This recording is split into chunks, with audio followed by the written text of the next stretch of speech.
Vibe blowing at the J, got the loud jumping at the pay. Everything I'm on slap. Everything I do is got the Benz jumping at the bay. Vibe blowing at my J, got the loud jumping at the pay. Everything I'm on slap. Maybe look at the Zoom. This would be the first. They wild, I think. I'm innocent. Bro, you hear that guy?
What's going on, everybody? It is Coach Greg Adams back in here with another YouTube live stream. Shout out to the Coach Gang. That's you. Wait, shout out to the Coach Gang. And that's you. For being in here, being involved, and being active on this YouTube channel. Well, welcome back.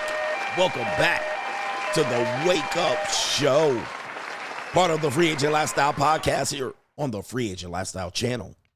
You in here with the Bruce Wayne of this ish. The King of Kings, the King of Content, and the Speaker of Truth. Yours truly, the Notorious one, a.k.a. Mr. Coachellini, better known as the Prognosticator, Coach Thomas, in the Desert Storm bunker with none other than EWF. That is every woman's fantasy and the whole fucking show. I'm the CEO, nigga bro, of Fixes Binds LLC, the unbinder, the undebatable, the undisputed best entertainment here on YouTube. You can call me Senor Gregorio Graybeard. The ladies love to call me Mr. Third Leg Your third Greg. leg was just phenomenal. I'm also the man they call No Trabajo. I am the Mitch Slapper, the anointed one. Acknowledge me. I'm also the founding father of the After Pill.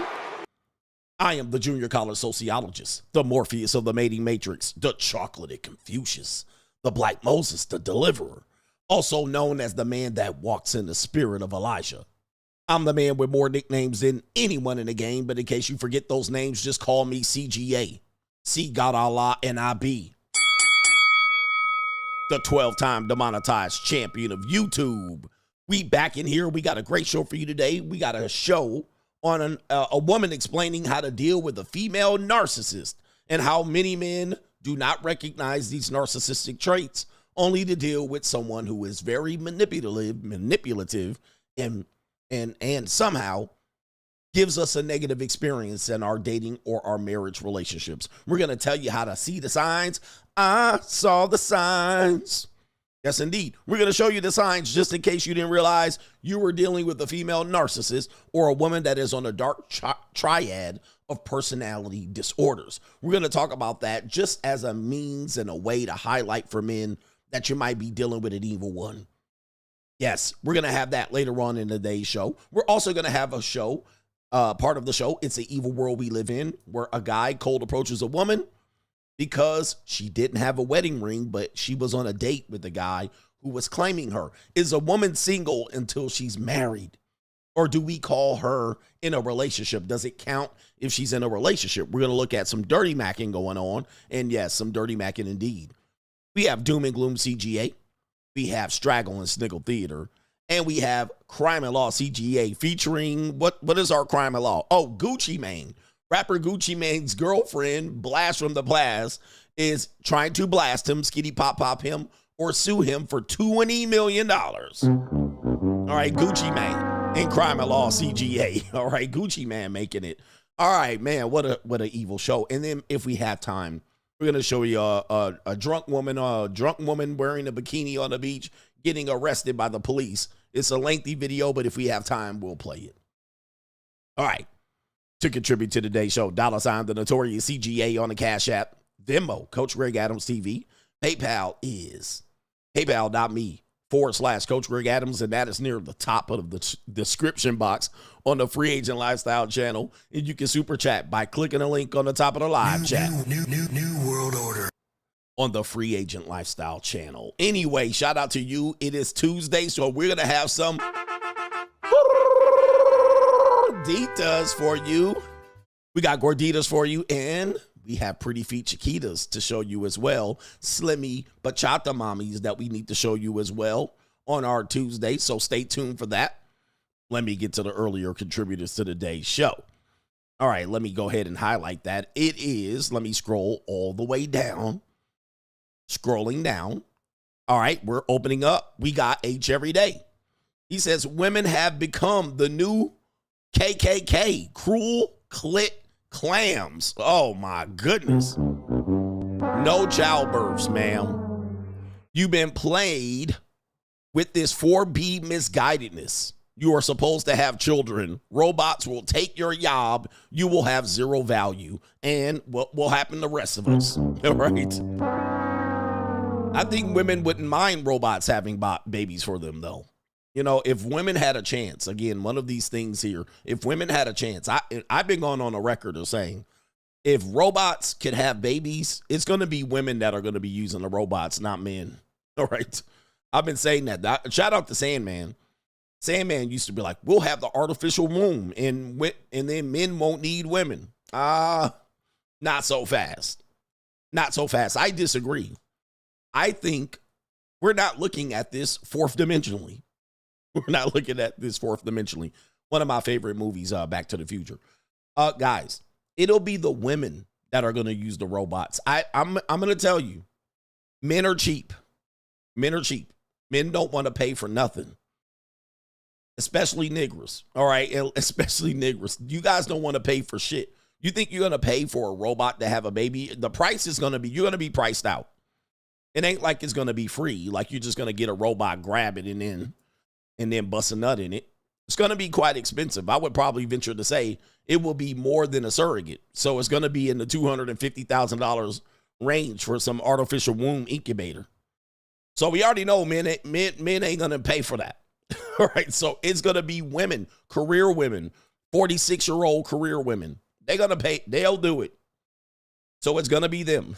It's going to be them. Men, somebody said $50K artificial womb. Hey, whatever it is, the price is going to be too high for men. They ain't going to pay for that shit. All right. So, yeah. I mean, women will be replaced if it happens, which is going to happen. We already know it's going to happen. And look at test tube babies and egg freezing. It's the women that are paying for these things. So, yeah, it sounds nice that they're going to get replaced, but I think it's going to backfire on us, yeah. Yeah, you can always get you a Filipina, all right? You can definitely always get you a Filipina. What kind of fuck you give me? Get you a breeder Filipina. A Filipina will do it for peanuts. A Filipina will do it for $1,000 a month in the Philippines. All right, shout out to the Filipinas in the house. All right, $1,000 for a month in the Philippines, a woman will have a lot of your babies. 100%. What kind of fuck you give me? All right, but women to go into debt for it, they certainly would. So, yeah, I get what you're saying, but I think all of these things, advances in technologies, will be paid for by women. Or at least they'll put the money up. They'll go into debt for it. Shout out to SnapTech Fix says Kamala Harris raised $1 billion for her campaign and still somehow is $20 million in debt. It doesn't matter how much money you give them. Yes, indeed. Remember, that's a CGA saying. I don't care how much money you give a woman. She's still going to end up broke. Women are insatiable and will definitely blow the bag. She couldn't even run a campaign without going broke. How was she supposed to fix the economy? Well, she's a woman. Can't you get it through your thick skull that I'm broke? dead, flat, stony, broke. I've got $3.85 in my purse. She's a woman, man. Typical woman. Just like a woman. I'm actually going to have that soundbite up maybe this week. All right, but yeah, 20 million is, and then they're saying she can't even find the 20 million. They're like, well, first of all, it's hard to find the 20 million when you lost. Like, had she won, she would have come up with the 20 million. You know what I mean? The celebrities would have wrote her a check. And I'm like, all right, let's give her $1 million each and we'll get 20 of these. Right? They'll get Ben Stiller and George Clooney and all of these. What is the one woman name? Pretty Woman, the Pretty Woman actress, Oprah, Beyonce will give back a couple of million back that she gave in front of her. All right. They would have paid the money back had she won, but she lost. All right. And so now they like, shit, we ain't giving you shit. She gonna have to, hey, Kamala Harris, I know what you're gonna have to do.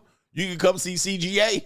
When I start selling pussy, I don't want to hear it. Hey, Kamala, I always wanted to see them little Indian curry saggy waggies. All right, I think I can fix your bind. All right, even Kamala Harris is in the bind. I'm in a bind, Nate. All right, Kamala Harris, rent due. Your rent's due, motherfucker. Julia Roberts, yes. Rent due, baby. And I know she ain't got $20 million of her own money. I'm in a bind, Nate. All right, I can see. And listen, she might have to go back to her old ways and sugar baby. She might have to be a sugar baby and come shake one of them curry legs. Come shake a leg. Get them feet out. I'm good. I'm in a bind, Nate. I'll give you a couple dollars. I'll give you a couple dollars, Miss Vice President, Madam Vice President. I got a couple dollars for you. Hold on, where my wallet at? Oh, here it is right here. Oh, let me see what I got in here. Let me see. Oh, I got a big head 100. I got a big head 100. Right there, big head. Come on. Come on. Your rent's due, motherfucker. All right, what we got? I got about, that's about one. Yeah, I think I got you, baby. Hey, come on through. Come on through. Do not come. Oh. Do not come. I'm gonna come. It happens fast. It happens fast. But I think I can help her fix her mind a little bit. At least I can get her to only owing $19 million and some odd dollars.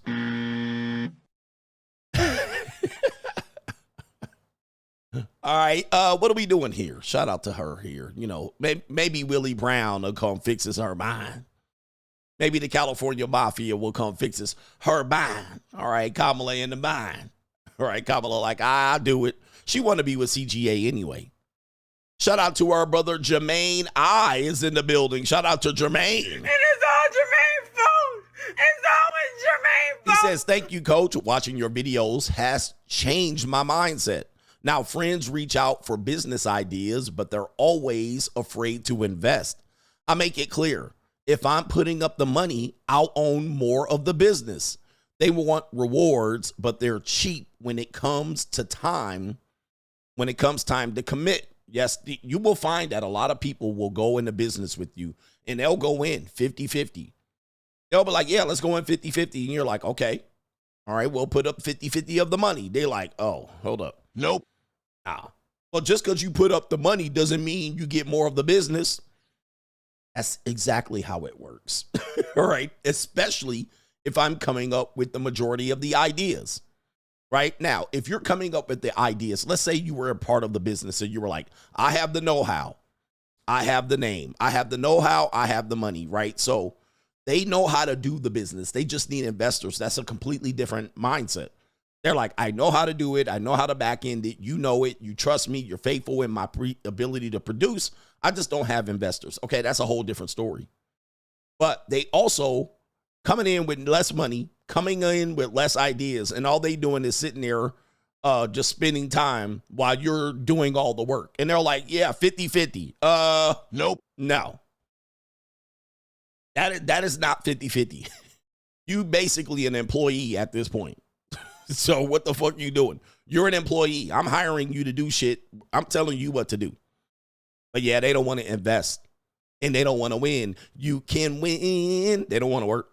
And they ain't going to want to work too. Because as soon as you start putting them to work, they be like, damn, you know what?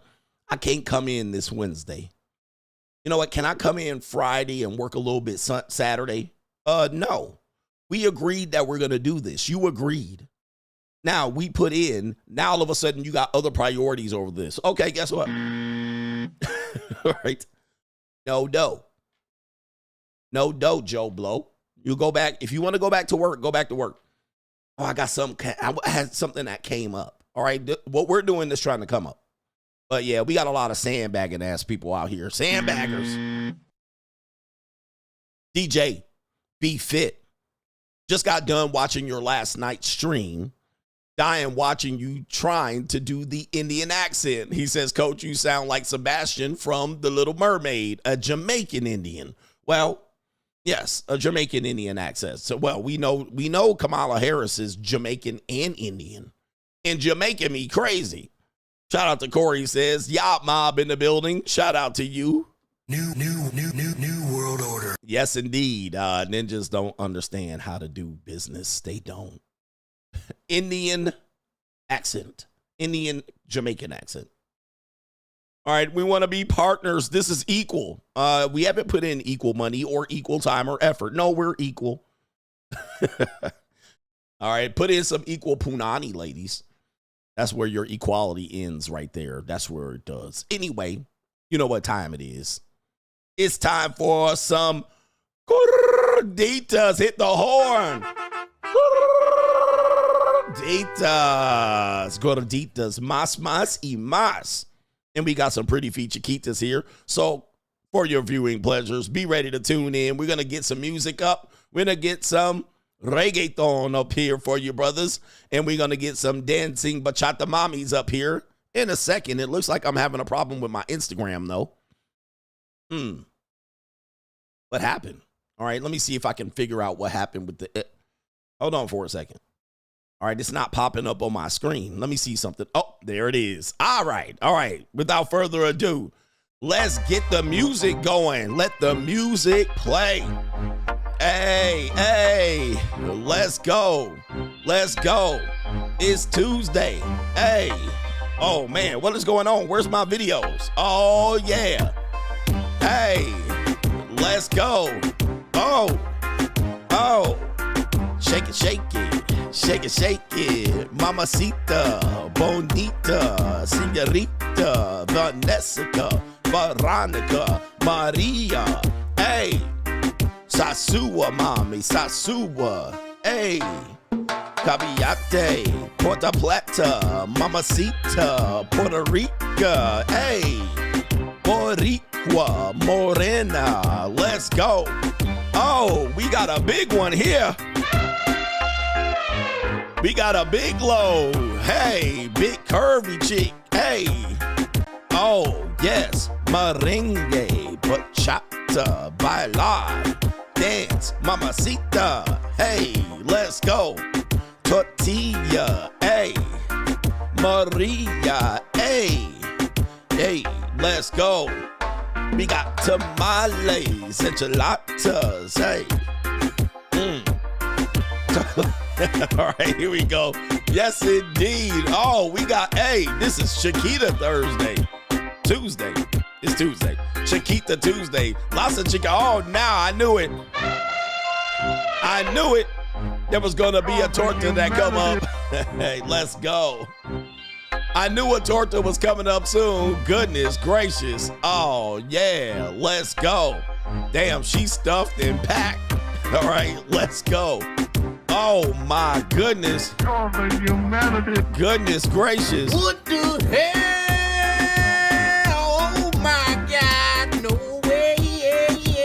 Oh, my goodness gracious. Oh, the humanity. Yes, indeed. What in the world is this? What the hell? Hey. Oh my God, no way. Oh, my goodness gracious. Yes, hey, get it, girl. Hey, yes, get them. Oh, we got tortas. Yes, it's torta season. Hey, oh my, oh, goodness. Let's go. Get them, girl. Hey, let's go. Oh my goodness gracious. Oh, the humanity. Hey. Get him, girl. Hey, look at Rosalinda in between vacuuming in my room out there. Let's go. Hey.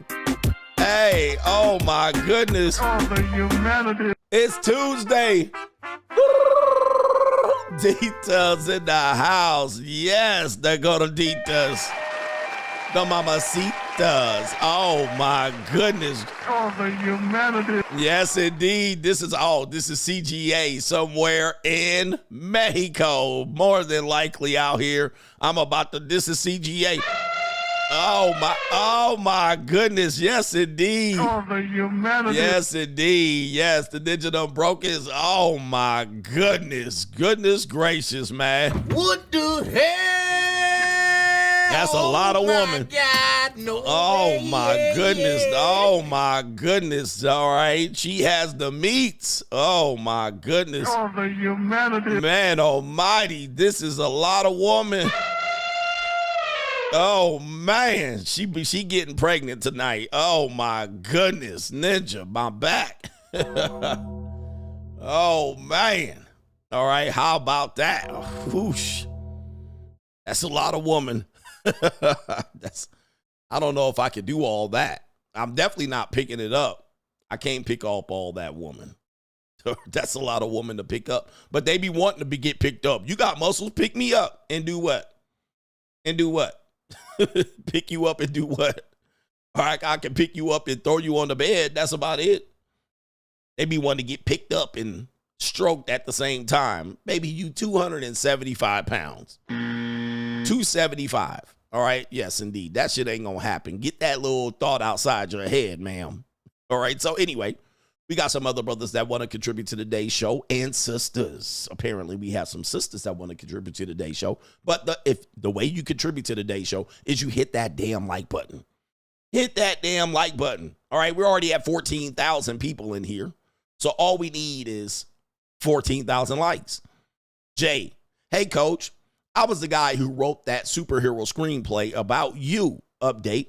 Well, guess what, coach? I won first place for the superhero. Shout out to you. He says the story is called The Child Support Avenger.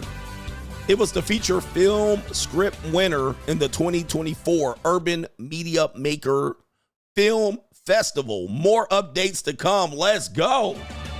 We got a superhero called the Child Support Avenger, the winner at the 2024 Urban Media Makers Film Festival. Let's go. That's what we want to do, man. And I hope that's where we get the message out. Shout out to you, man, and thank you for your creativity. And glad I was able to inspire you to be the next superhero out here. We're going to be the next superhero here. Here I come to save the day. All right. Yes, indeed. We winning. That's our brother Jay, man. Update us. Keep us updated. Jamie or Jaime says, I was with a Venezuelan last night. Story is you can rent a day for a bag of rice, but over here is inflated. All right. Shout out to you. You can rent a day for a bag of rice. That's it. Over here it's inflated. Yeah. Venezuelan, you got to watch out. They've been out here selling Poonany for a discount rate. When I start selling pussy, I don't want to hear it. Venezuelan has broken down. Their country is broken down. What was that, around 2016, 2017? When did Venezuela break down? All right, and that's definitely, what do you call it? United States has something to do with this, just so you know. And a lot of the people don't know. That was the 20 teens that had broken down really around, mid 2014, I suppose. And 2017, it was bad. It was bad. And here's the thing. And we've been trying to show you guys, at least and including the passport bros, is that a lot of the girls you're dealing with in Colombia is they're Venezuelan chicks. And I showed you. All right, they're Venezuelan. So you think, and not all of them, again, there's nuance to the argument. It's not always, but it's one thing you should be aware about. A lot of them women that are in there in Colombia, they're walking down, you know, that place where you walk down and go see some Chiquitas. and some gorditas and senoritas, a lot of them are Venezuelans. And they're refugees. They've crossed over the border to sell a couple of legs. And I showed you several videos of women saying as such. So when you think you're going there to get Colombian women, you're getting Venezuelan women. All right, you could be. So watch out. Yeah, Leo K says 80% of them are. So that's just awareness, All right, and then we also talked about Venezuela, talking about it's going to happen here in America, and it has. But yes, we have way more inflated prices. Our prices is way more inflated. You could go to get these Venezuelan chicks, they'll do it for a bottle of water or a bag of rice. And also be conscious of it when you go down there. When you go down there to Cartagena, all right, that a lot of them are Venezuelan refugee women trying to make a dollar. And some of them are minors. So be careful too. We showed you this, by the way. I showed you this. He says Mexico too. A lot of the women are Venezuelan. All right, because their shit broke down way before the rest of the world broke down, at least in South America and Northern America, Central America. All right, anyway, just so you guys know that, just be aware. We raise awareness on this show, and we ain't here to argue. All right, just be arguing, not always. Shut your bitch ass up, please. Shut your bitch ass up. Just shut up, bro. Just deal with what I'm saying. Take it. Arm yourself with it. There's no need to try to prove me wrong. I was with a world, and she said she's from Colombia. Okay. Okay, yes. We're not saying all of them, but just trust me. The majority of them are. And by the way, this, for those that want to know, it's the country right next door. They're right next door. That would be like Nevada and California. I mean, it's right next door. It's not that hard for them to go right over there to Colombia. I was with a girl and she said she grew up in Colombia. Coach, you're wrong. All right. He says, I've been to Cartagena. Most of the women are Venezuelan. All right. So just use your own due diligence. Just use this to arm yourself. We're just trying to arm you with information so you can recognize what's going on. All right. So anyway. All right.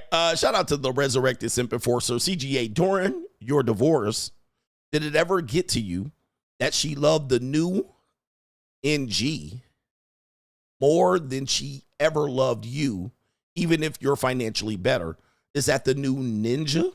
What is NG? I guess that's the new ninja. Lately, it's been on my conscience. Why is she so in love with him, but not me? He's a broke pookie. It probably crossed my mind, yes. But it probably did cross my mind. But a lot of women do have a guy. Well, was I more economically stable? No. I probably was in a better economic position long term. But here's the thing. A lot of us talk about women and hypergamy. But there's also the adverse effect that people can talk about, that women are with a guy that has money and they'll go with the guy that has a lesser position. That happens all the time as well. And you will find that a lot of women will choose a guy that has a better economic path, but that doesn't mean you're better for her. And she'll say, well, I've dated guys with money, or I dated ambitious guys, and they still were lonely. You didn't have sex with them. You were always preoccupied mentally. Then there's a broke guy who got plenty of time for her.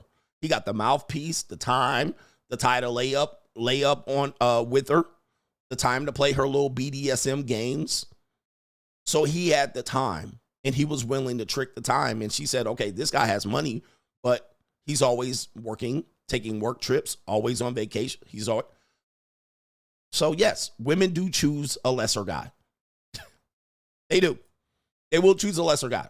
So it's not always a hypergamous situation where they go with a guy that has more. Sometimes they will go with a guy that has less, but that's namely because that guy is giving her time. That guy is present. That guy is talking to her, texting her, flirting with her. You, on the other hand, you're the high value man, right? You're the high value man, but you ain't paying attention to her. Somebody else is paying attention to her. Remember, money, energy, attention, and time. It's not all women go for men with money. Now, at some point, they'll all go for a man with money. Sometimes they'll pivot out of it, and but it's always money, energy, attention, and time. The women want one of those things. You're going to trade and barter one of those things. If you think the money is going to replace energy, attention, and time, well, not for very long. It's just going to be money to her. But let's say she says, okay, I dated guys with money. It ain't all that. She's going to go to men for attention and time. And you could throw in energy because that's the dick, right? The guy dicking her down. So women want a balance of what their ideal guy is a guy that has money and has a lot of time. That's their ideal guy. I've showed you several women even wrestling with this. If you were a guy with money and you can, well, there's a guy, Agent Zero, and another guy from, I can't remember what these guys are called, but they always used to do Fresh and Fit videos. All right. And they were Fresh and Fit's biggest hater. All right. It was Agent Zero and another guy. I think they go by their channel name was Playback. Now, the Playback guys, one of the guys, the bigger guys said the women want the BET guy. Women want the BET guy that is very accomplished. He makes a great income. He has a skyrise apartment building or flat that he owns that overlooks the city. He makes a ton of money. He's like an accomplished district attorney or a defense lawyer. He owns a firm. Yeah, agent in low. Well, anyway, they call him Playback. Anyway, he works. He has a good income. He drives a BMW 5 or 7 Series. He can come home. He makes salmon and quinoa. He knows how to open bottles of wine. He cooks. He puts an apron on over his suit and tie. He puts an apron on, cooks salmon and quinoa, opens up 3 bottles of wine, has her wine tasting, puts on romantic music. All right. They dance. They dance in their apartment flat. All right. He takes it nice and slow. He kisses her down her neck on her collarbone.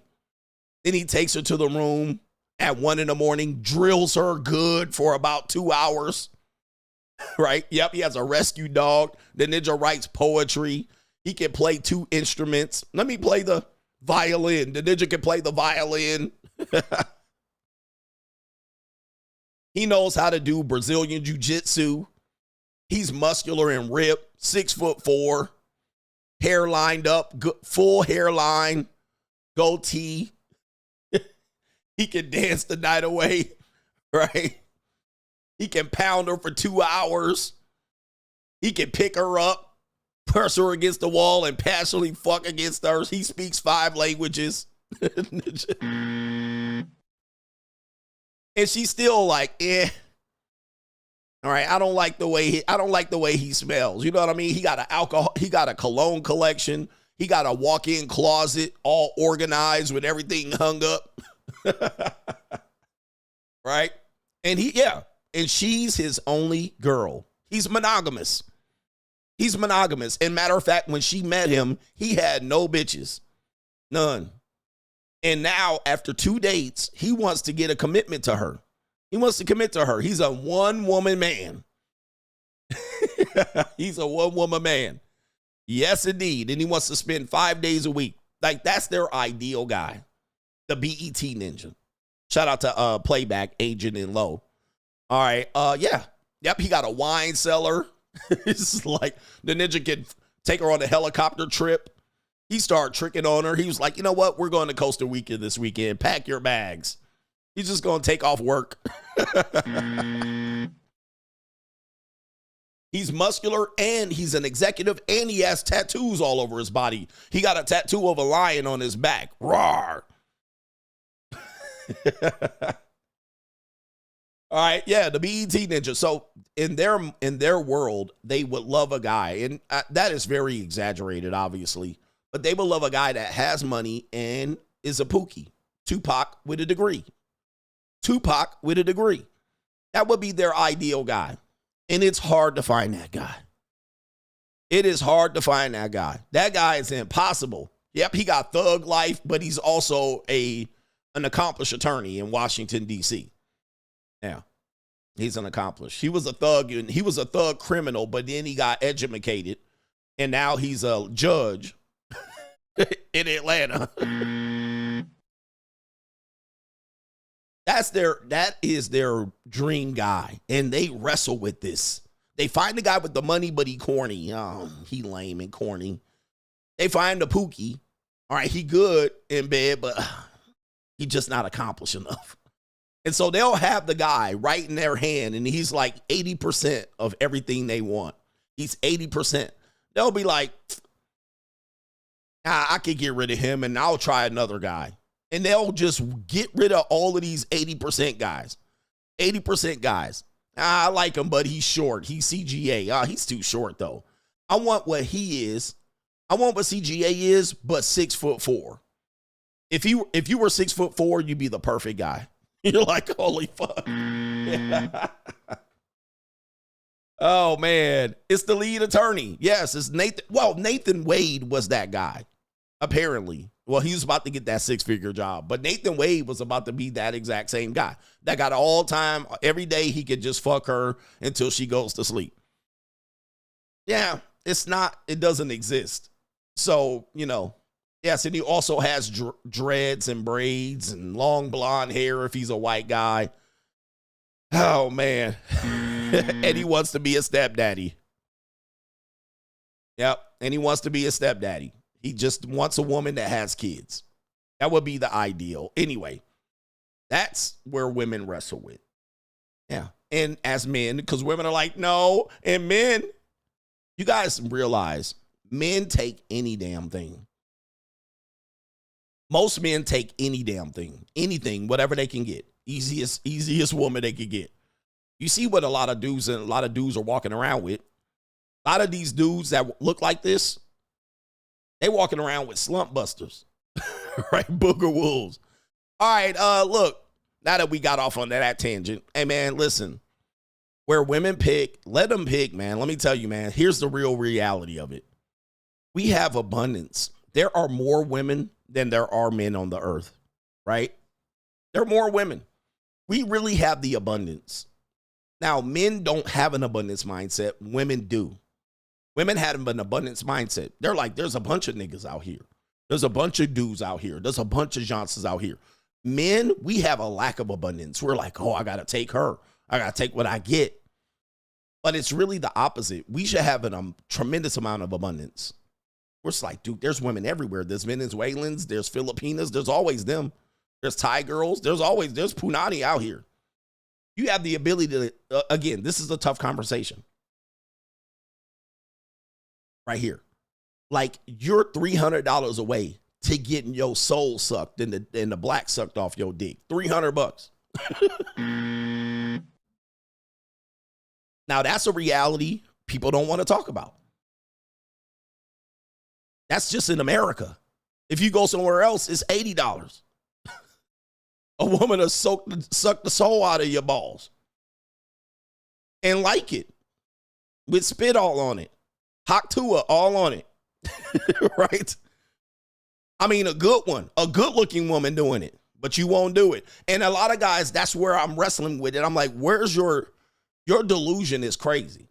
Because y'all want a woman to do it and I want her soul.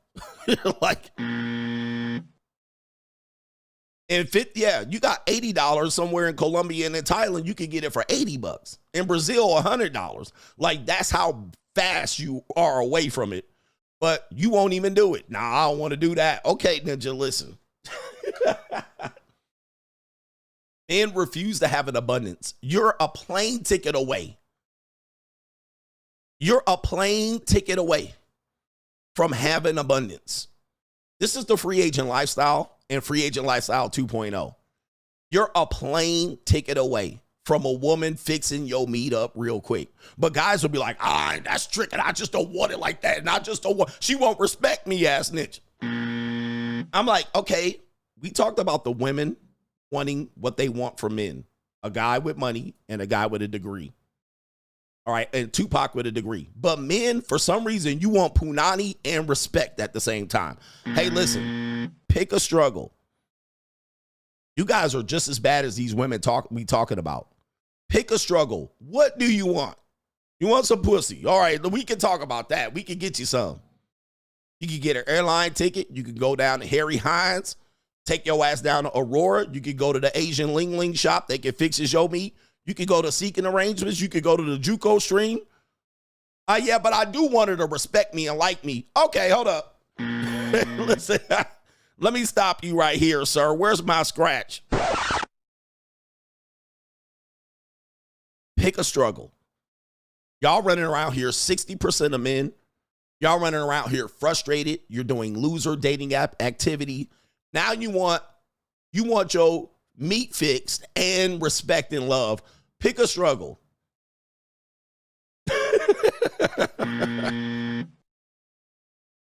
As our brother Uncle Oral said, damn the respect. I got money. But I want her to like me and want her to do it to me because she likes me. Pick a struggle. I got money. Pick a struggle. Y'all sound like these hoes out here. Y'all sound like these women that we laugh at. And y'all was just laughing at them when we were telling, yep, that's what they want, coach. But y'all sound like them too. But I want her to love me and respect me while she's doing it. I want her to actually like me. I want genuine burning desire. Pick a struggle. I got money. Tyrone don't have to pay. Pick a struggle. Are you Tyrone? Are you Tyrone? And this is where men have to do. Well, coach, Tyrone paid cheaper. Are you Tyrone? You're not Tyrone. So let's deal with that reality, and you'll never be Tyrone. You got a recessed chin. Your body is shaped like a upside down or shaped like a pear. Okay. Your beard is not filled in. You have man titties on your chest. Your net worth is negative $50,000. You can't run up a flight of stairs to save your life. You can't last more than 30 seconds in the bed. You're not Tyrone, okay? You're not Tyrone, and you probably never will be. So we need to realize the 5 male archetypes. Which one are you? You look like Humpty Dumpty. You got back hair all on your back and the back of your knee. You got hair on the back of your knee. You ain't him. When you realize, I realize that I ain't him. Well, I'm him to a bunch of fat women. All right, I can get a whole bunch of fat old broads. I'm Tyrone to them. All right, but I'm really not Tyrone to them. You know what? I know this show is going off the rails, but we have to give you guys a reality check. At one point, I was in great fitness, right? I was in great shape. So I was Tyrone-ish, Tyrone light, short Tyrone. But what I really am, and I have to acknowledge and accept who I am, what I am to women is the fallback guy. That's who I am to women, right? I'm the guy that's life is turned out pretty good. I'm a little easy on the eye. I'm not ugly in the face. I'm in good shape compared to men in my demographic and age. I'm a gentleman archetype. My archetype is gentleman. It's not Chad Tyrone. It's not thuggo. It's not pimp. And it's not player. Although doesn't mean I don't have a lot of women. It just means I'm a gentleman archetype. I am a guy that women see and go, oh, that guy seems like a good, decent guy to fall back on after my life done fell a fucking part. And that's you. That's who I am. That's how women see me.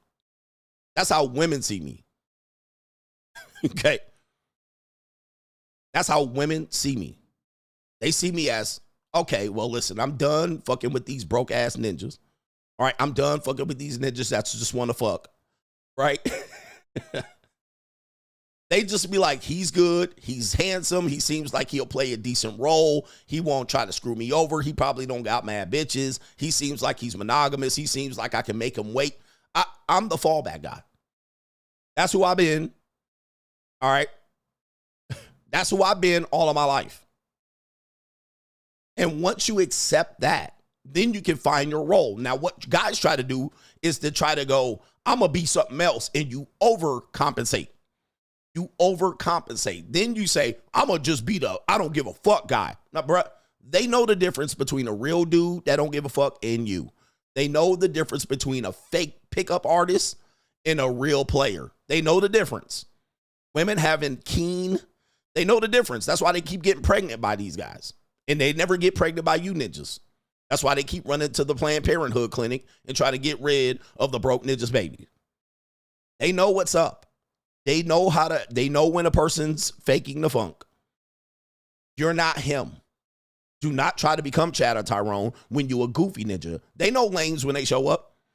They know lanes when they show up and you're like, yeah, I'm cool.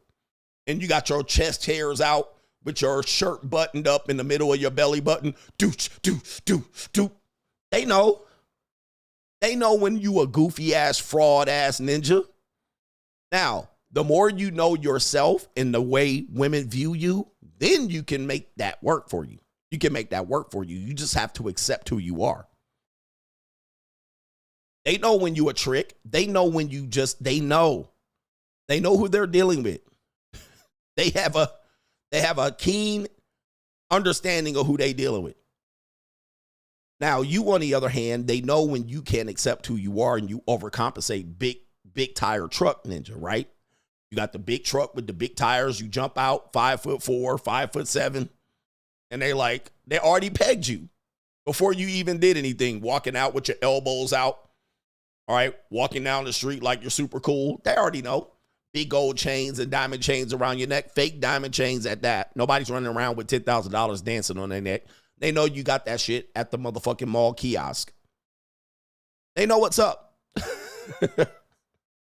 So if you a goofy guy, you a nerd, a lame, it's really just play your role and get the best what you can. But you guys are trying to circumvent the system and try to finesse women and get over on women. Nah, bruh. No. Just be who you are and be the kind of what they say, the best version of yourself. Try not to become somebody else because you think women like that. They like the real version of whatever that is. The broke ninja, the Dusty, the Pookie, the Ray, the Tyrone, the Chad. All you can do is just do what you can and control what you can and not try to control what they're doing. All right, but you think you're getting over on them? Let me just say this. For the women, from the men, can't you tell a fake ass bitch within 3 seconds?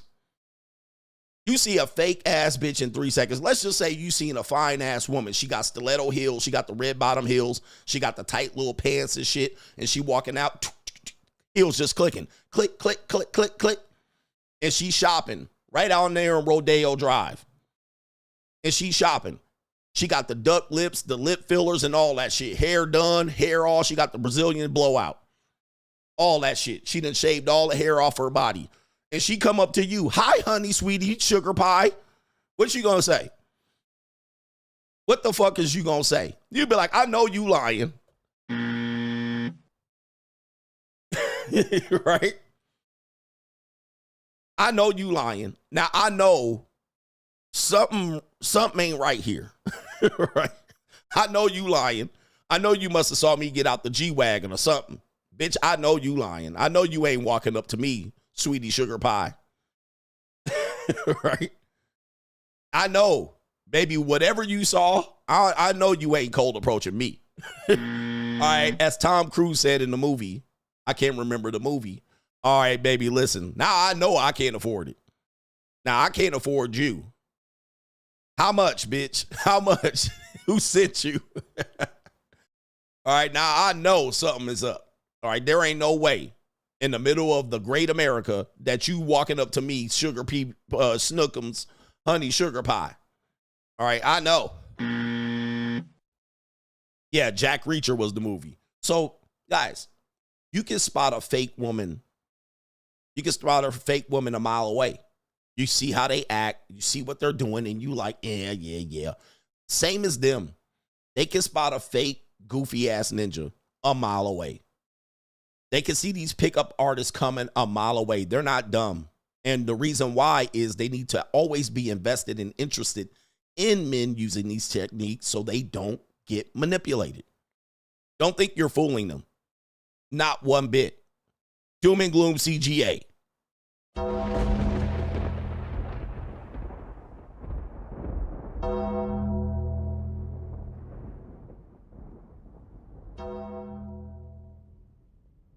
Doom and Gloom CGA brought to you by the... I hope that helped you today. Be who you are.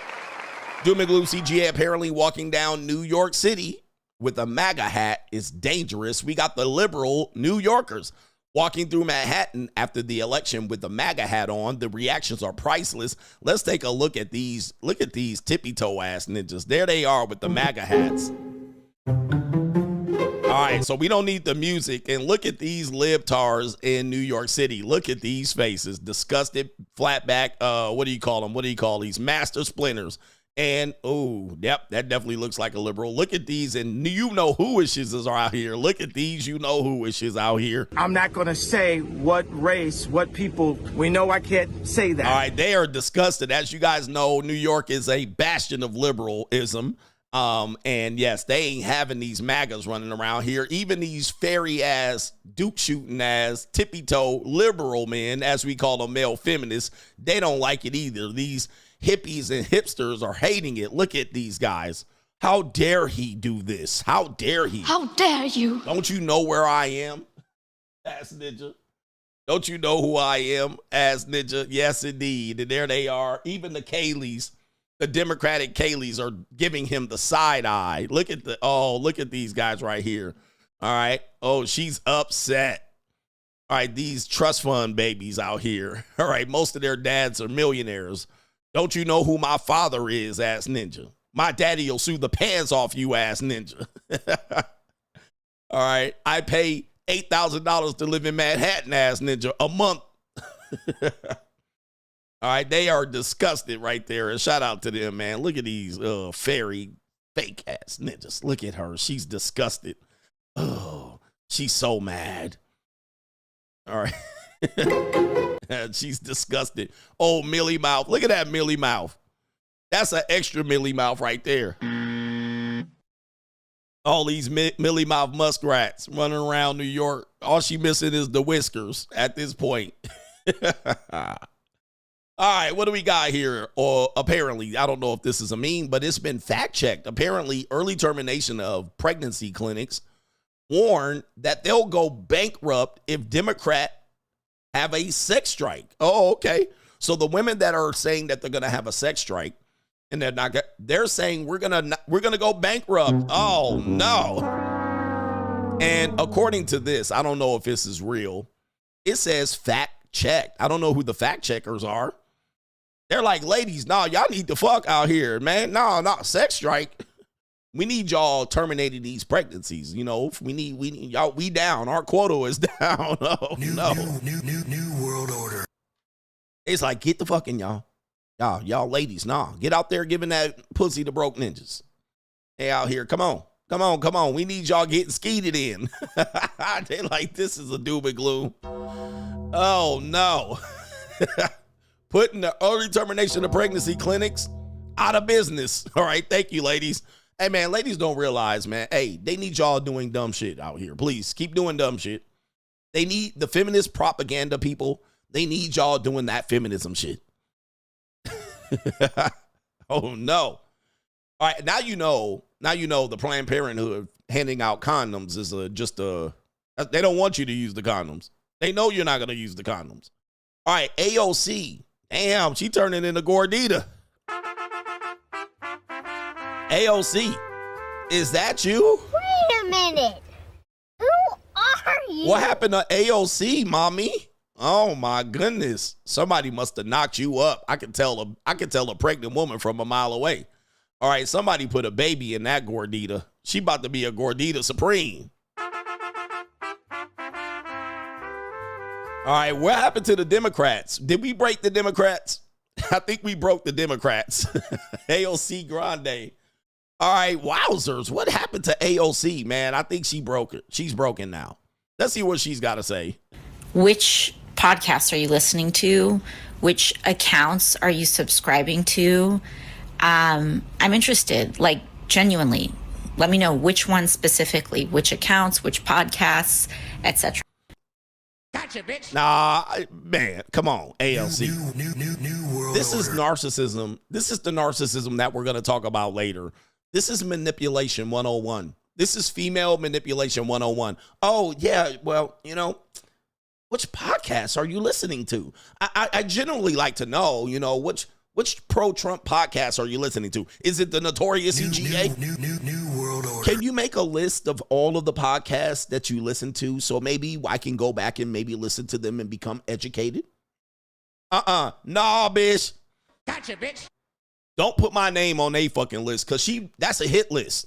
All right, that's a hit list. She trying to get a hit list. Pop, pop, cut, cut, cut. Skitty, keep, pop, pop. And a pop, pop, boom. Nah, bitch, we ain't telling you. You goofy ass broad, prego, gotcha, Gordita. Nah, bitch. I generally like to know. This is manipulation that we talk about, gentlemen. When I tell you these people are predators, all right, and they manipulate you and they sound like this, I just generally like to know. This is Machiavellianism right here. When we break it down, this is what we're talking about. Your wives and your girlfriends, your mothers, your daughters, your sisters all do this. They all do this. And I just generally like to know. Passive aggressive ass bitch. All right, that's crazy, man. Look at this, man. She tried to build a hit list because they done lost the election. Which podcasts are you listening to? Which accounts are you subscribing to? Look, which accounts? Which ones you are subscribing to? Which ones? I generally like to know here. I'm interested. I'm interested. No, bitch. I know a manipulative woman, condescending old rat when I see one. Genuinely. Genuinely. Gotcha, bitch. These people ain't shit. All right, AOC, you ain't shit. Gotcha, bitch. Genuinely. Ma'am, what you need to get your eyebrows done. All right, come on, man. We ain't falling for the old okey doke. I'm interested. Genuinely. Let me know which one specifically. Which one specifically? Nah. Gotcha, bitch. No. Which accounts, which podcasts, etc. Yeah, which one? All of them. Yes, which ones? We coming after them next for the skitty pop. All right, Doom and Gloom CGA.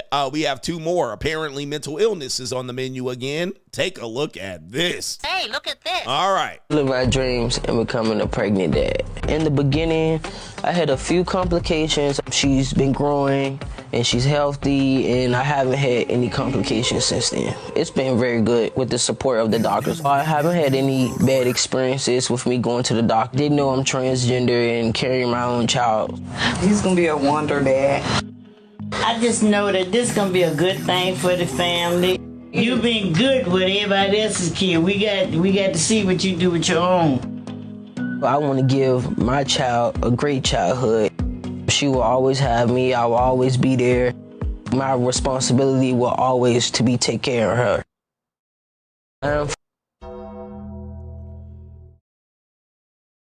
Oh, the humanity.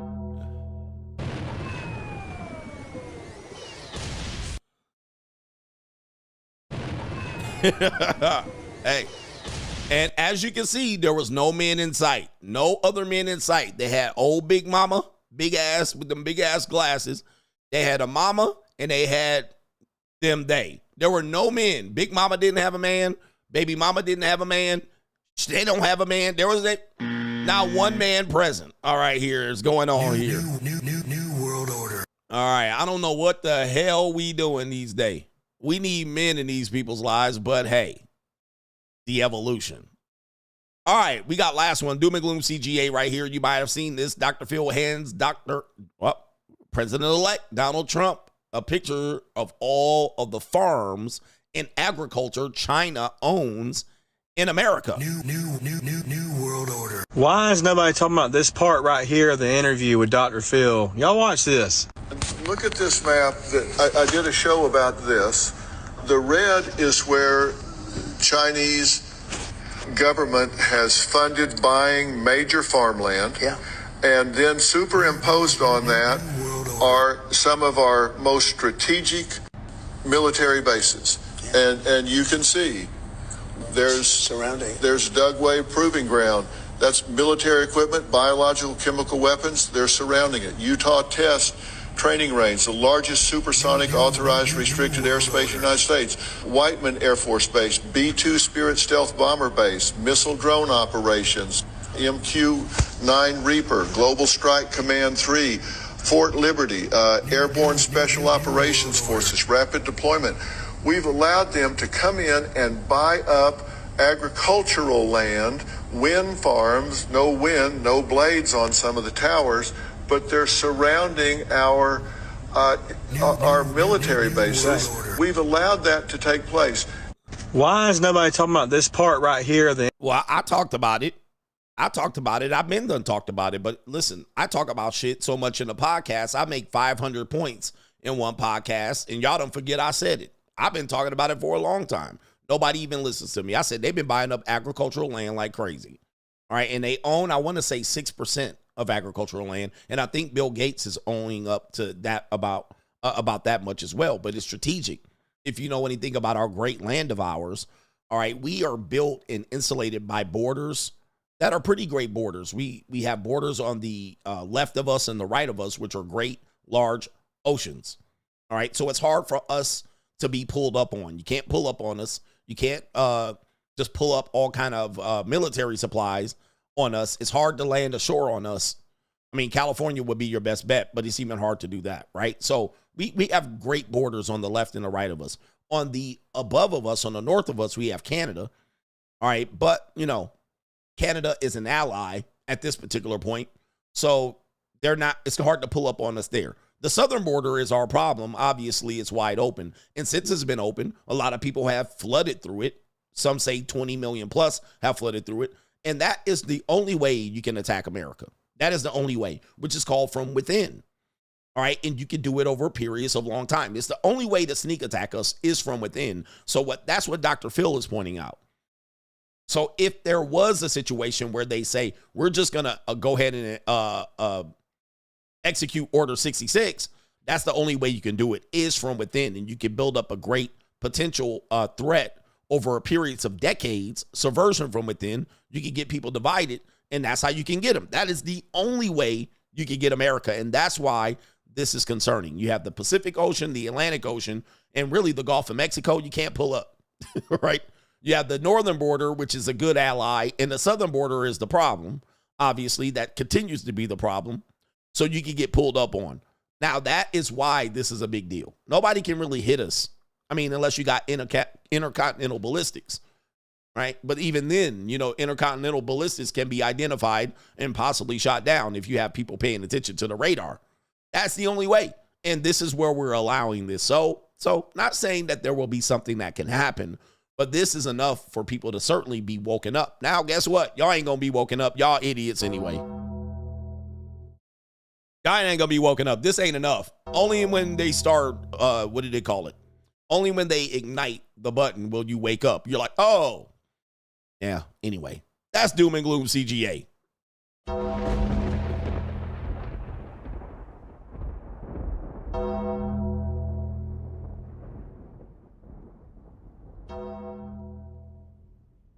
Okay.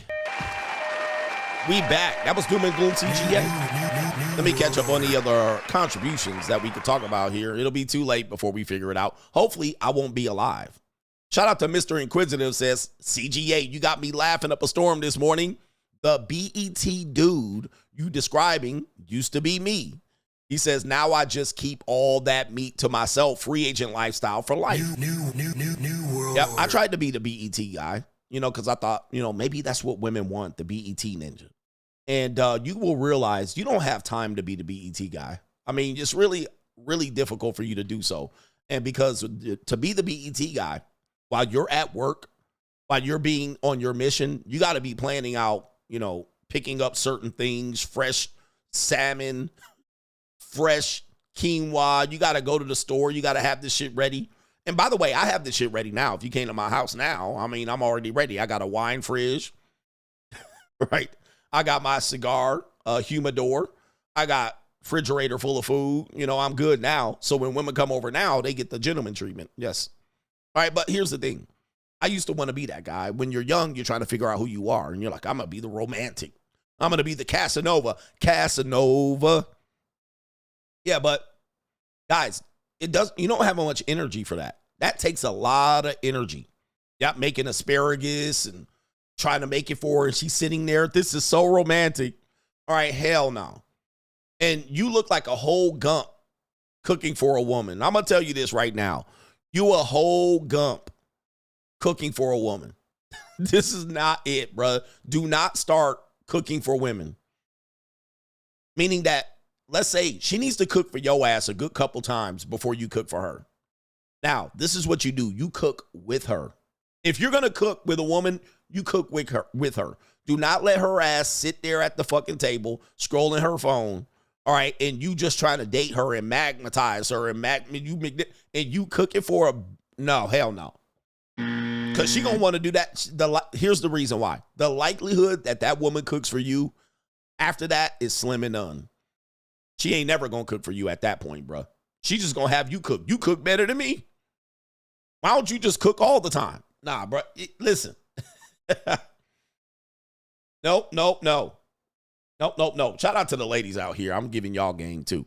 Yes, indeed. No, don't do it, brothers. Don't do it. So the BET guy, it just takes too much energy to pull off, and you don't have the time for that shit. Go get on your mission. Go get on your mission trying to cook for these brishes. Okay, we got some other brothers here. The Brooklyn Bay says the 4B movement can't talk about poisoning men with no consequences, but men say anything about a woman's weight, you will lose your job, sir, as well as snatching wigs off a women's head. Apparently, you'll lose your job for that. That's a no-no. But women can say they're going to poison men. They're going to give them the aqua tofana, and nothing happens. By the way, there was a big woman on the TikTok saying that those accounts should be reported because they're actually inciting violence against men. So there was a woman that spoke out against the aqua tofana posts. But yeah, you're right. I think if there was a bunch of men talking about how they were going to poison women, these men would be on a rapist list. Shout out to Gregorio Blackbeard. He says, what you know about Harry Hines, the best kept secret in Texas? Apparently not. Apparently your boy down there, the Dallas Cowboy owner, had a car accident down on Harry Hines. What's the Cowboy owner name? I didn't say it. Remember he got in a little fender bender down on Harry Hines? He was like, oh, I got in the fender bender down here. I don't know what. I don't know. I was just down here. Apparently it's not the best kept secret down there. But he also says it be Victoria's Secret model like chicks that can be had for a nominal fee, LOL. East Colfax in Aurora, on the other hand, yeah. He says, let's just say Krakatoa City. Yes, they be out there toothless on Aurora.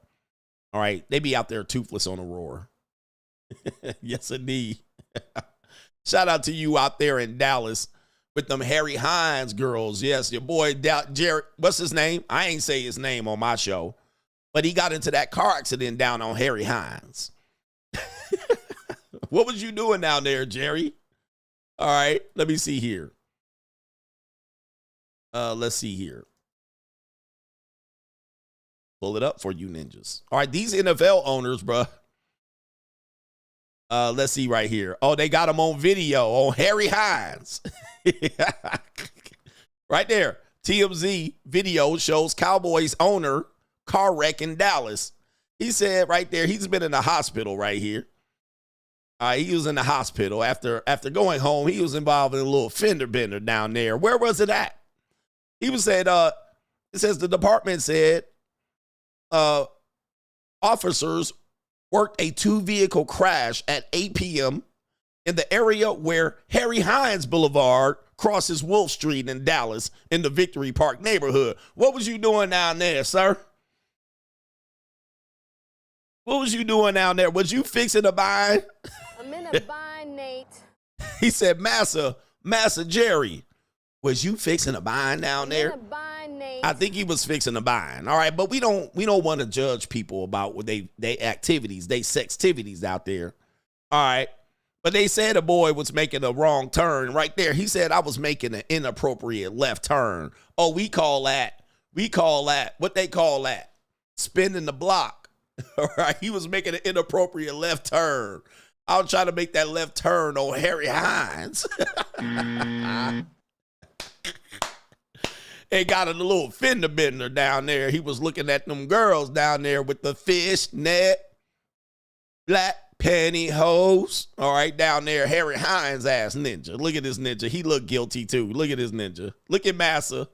Look at Massa down there trying to get him a little stank down there. I'm in a bind, Nate. Cop said, yeah, we'll keep that on the low. We'll keep that on the low. Yeah, we'll put you up in the hospital. Yeah, that ninja's down there. He was going to inappropriate left. Oh, you was busting the U on that avenue. You was paying attention to them girls down there, bruh. Hey, listen, we trying to keep this discreet, brothers. We don't want to out our brothers there. Our brothers. But shout out to Gregorio Hardaway in the building. All right, he down there.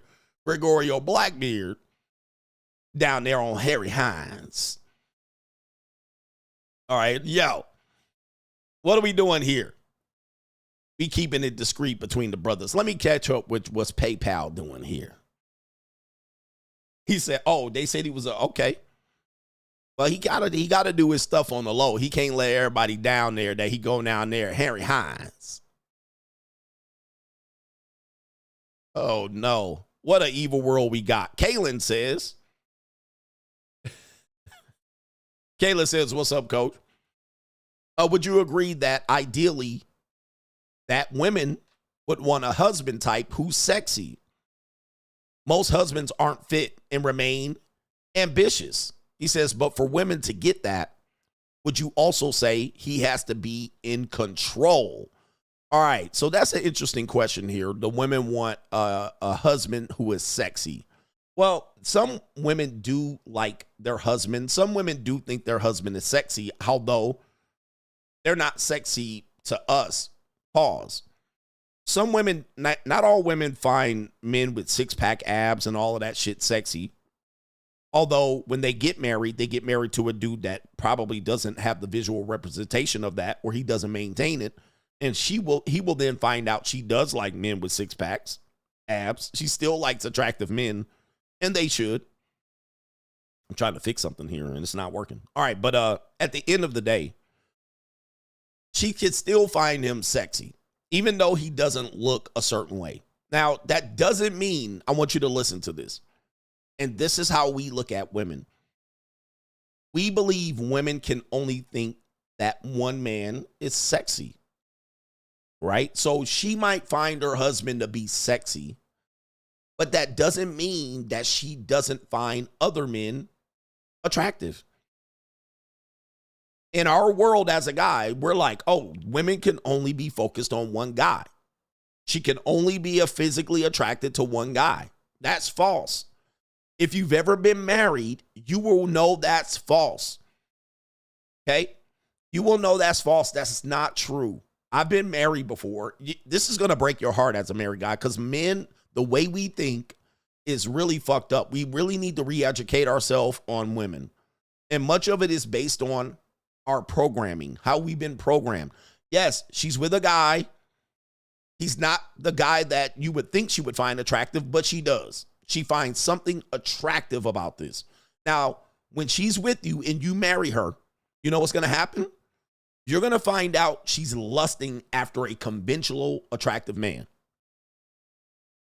And you're going to be brokenhearted. Now, they won't tell you this. It'll be something that slips out of their mouth or something like that, or you might catch her doing something. And normally when you do it, you're going to catch her when she's with her friends or talking to her friends about it. So there's your wife. And she's like, and she tells you, you're my sexy cuddle bear. I love your big fat belly. She's going to tell you that shit. And you're going to be eating it up. Then one day, y'all going to be out. She's going to be like, let's go out tonight. All our friends are out at the bar. Couples night at the restaurant. They'll be sitting as a group and they'll be gawking at another guy. And they'll be talking. Whew, and they'll look at each other. You see him? God damn. And you be sitting there and you're going to catch wind of it. And you're going to be like, is that my little puka bear?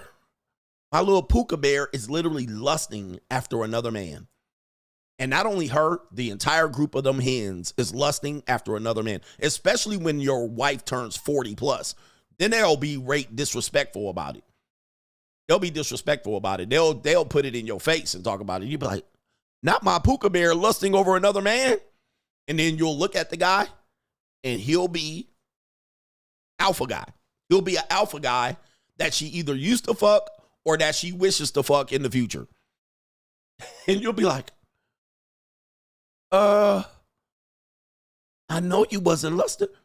And he'll be the conventionally attractive guy. And your wife, who you're funding and you support and protect and provide for and put babies in, will be lusting after another man. Don't go to Vegas. Don't go to fucking Miami with your wife. She gonna be lusting and flirting with the goddamn bartender and the waiter right in front of your face. You gonna be like, woo! And that's in front of your face. Think about what she does when she's not in front of you. So this is what guys have to realize, is that women are not what we make them. We have to accept women for who they are. They're not robots. They're not one-dimensional characters. They are NPCs to an extent, but they are human beings. Okay? All right, they are human beings. With that being said, since they're human, they do human beings things shit too. They're monogam. They want to be monogamous for their benefit, but that doesn't mean they're only sexually attracted to you. They're sexually attracted to a lot of other guys. They're human beings. Yeah. They go to bear parties, bear stripper parties. They go to male review. They watch that motherfucking Thunder Down Under and the other shit. They love that shit, bro. But then they come home to you. Hey, Snookum Bear. Hey, little cuddle buddy. Yeah, man, and it happens. So watch out. Watch out.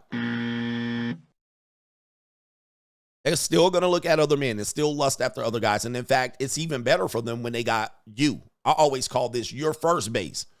He's second base. They have their foot on first. Then they can flirt with other guys on second base. You ever be with married women? Married women love to flirt. Go to a bar. Magic Mike. That's the thing I was thinking about. Magic Mike. Right? When you go to a bar, there's let's just say, scenario. A single woman and a married woman. If you're at a bar with a single woman, the single woman is like, he needs to approach me. He needs to do this. She will be less likely to be forward. She'll be less likely to make eye contact and flirt. Right? Now go to the bar and a married woman. Bitch will be flirting, eye contact, sniggling, laughing, feeling your shoulders and putting their hands all on your chest, smelling your neck. All right, laughing, sniggling, putting the glass up. All right, loud, woohoo. Married bitches love that. They love it. They want to get outside. They want that part. That's the part of their life they miss. But that's because they got a husband at home. They can always go back to him. They kissing, you fucking her in the bathroom. Trust me, I've been there, right? In the bathroom, they'll take you in the bathroom for a quick fuck. They'll suck you off right there in the middle of the dance floor. Married women. Them be the ones that are openly flirting. They love it. They love that attention and attraction. And yep, they groping you and feeling on you and telling you this and calling you, I bet you won't do this to me, and you be bending them over. They're the one dancing seductively. Single women off on the side just chilling, like, because everything is, real skin in the game. They got nobody on first base. Right? They be up there flirting with the security guard, the bouncer, the bartender, talking shit. Right? Yeah.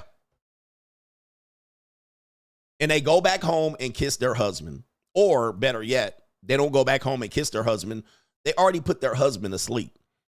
The husband is watching the kids. They fucked their husband before they went out. Oh. Yeah, see, real wives fuck their husbands before they go to girls' nights out. That's how they go to girls' nights out. All right, she's going to be like, hey, remember I told you I'm going to be out with the girls on Saturday night? And you're like, oh, yeah. And you kind of insecure about it. You're like, yeah.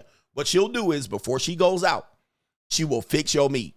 She'll take you in the bedroom. She'll give you that little floppy, regular old sex. She'll hope you don't take a lot of time. She's like, yeah, I got to go out, but let me take care of you real quick. She'll take you in the room, take care of you, fix your meat, have you lay it down. And she getting ready, looking at her ass in the mirror. And she'll go out and she'll do the same thing to somebody else. Yep. All right. Anyway, I'm putting y'all up on so much game that y'all don't even know, man. But anyway, to answer Kaylin's question, All right. Yes. Would they love a husband that's the sexy type? You just look at husbands. No. Most husbands are not sexy at all. They're absolutely goofy looking men, and that's a reason. And that's you. All right. There's a reason for that. Most husbands are goofy. That's you, beta males. And that's you. And most husbands let themselves go.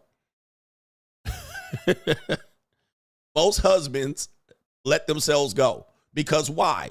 He don't got to look good for her. She accepts him. I like you with a little extra pounds. I like you with your little beer belly. I like you that you're all goofy and looking like Barney Rubble. And so you don't get you don't get in shape. You don't get in shape. So most husbands let themselves go and they give up. Now, when you get divorced, you're going to have to get back out here. Because these single women and Fixes Binds LLC, you can't be out here looking goofy. Hey, man, am I helping y'all out with this game? Am I helping y'all out with this game? I'm putting y'all on life-changing information. And I know people are like, this ain't part of the show. This is indeed part of the show. This is life-changing info for a man that needs this info. And I ain't told one lie yet. Shout out to P.I. Double says, be a real man and pay your stepchild's child support. Step up. Be a real man. We need some real men out here. Pay your stepchild's child support. And we got Mr. Inquisitive says, CGA, how do I book a consultation with you? I'm gladly will pay you to give me some personal coaching strategies on how to play the JUCO game accurately. I have too much to lose to not play the game right. I'm already on locals, FYI. There's a link, clarity.fm/Greg Adams. That's how you do it. Book that consultation, and we can get that going because we need to play it right. There's a way to play it. All right, don't just come out here thinking you're going to flash money out here. Do not just come out here thinking you're just going to flash money. All right, let's get back in here. All right, if you think I told a lie to you, you on the wrong show. I told you the 100% truth, and that, yeah, I ain't sugarcoating shit. All right, let's get to Straggle and Sniggle Theater. Let's go. Like, ride with me if you ride with me, you can slide with me if you feel like 550 on the 5 sticky, come get high with me, that's a deal, right? Straggle and Sniggle. Life-changing information we're giving you on this one. All right, putting you up on the game. Straggle and Sniggle Theater. We got definitely evolution taking place. We need some people to do more of this shit right here. Apparently, this man is in the bathtub. Apparently, what he's saying here is that how to keep the water warm in the bathtub. Take a look at this. All right, please, sir. I hope, I don't know, man. This is not... I'm thoroughly confused. What I'm looking at is an iron plugged into a surge protector with multiple cords coming out, and the iron is wrapped in some sort of bubble, some sort of plastic, as to not put the actual iron. Ninja, wow, Ninja. Him had too many natty lights this week. All right, too many natty lights. This is definitely not the Victim Olympics. It is the Evolution Olympics. Survival of the fittest. All right. Why not? Why not, sir? Please do not. This is not financial advice. Oh, my goodness. Straggle and Sniggle Theater. We met the ultimate Karen. Apparently, I don't know if this is a skit. All right. We got a Karen here. Maybe it's not. Security's on their way for what? This is absolutely ridiculous. Jordan, look, Matt, stop. Who wants to go? Jordan, I understand, but no, listen, it's the principle of it, honey. You're Dude, let's go. Yeah, let's go. Look, lady, we apologize, okay? It's fine that you We apologize. You're No, not leaving. we are leaving. You're not going anywhere. No, we're not going anywhere. She better. No, Jordan. She's not moving, dude. She's not. She's still in the. No. Lady. Yes. What? No. Are you serious? Security. Put us on the internet. Yeah. Instead of security, The cops aren't going to do anything. We're going to call the cops on you. No. Illegally. But the cops for bad parking. 311 non-emergency. All right, yeah, this got to be a skit here. But yeah, that definitely looks like a Karen. She probably was a Kaylee back in her day. Kaylee's turned to Karens. You guys got to realize this woman was attractive at one point, at least semi-attractive. She definitely didn't look like she was a hipposaurus or a dipendopotamus, whatever you want to call it, or a mastodon. Look at this build. And those Crocs, she definitely wearing the Karen uniform here. She going off. And Opie Cunningham right here is not having it. Son is like, they're going to post us on the internet. And they'll be here. What is 311? Non-emergency, and they're going to cite you for parking illegally. Oh my, kid, get your mom out of the way. No, Jordan, get away from the high. Jordan, of course, first name, last name, ass kid. Or last name, first name. Look at Jordan. Or Taylor. Or Hunter. or Caleb. Can you tell your mom to get out? Jordan, You're get over here. Get away from your son Tyson is on our side. Your son is on our side. Jackson. Dude, back We're up. trying to leave. Oh my God. She's all right, yeah, there you go right there. Look at that mastodon right there. All right, yes, there it is right there. Hamilton. All right, yeah, there it is right there. That's definitely what your wife. If you get Parker, yeah. If you get a white wife, they almost all turn into that, unless they are a flatback supreme. All right, unless they're a flatback supreme. All white wives turn into this right here. All right, that's terrible. Watch out for them. Where we at? All right, Straggle Sniggle Theater. We're going to Lot Lizards. This guy says, why I avoid parking overnight at truck stops. Don't leave me. Give me a ride. You got some money? Yeah. How much money you got? Don't leave me.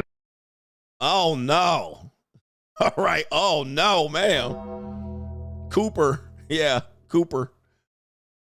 All right, look at this. All right, good Lord have mercies. Not Mastodon, Lot Lizards. Now, what city is this? This woman sounds like the woman from What's Happening. All right, she was the bartender or the waitress on What's Happening. Give me a ride. Okay, is this Jackson, Mississippi? And did she just offer to duck my sick? All right, for a ride? Ma'am, no. No. All right, I am not that desperate, but maybe you are. Give me a ride. Look, give me a ride. This is definitely some. Give me a ride. A ride. You got some money? Yeah. Oh, no, man. What is this? Oh, no. You want me to what? No. All right. No, ma'am. Oh, the humanity. No. I don't need one of them. How much money you got? How much money you got? They never got no money, but they got mouse and Poonany's. Oh, no. Ugh. That's definitely Jackson, Mississippi right here. Give me a ride. All right. No, I'm not giving you a ride. And look at this dingy ass t-shirt. The bigger the hoop, the bigger the hoe. Oh, no. Why you want to give me a ride? Or no, you want me to give you a ride? Don't leave me. Give me a ride. Oh, no. Oh, no. Not that. Oh, the humanity. It's getting bad out here, ladies. Hey, ladies, if you watching my show, you learning a lot of what men deal with out here. We always getting proposition for sex. Everything we do, we get proposition for sex. It's hard out here. All right, we got Straggle and Sniggle Theater. We got a guy somewhere on Aurora in Seattle. It says right here, when you try to make a world a better place. Hey, don't be smoking cigarettes if you're pregnant. What's wrong with you? I'm not pregnant. I'm fat, you fucking asshole. Oh, no. Oh, the humanity. All right, another one. These women out here ain't trying. They just slop-a-lops running around here. Hey, don't be smoking cigarettes if you're pregnant. What's wrong with you? I'm not pregnant. I'm fat, you fucking asshole. Oh, no, man. Ladies, y'all need to get it together, man. Y'all need to get it together. Look at this build. She looking like she pregnant, right? You trying to help the woman out. You look pregnant to me. You definitely look like you pregnant or you just had a baby. All right, what's going on in there? This is a disgrace. Man, we got some people out here, man. We need some. Oh, my God. Americans are bad. Americans are down bad. And she bad. Don't be mad at me, baby. You look pregnant.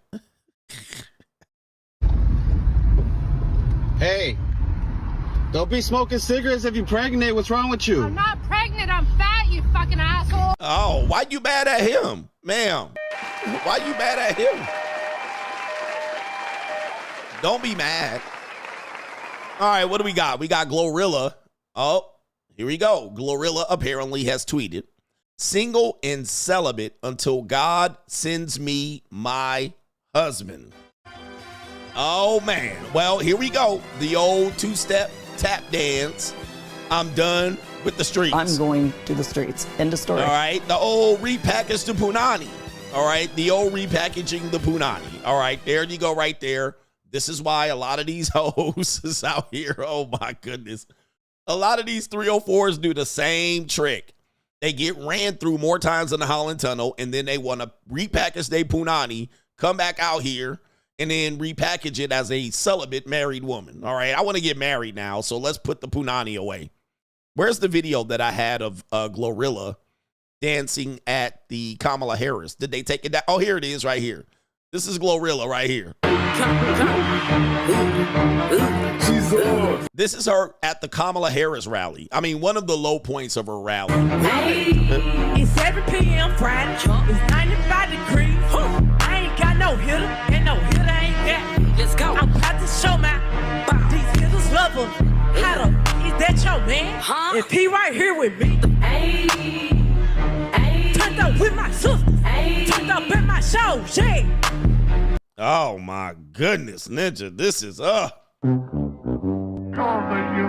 apparently same playbook these bitches be doing, man. Hey, you know what? Time to repackage that Poonany now. I need to get me a husband. And that's you. I'm now celibate.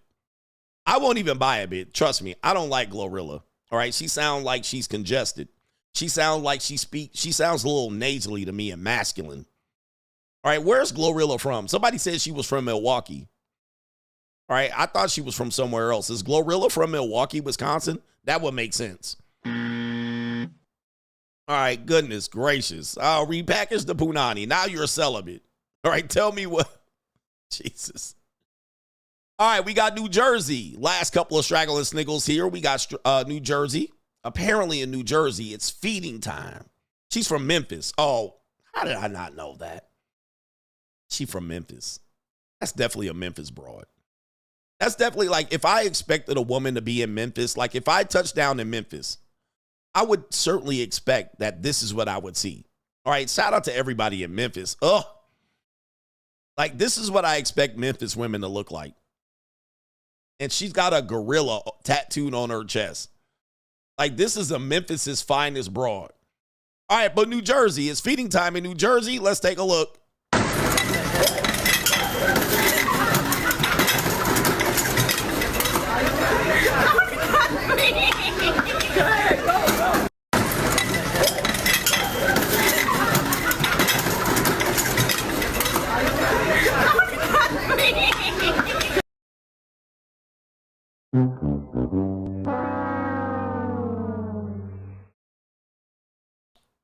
New Jersey. This has got to be Trenton, New Jersey. This is definitely Trenton activities here. I don't understand. This is snow crab, y'all. This is snow crab. And yes, these are all women. These aren't men. These are y'all sisters out here attacking pieces of snow crab like they've never been anywhere. Like, this is sad. And these are all, do I see, I think I did see one male in there, but these are y'all sisters. Hey, Dr. Umar, check in. Like this amount of crab, those are actually not snow crab. Those are definitely a little bit, those are actually pretty healthy crab legs there. Like this is bad. Like this is terrible, man. Like look at this. This woman's got a plate full. Like they sitting around waiting. Like this is what people act like that never had shit.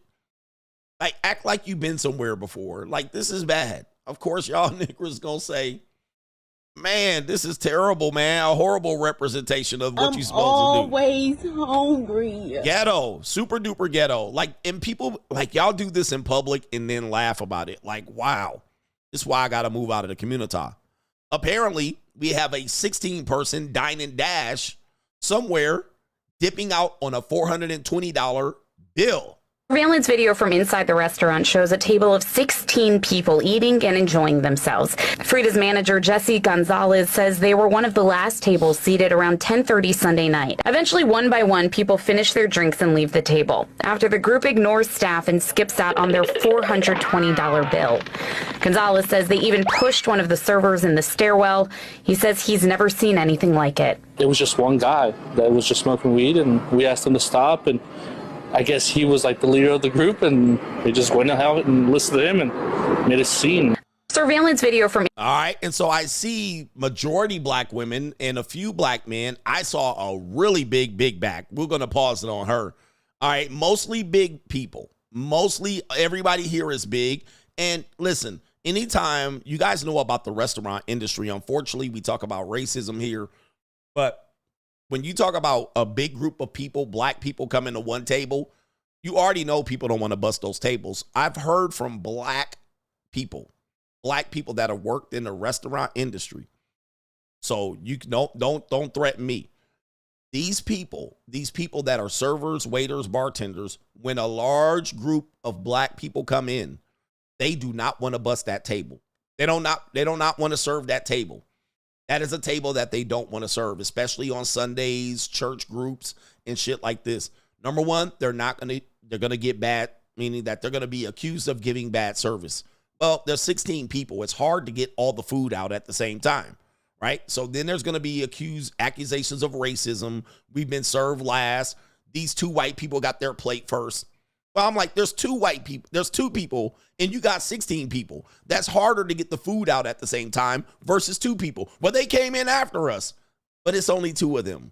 They got 2 entrees. Y'all got 16 or 20 entrees, right? And 16 or 20 drinks. And y'all telling them what to do. But and the last part, they're not going to tip on the level of whatever that bill is. $420 bill, you should expect $80 tip. That would be 20%. Relatively quick maths, $80 tip. It ain't going to be nowhere near $80. It's going to be separate checks and people tipping $1 per check. So you're looking at a $16 tip if they pay. Okay? Then people are going to complain about the food. Trust me, I've heard this. I've heard black waiters and people that worked in the restaurant and hospitality say the exact same thing. $16 tip on this. And if it's a same check, right, you're going to have people not pay their end and they're going to be arguing. All right, but this is crazy. This is crazy. It's sad to see, but of course, when we get mistreated, we got to know why we're getting mistreated. Is because there's people like this. Same thing. There's people like this that act like they ain't never been nowhere before. And by the way, why do you go places with 16 people? I mean, you need to book a room at that point.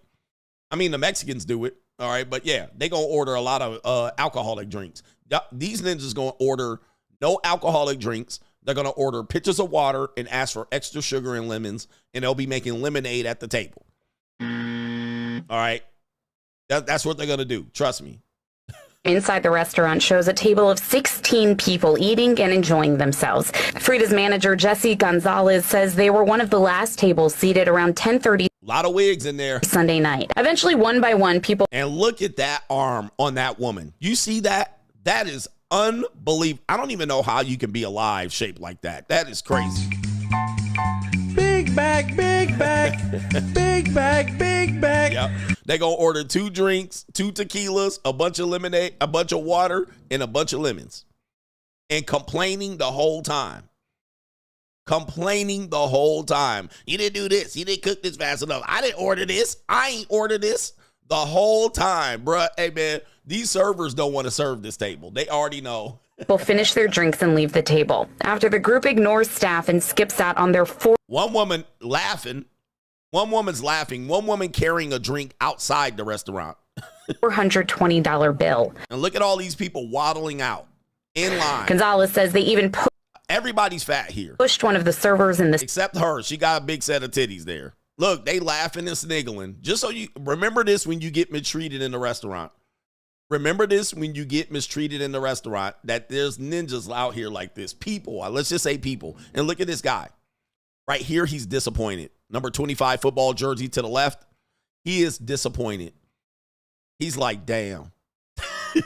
He's like, yo, This is fucked up, right? This is messed up. By the way, these restaurants depend on these $420 tables, man. Stairwell.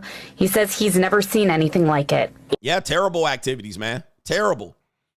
Terrible, terrible, terrible, man. It was just one guy that was just smoking weed and then smoking weed in the restaurant. I mean, sheesh, what city is this? That's Straggle and Sniggle Theater. Like, ride with me if you ride with me, you can slide with me if you feel like 550 on the 5 sticky, come get high with me, that's a deal, right? Straggle and Sniggle, yes. One person can mess it up for everybody. One person can definitely mess it up for everybody. This is the sad times. Isn't it sad times, man? Yes, it is. This is very sad times indeed. Okay. I'm checking. Shout out to our brother here. This is Timothy says they don't speak our language. Salute to you, coach. They don't speak our language. We got to know this, man. A lot of guys got to know what's going on. 100%. All right, laughing and sniggling after they're stealing food. All right, yes, indeed. All right, so let's continue with the show. We got, it's an evil world we live in. It's an evil world we live in. It's definitely the next segment out here. Take a look at this. Now, ask yourself, and of course, I think this is a skit, right? Ask yourself this. If you're in a relationship, and I've said this before, and people have disagreed with me, especially men. Men have disagreed with this statement. And it's mostly you sucker for love ass ninjas, but I digress. If you're in a relationship, girlfriend, boyfriend, partner, right, whatever you want to call it, this is my boo, this is my wifey. But if you're in a relationship with a woman, but you have not proposed marriage to her, are you in a relationship? Are you in a relationship? Somebody said it's in Memphis. Memphis took a back-to-back L. All right, it was Memphis again. Okay. All right, shout out to Memphis. If you're in a relationship with a woman, but you haven't proposed to her marriage, she doesn't have a ring, are you in a relationship with her? Now, I said this before. I'm like, guys, if you're not married to her, that ain't your girl.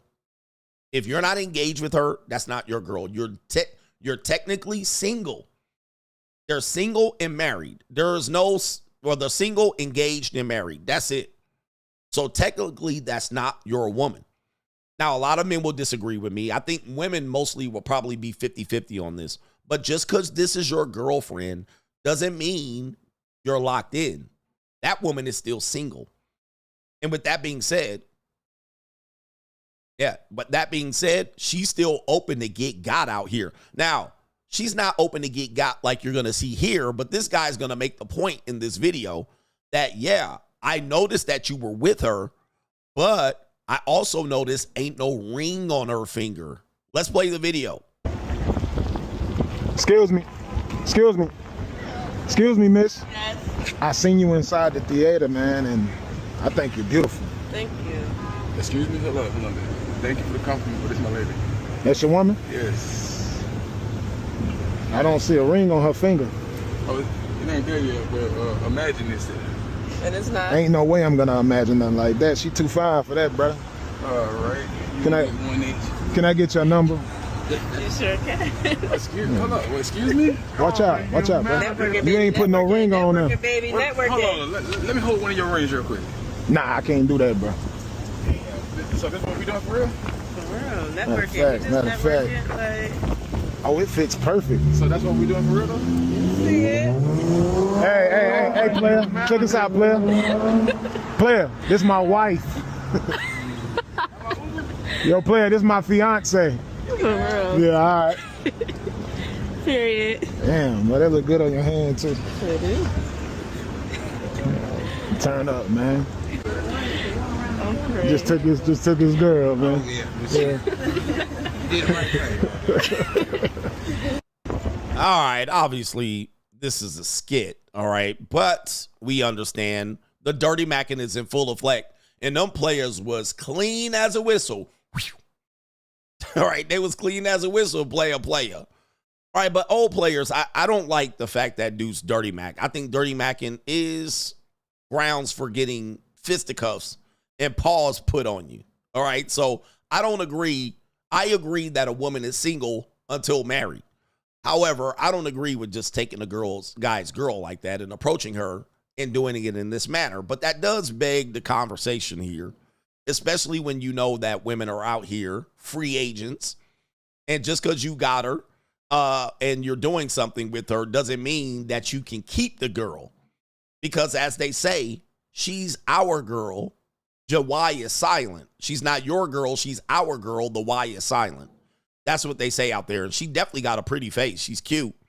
All right. And player, they showing mad teeth out here. Niggas always gotta show they teeth. But here's the thing here. Let's look at the comments. This guy, LaTruth, says she's single if you have not put a ring on her finger. She's single. This one says a woman, she paid for that whole night. Now, for the guys that say Pookie doesn't have to pay, well, yes, there's a situation where you can say, my girl takes me out. My girl buys me things. Well, that's not your girl. She's our girl. The Y is silent. She can liable to be any man's girl. It just depends on how much voodoo you put on her. It just depends on how much voodoo. But yeah, your girl can still get got, especially if this woman's saying she funded the whole night. And there's a stereotype, and possibly the stereotype is true. His wife for the night, she'll be single when the sun comes up. This one says, moral of the story, fellas, put a ring on it. Hashtag single. So that's where the reality is. And I agree. I actually agree with the notion that a woman is single until she's not, until she's married. But that doesn't mean she's still not our girl. But if you really are claiming your girl, the only way to put pure claim on her is to marry her. Other than that, she's single. She's free to do whatever she wants. A lot of young guys don't like that because you're saying, nah, she mine and I committed to her and I put the Johnson on her and I spend most time. Nah, bruh, she's single. That's not your girl. All right, that's a free agent. She's able to do and move as she wants to move. So you can't tell her shit. You can't tell her she can't do this and she can't do that and she's single. In fact, I played a video of a woman remember this? I played a video of a woman, a grown-ass mother, telling her son's girlfriend the same thing. Because the son wanted to tell the girlfriend what to do, and the mother of the son said, girl, you don't even have to listen to him. Like, that's some dirty macking. I don't know if you remember that. That video was a long time ago. The mother said, hey, you don't have to listen to him. He broke. You don't have to listen to him. He don't got a ring on it. You don't have to listen to him. He don't control you. And again, young love is different from the love that we talk about on this show. When you're young, 15, 16, 17, 18, 19, that young love, we don't talk about that over here. That's just puppy love. That's just inexperience. That's just inexperience. You guys don't know shit about life. All right, so don't try to qualify that love as the ideal love. But we love each other, coach. But here's the thing. Here's the thing.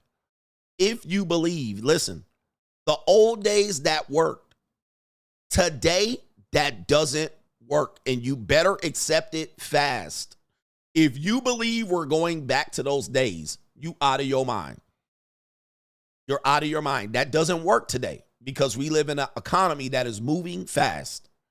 We live in a world where women have options, not just an abundance of men. They have an abundance of options in terms of education, career. They can move from one city to the other. But you're still operating like we're going to be in control because we're in a relationship together.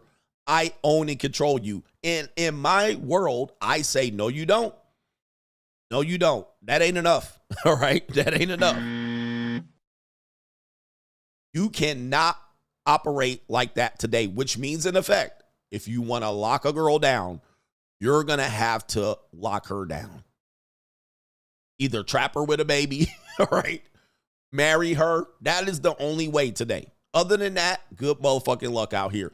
She's your girl, but she's really our girl. The Y is silent. Trust me.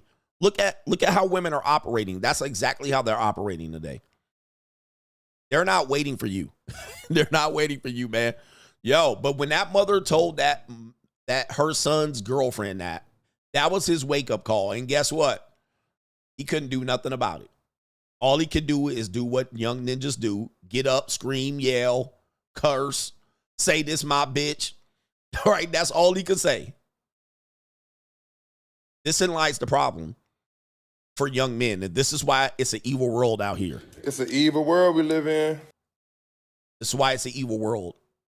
It's because in the reality, in the grand scheme of things, although there's disadvantages to marriage, you guys think I'm anti-marriage. I'm not. I'm anti-marriage for a lot of men who are ignorant. I try to educate you as to what the realities of marriages is. But I want you to think about this. Yes, so men are single too. Yes, you're still single too. It's not just the women. You're single until you're married. Right? You're single until you're married. But listen to me. A lot of men right now are watching women live a world where they're like, I don't want to get married until I'm later in life. I want to get my career going. I want to do X, Y, and Z, right? I want to do this. I want to travel. They want to do all the things up front and live life up front and then get married. That's their ideal. They love that. They love that concept. As women say, I love that for you. Not a lot of women are coming out of the box, 19, 20, 21, 22, 23, 24, wanting to get married. They're simply not doing it. Now, let's look at the men. A lot of men are not getting married. They're not pushing women to get married at 19, 20, 21, 22, 23, 24. Ask men today, do they want to get married? The men are like, hell no. Now, some men want to get married, but that's only to lock in the girl. You're locking in the girl. You're taking her off the marketplace. And then you have more control.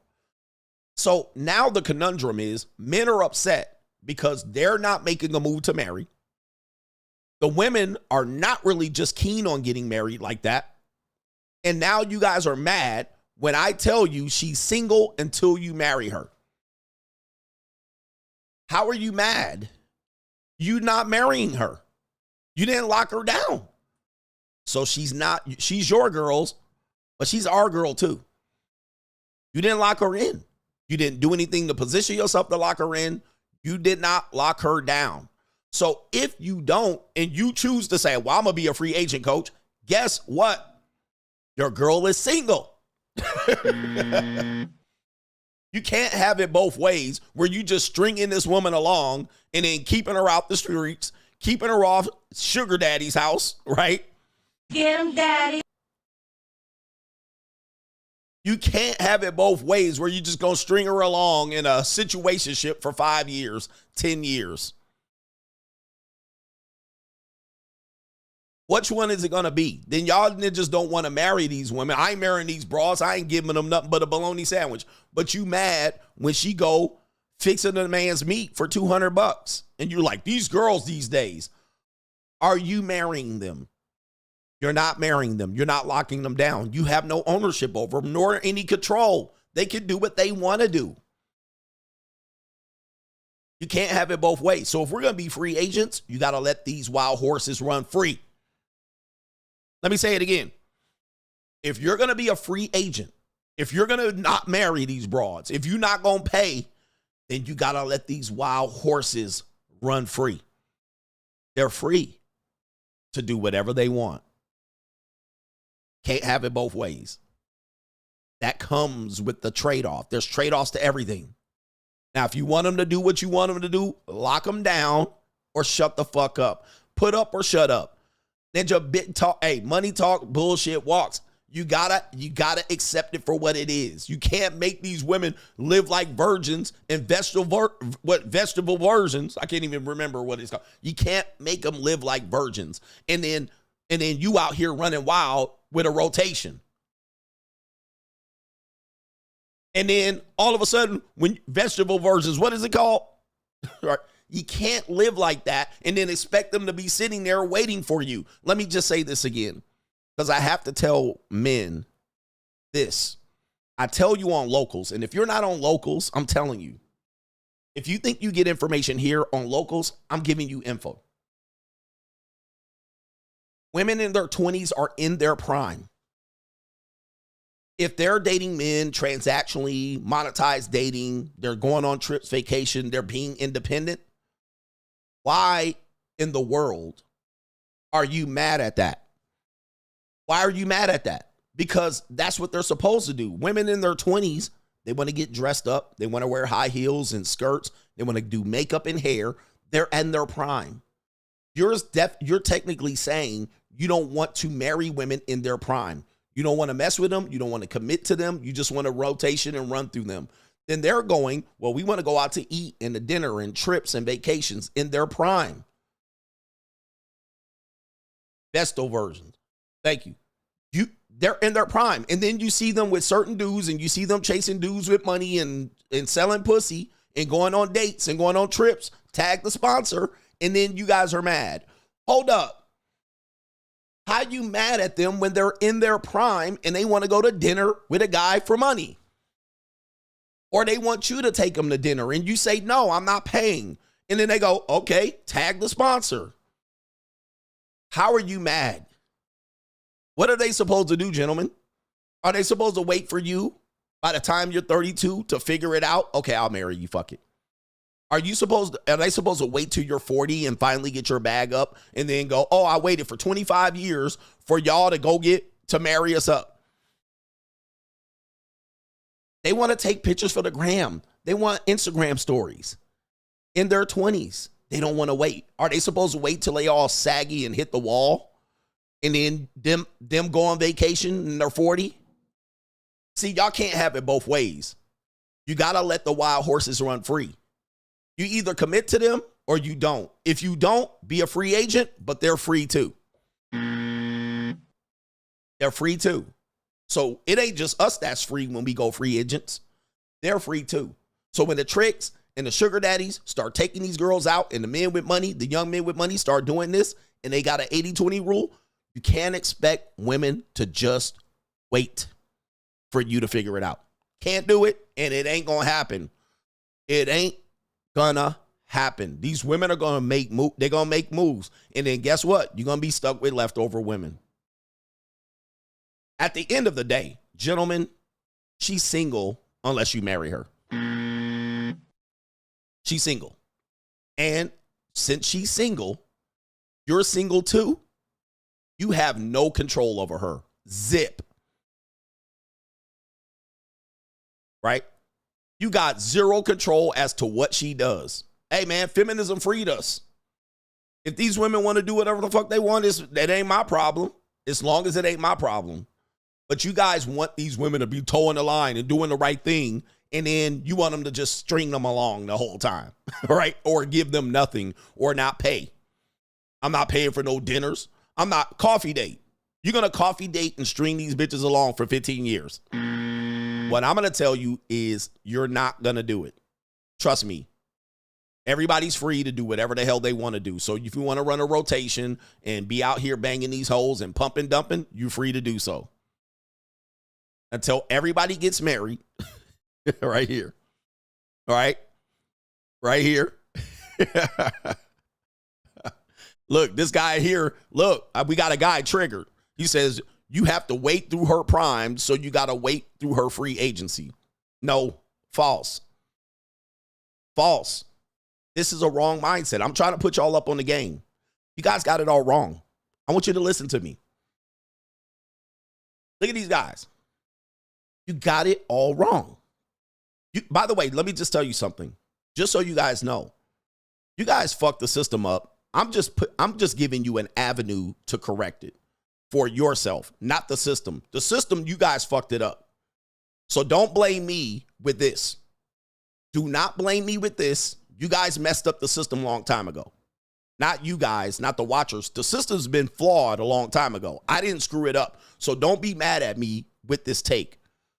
Listen to this. You guys are thinking the wrong way. You're taking women. You're a man. You're a free agent. You're taking women, and then she's got to wait through you through your free agency, so she's supposed to wait for you? False. False. I want you to listen. The women that you're parallel in your parallel universe, the women in your parallel universe are not your women.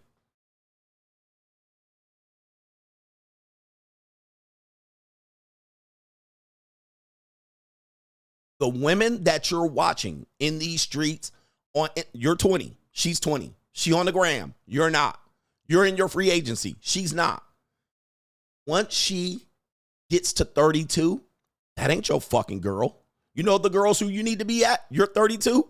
You need to go down to the 20-year-olds.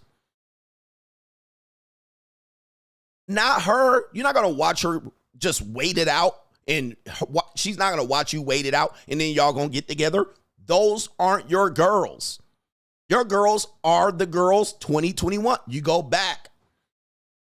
And it's been this way since forever. But y'all trying to make it so now y'all get y'all both dusty lives together and you're trying to turn hoes into housewives. She washed. She cooked. That's not your girls.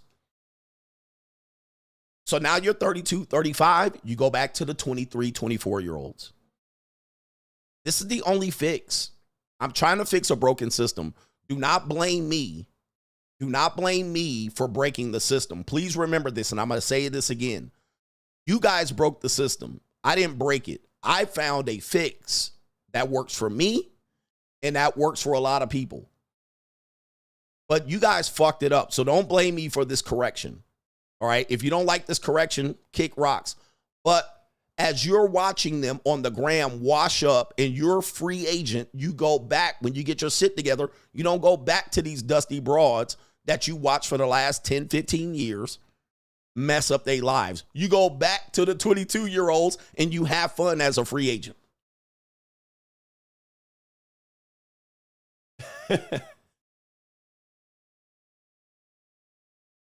But guys are trying to control women that you're not married to. You have zero control.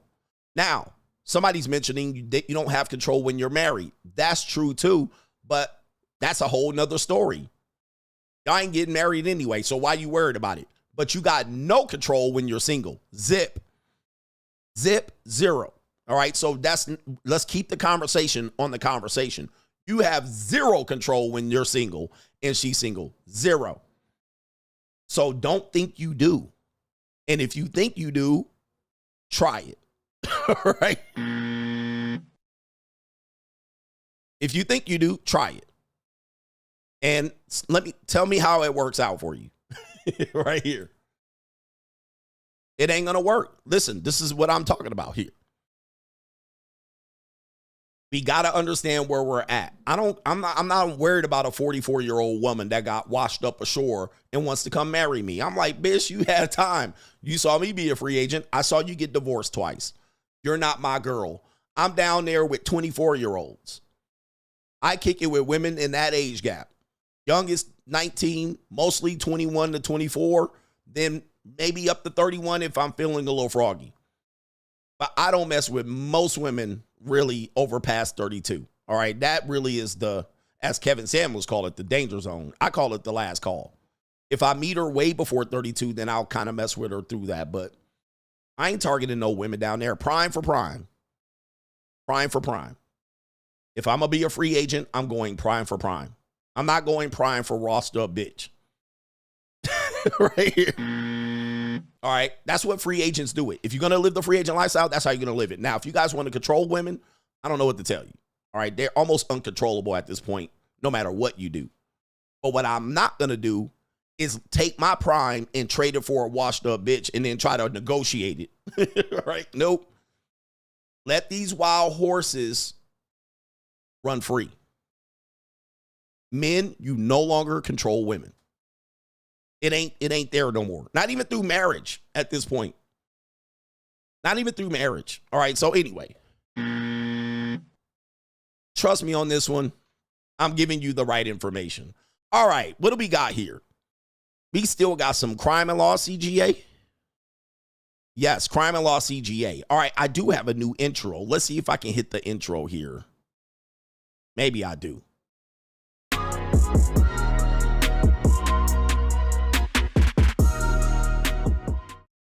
Crime and law CGA. All right. Shout out to the new intro there. All right. I don't know what's going on there.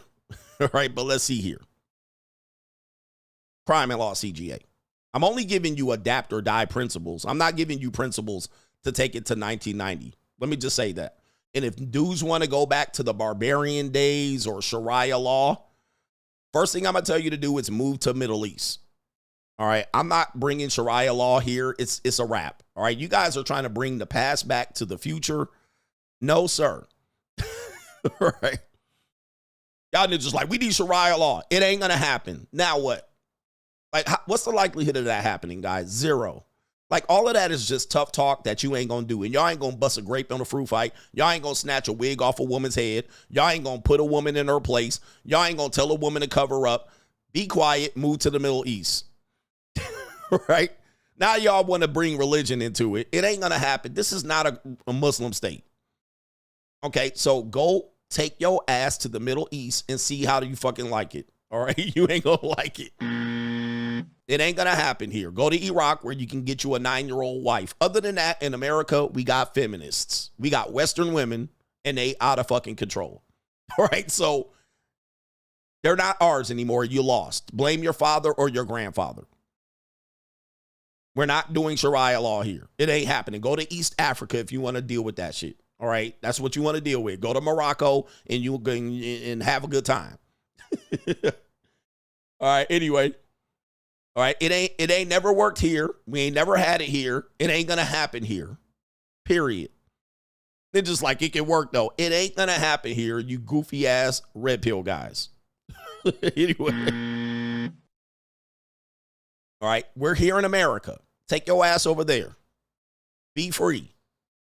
Stop controlling women, you controlling ass ninjas. All right, anyway. Crime and Law CGA, you criminals. We have a woman that says, we need a Black Project 2025. Oh, no. Oh, the humanity. All right, we need a Black Project 2025. All right, let's see what this sister has to say here. I'm interested in what she has to say. I'm actually not, because I know some goofy shit is about to be said here. All right, let's see what she has here. If we had a Black Project 2025, hear me out. I know it sounds crazy, but this is my vision. What if all of us were to get into a group? Okay, I'm talking doctors, lawyers, engineers. There's so many of us that are so talented, and we were to work together with our own Black agenda for 2025. I'm talking opening up Black-owned grocery stores in certain cities, Black-owned banks, so that way we can actually get our home loans and do what we need to do, our own doctor's offices, our own law practices, and we really were to just congregate and push towards our goals and our outcomes, right? And so this is how I envision it going. We can all get into this group. We can all donate what we have to donate on a monthly basis. And then basically we can have a CEO, we can have a CMO, and we can have a CFO that's in charge of leading the groups with the initiatives, right? We could have bi-weekly, monthly calls in regards to where we stand with our goals. So, okay, guys, we want a Black-owned grocery store in Los Angeles built and developed, August 2025. This is where we stand. This is how much we have funded. This is what's needed. This is where we are in the process. And we just go from there. And so we can just kind of congregate. And then on top of that, in this group, we could also just have a massive directory of Black-owned businesses. So that means that everyone that joins this group swears off of purchasing from these large corporations. I'm talking Black-owned coffee brands, clothing, everything you guys can think of, toiletries, like down to everything, like body washes, everything we use and consume on a daily basis. It is no longer purchased from these large corporations. It is purchased from one another. And I think that we can create so much wealth amongst ourselves just by strictly swearing off of supporting large corporations and only supporting one another, and also congregating to create our own agenda. Now, I know that there have been people who have tried to do this before in the past, and I know that we struggle as a community to trust one another. I don't really care about all that right now. I just personally feel like if we are able to put our pride aside and get it done, I feel like it could be one of the most impactful things done in Black history. Like maybe there is a silver lining in Kamala not being able to get into office, because as a community, we just become that much more tight knit. Do you get where I'm coming from? I don't know. I know it sounds crazy, but I just feel like this is something that we should do. And I feel like I feel very strongly about the ability for us to transform our community and the perception of African-American individuals if we were to really finally come together. I don't give a fuck what you think, bitch. Cut that bitch off. Next caller.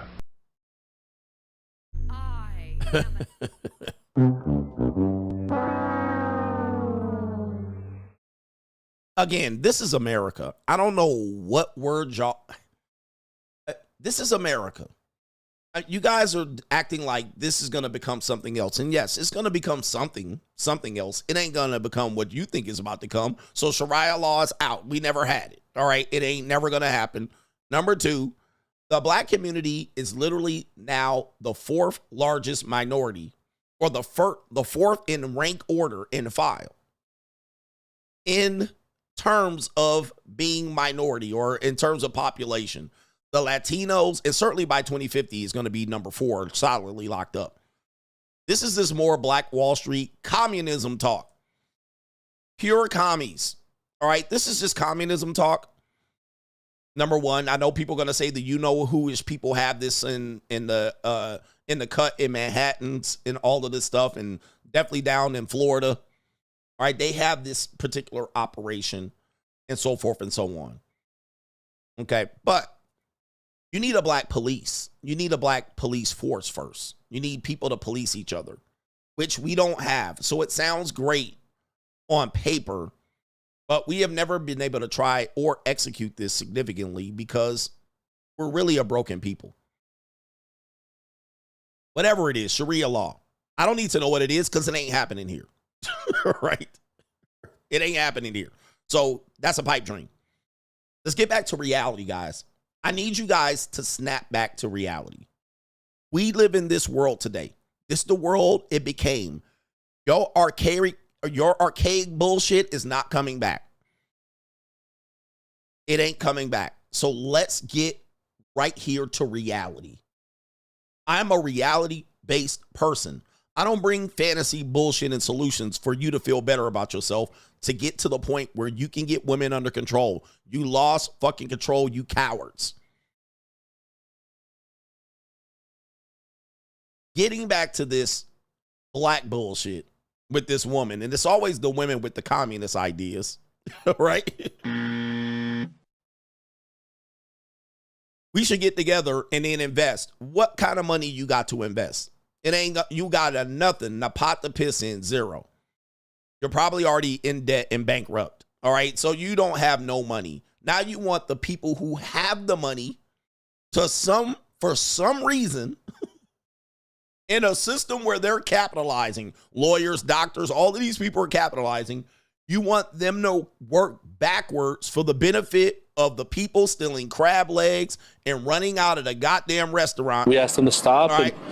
I guess he was like the lead. You want the winners to go backwards and work back and help the losers. That's why it's called communism.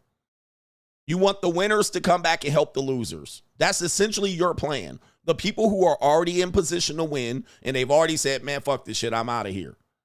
You want them to come back and invest and put grocery stores in Los Angeles where they steal up to $951 to prevent themselves from going to jail.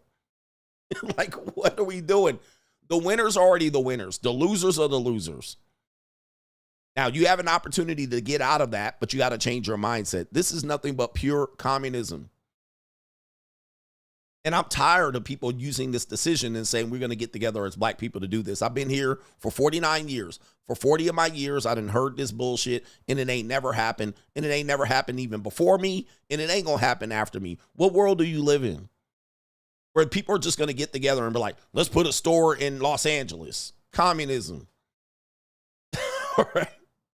Let's just get together and be like, let's put a store. You know who can pull this off? There's only one group of black people that can pull this off. All right. There's only one group, and you might not like it because I deal in reality.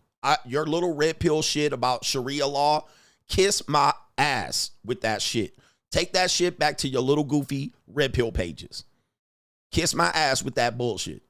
All right. I'm tired of you people talking this crazy shit. You know the only people who could do this in the black community? Black Mafia family, BMF. Them the only people that can do it.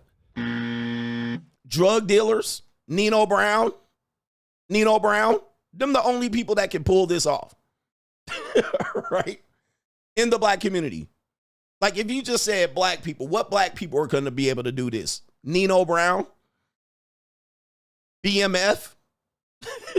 What's the ninja name? Big Meech, them the only people that will probably be trying to pull some shit off like this, and it's probably not going to work for you. You're going to wish you didn't go into business with these type of people. Them the only people that would probably be thinking about doing something like this, where they could get together and then move some grocery stores around, right? Them the only people that would actually be probably thinking about doing something like this, and they would be the own police force. They will be your police force.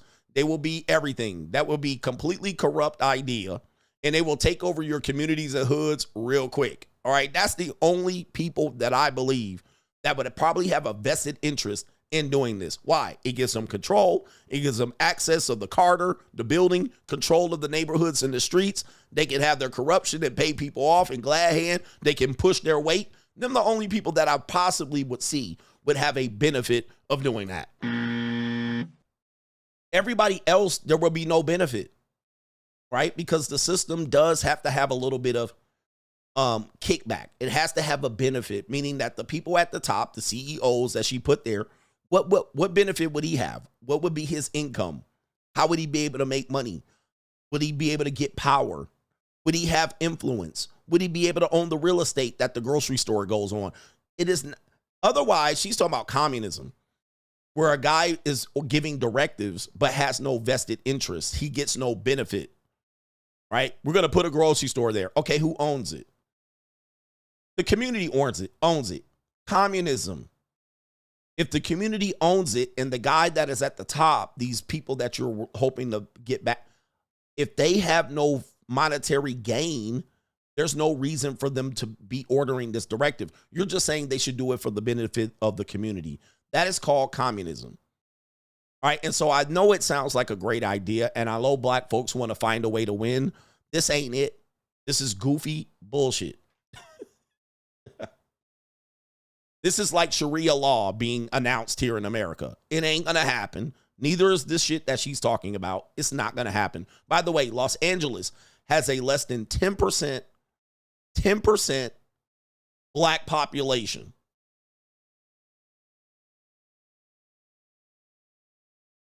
You would have to have all of that 10% of that population shopping at that grocery store specifically. The same way as the you-know-who-ish people shop at Gelson's. The same way as the Asian people shop at the Asian grocery store where you can buy fish with the head and the eyes on it. All right. You would have to have everybody going there. If you only have a small percentage of people going there, you're going to go bankrupt. There's going to be no reason to put it there other than saying it's there. Now you have to have Big Meech's security agents in front of that to make sure y'all don't steal it. But Suge Knight, it's not going to happen.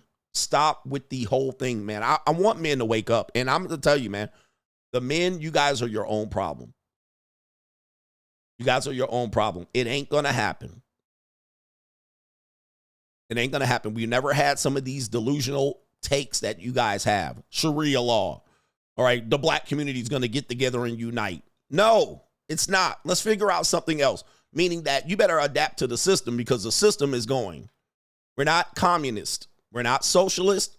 We're not Muslim. We're not Sharia. We don't have any of these things. Can we actually deal with reality? You motherfuckers are playing a comic book.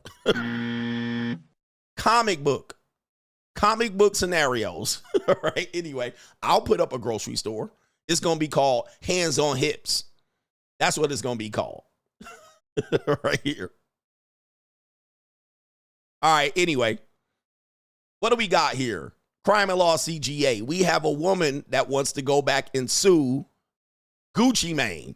This is Gucci Mane's ex-girlfriend. Let's see if we can pull her up here. Let's see if we can pull her up. This is Gucci Mane, the rapper's ex-girlfriend. There's Gucci Mane before prison. And there's this woman here. There's the girlfriend there. Okay. Nice piece of calico.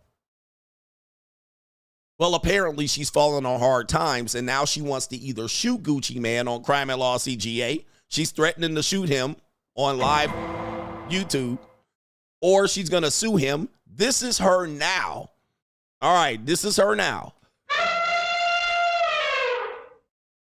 This is the woman now. Boy, I tell you, This is why I tell you, gentlemen, prime for prime. Prime for prime. Stop looking at old washed up women and complaining about them. The best thing you can do is avoid them. Prime for prime. Here we go right here. Gucci Mane's ex has fallen on hard times, and this is her on Crime and Law CGA. Soon as I see a Gucci Mane, on God, on my soul, I flatline in broad daylight. Drop the location. Where the next show at? Where the next show? I bet you I'll be out there with the damn Glock on my hip and with just me here, man, breathe. Yeah, I bet y'all flatline. But listen, y'all, I'm trying my absolute best to expose the Gucci, but they keep, every time I try to post receipts, they keep taking my shit down. Hell no, I'm not letting shit go. I'm not gonna stop is in jail, cause I'm downtown. Like, where's the federal building? Anybody know where the federal building is? I'm right here by the Coca-Cola. I'm trying to go file a lawsuit. I contact attorneys. Nobody want to help me. They think I'm crazy. Everybody think I'm crazy. I ain't waiting on me shit. I don't need shit from Gucci Mane. Black. Black. Well, listen. Prime for prime. I'm pretty sure Gucci Mane is probably not threatened here. She's definitely cuckoo for Cocoa Puffs. And look at the fall off here, man. The fall from grace is dramatic. The fall from grace. I mean, look at this. I mean, I see collarbone, neck. Now I only see neck bones on this woman. This woman is blown up. And Gucci Mane, yes, he's blown up too, but he still got money. Now look at this. Sheesh. All right, but she wants to sue him, threatening a $20 million lawsuit. However, she's looking for the federal building wherever she is. It is always your own people. So when we're talking about this woman right here, we need a Project 2025. Oh, you're talking about W.E.B. Du Bois' Talented 10th? All right, okay, the Talented 10th. Oh, okay. All right, so here we go right here. Then you got this woman looking for the federal building trying to sue a rich man for $20 million.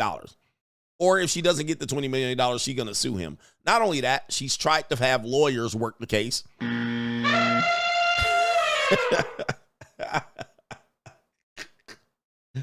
But you guys want Sharia law, but you won't go snatch her wig off. Go sit down, sir. Go sit down with that bullshit. All right, I'm tired of you ninjas. Go snatch her wig. Hey, first ninja to go snatch her wig off that yells Sharia law or Sharia law, whatever the fuck you want to call it. That ain't never going to happen here. Go snatch her wig off, and then I'll listen to you. I bet you won't do it, you goofy-ass ninja. Goofy Red Pill 2017. 2017 Red Pill. Go ahead. Go snatch her wig off, coward. You won't do it, goofy Red Pill guy. You go snatch her wig off right now. Go punch her teeth in. I bet you won't do it. You scared. You want everybody to design a system around you while you sit on the backs and reap the benefit, you commies. All right, anyway. Red Pill Cowards 2025. Anybody that yells Sharia law. I'm tired of these Red Pill commies. Coochie commies at that. You're going to watch us take over the women, and then so you can pick at it. This is what happens to these Red Pill commie-ass ninjas. This is what they do. They wait for strong men to make the laws, and then they go grab up the women after the fact. These are the Red Pill commies 2025. Okay, so CGA, Andrew Tate, all the Red Pill guys, Fresh and Fit, everybody goes and make the system for you, and then you get your first pickings at the women. So you can just go grab them up, all right? And after we done all the work. Red Pill commie, coochie commies 2025. We going to call these Red Pill guys out. All right, because I'm tired of these ninjas talking that bullshit. Let's talk some real man shit. All right, snatch her wig off. I bet you won't. Sit down, punk-ass Red Pill guy. Shut your bitch ass up. Punk-ass Red Pill guys. Nah, man, fuck that. Talking shit on the internet. Ninja, you don't even have a face picture talking about Sharia law. Okay, anyway, sit down. Tired of these ninjas. Right here. Tired of these ninjas, man. Internet talk shit ninja. Anyway, I've been out here with my whole face and my government name, and you talking about Sharia law. I'm pissing these ninjas off. I'm going to trigger these ninjas in 2025. All right, anyway, crime and law CGA. This woman says, now this is bad, y'all. This getting bad out here. This woman says maturing, well, I guess she's reading a tweet. Maturing is realizing that most men's first intimate experience, I believe, with a woman was actually a sexual assault.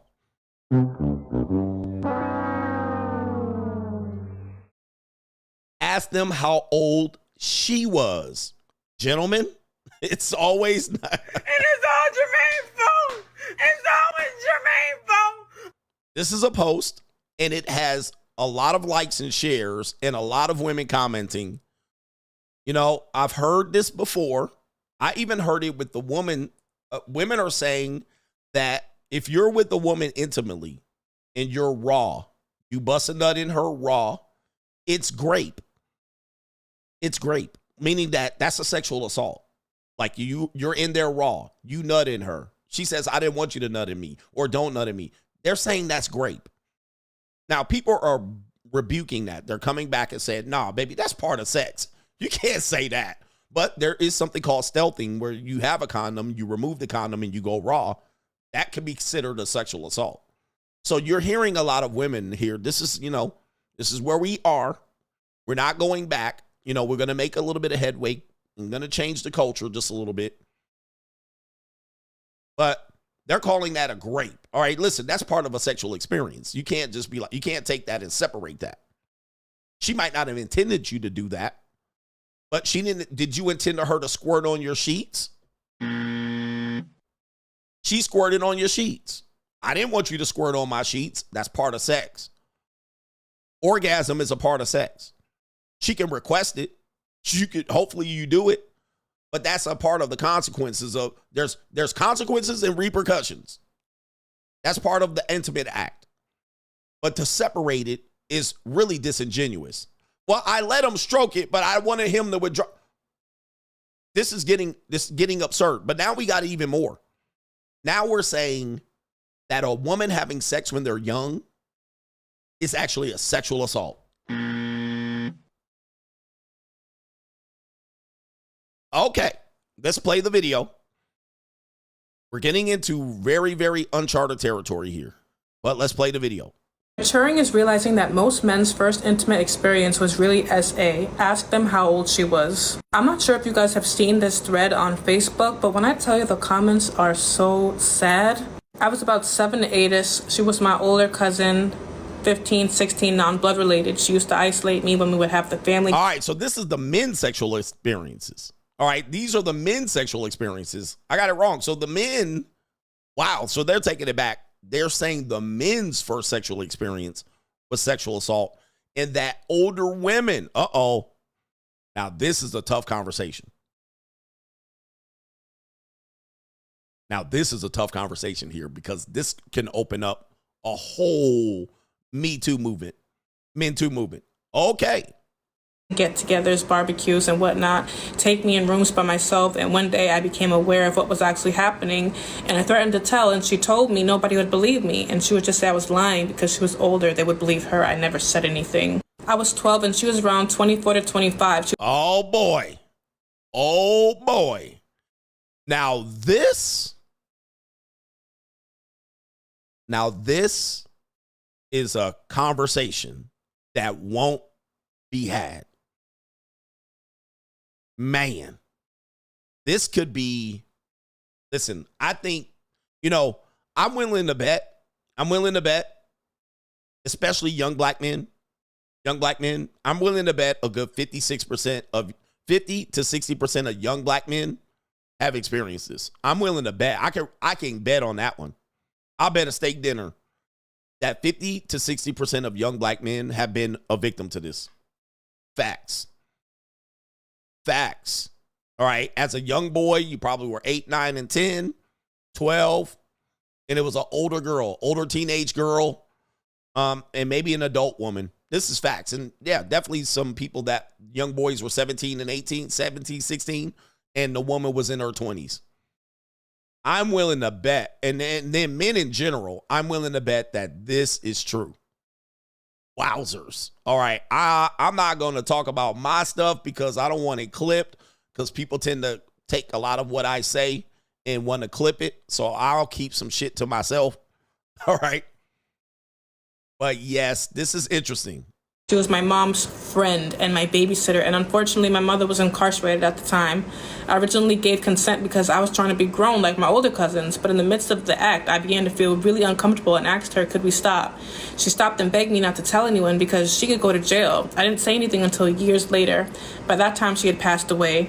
It wasn't until I became an adult myself that I fully realized how wrong it was and how much it had an effect on my life. It made me extremely promiscuous at a very young age. I won't completely blame it on her because I take accountability, but I acknowledge that she played a huge role in that. And yes, this is a public thread. These are people putting these comments out publicly so anyone can see. No private information was disclosed unwillingly. But this post is really just to show us that childhood trauma does affect us later in our adulthood.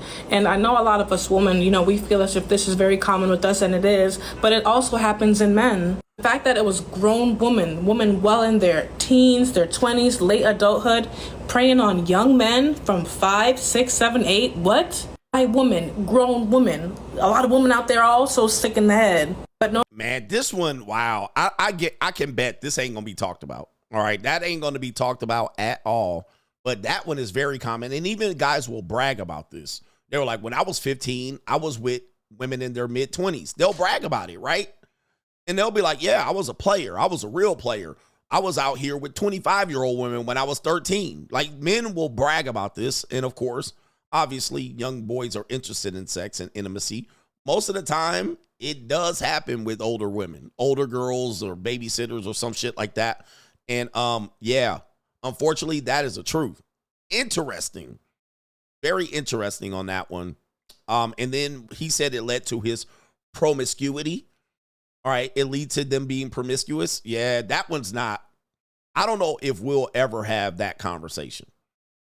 And it's tough because a lot of men will have to be vulnerable. And it's tough for men to be vulnerable. When they talk about men needing therapy and trauma, yeah, that one's ooh boy. That one is a tough one. Even there was a scene. Let me show you the scene here. And I won't be able to show you the scene. Let me see here. Let's see here. See if there's a scene. There's a movie scene that is a classic movie scene that it doesn't get talked about a lot these days. They always talk about the opposite side where the man was the predator. But there's a movie right here called Juice. There was a movie called Juice. In this movie, this woman was a grown-ass woman. This is Dawn from En Vogue. I think no, that's not Dawn. That's the other woman from En Vogue.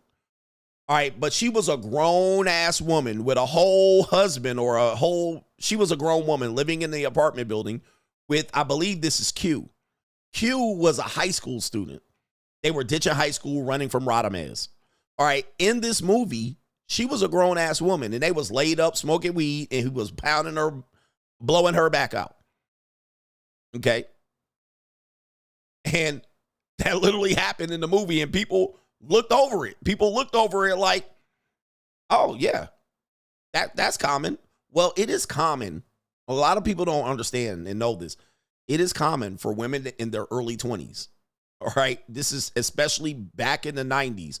The early 20s, women would be with dudes that were 16 and 17 and maybe 15. This is very common, man. I mean, I'm telling you, I don't even want to even. All right? But yeah, she was a nurse with a husband or a boyfriend, and he was a high school student. Now, people are talking about Antron Fisher and stuff like that, but in the 90s and the 80s and the 70s, this was common. Yeah, this was beyond common. All right, and that was going to be a hard conversation for people to ask. Men are going to have to be vulnerable and admit some things happened to them that really would put women and possibly people in families in a very curious position to answer questions. Are going to make some things uncomfortable. Definitely some neighborhoods are going to blow up. All right, that is an interesting conversation there on Crime and Law CGA. Wowzers, man. Unpacking some shit. That was Cindy from Igvogue. All right, let me check the super chats here. Wowzers, we got a great show. Female Narcissist coming up. Yeah, it's probably still common too.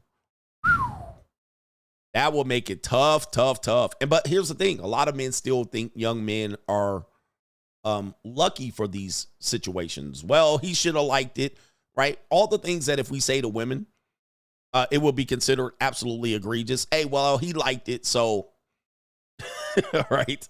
He liked it, so it's okay. All right, let me check something here. All right, I see what's going on. Glocktavius. It's pending, so it doesn't say, I don't know what it says. But Glocktavius said something, so I guess I'll wait. Shout out to C Black. C Black says 1,000% on black restaurant patrons. I used to bartend and wait tables at various places. They act like high society when they dine at restaurants of most tiers. It says right here, it's inherently understood with managers that when the table acts this way, tactfully rush them out and assume no tip. Wow.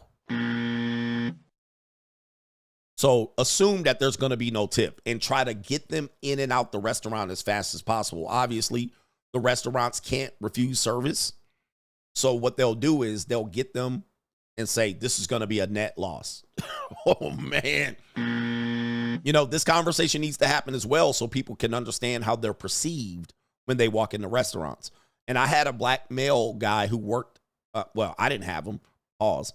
I knew a black male guy who worked in the restaurant industry, and he was a pro-black. He was from the South. He grew up in Oakland originally, but Louisiana. And he was all about black people. But he said they were the worst tables to bust. They were the worst. So now that we know how we're perceived when we walk in, you can act accordingly.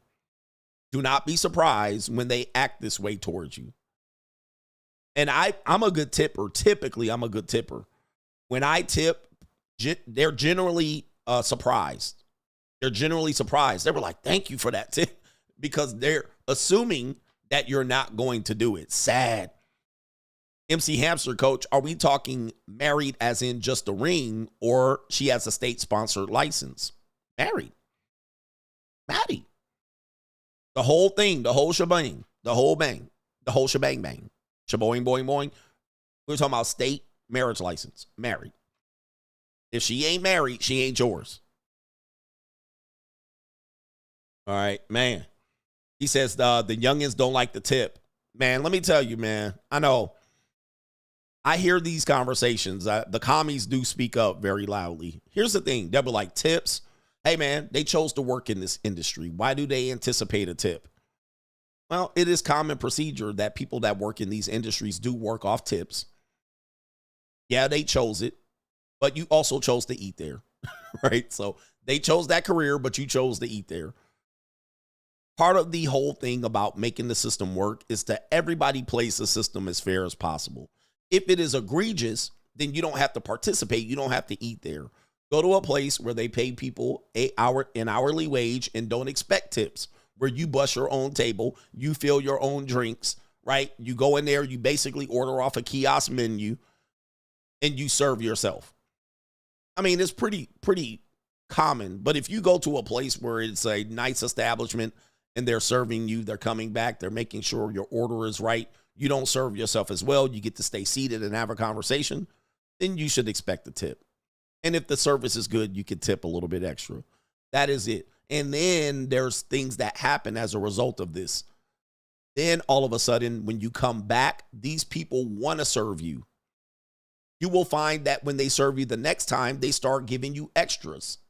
Oh, don't worry about that dessert. Don't worry about that drink. This is called financial karma. It is called financial karma. It's one of the things that I teach. You don't have to agree to it. Financial karma. What you will do is, and this is biblical, the way you want to be treated, you treat money the way you want money to treat you. Treat money the way you want money to treat you. If you want people to shortchange you and gyp you, if you want them to treat you and not pay you on time, right? Then all of a sudden, like, let me just rephrase it. If you want people to pay you on time, you must pay people on time. Meaning pay your bills on time, and people will probably treat you and pay you on time. But you will find that when you don't pay your bills on time, people treat you like shit when it's time for them to pay you on time. So when they owe you money and you go to them and they don't pay you on time, you all messed up. You're like, hey, why you treat me like this? And then you treat the next person like this. And then it's just a cycle of bad financial karma. You, on the other hand, Ninja, when you are the giver's gain philosophy, as we teach on the blue chip mindset, the giver gains. The giver gains. So if I tip people and I know I'm going to frequent that establishment and I tip well, they tend to treat me better when I go back the next time. And thus they start giving me incentives of things that will equalize that tip. Same thing as the barber shop. I tip my barber. He always there when I need him to be there. Sometimes he'll let me skip the line. I give him good tips. Then it saves me time. So think about this down the line. You don't have to start this, but just start putting it into your principles of the idea of the giver gains, the giver's gain. You give, people will give back to you. Don't expect the same people to do so. You give, you will find that other people start giving to you. If you start this whole thing about, well, they didn't choose, they chose to work here and this and that, and you guys will not tip them, you don't have to do it. But it is a giver's gain philosophy where the money, financial karma will come back to you. It always does. It always does. Treat people the way you want. You want people to treat you. Treat money the way you want money to treat you. 100%. Because you'll soon go into business and then you'll want people to frequent your business and then pay your fees and not want to ask for a discount. Well, if you've been treating people like shit in your earlier life financially and not paying people and tipping them out and not giving them extra incentives, then people are not going to support your business. Then you're going to wonder why they don't support your business. All right. Anyway. And you do have to get around the right people to have this happen.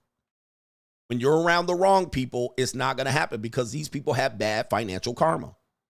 These people treat people like shit financially. So then when you open up a business among those people, you're expecting them to bring you back good money karma, but they have bad money karma.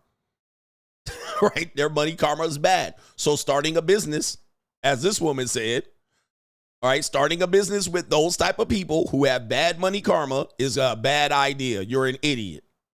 Don't do it. Don't do it. You're an idiot. All right. This is going to mess you up long term. You're going to wish you didn't do it. We got our brother Sean, Rational. Or Rationality. CGA. Right here. It's CDA.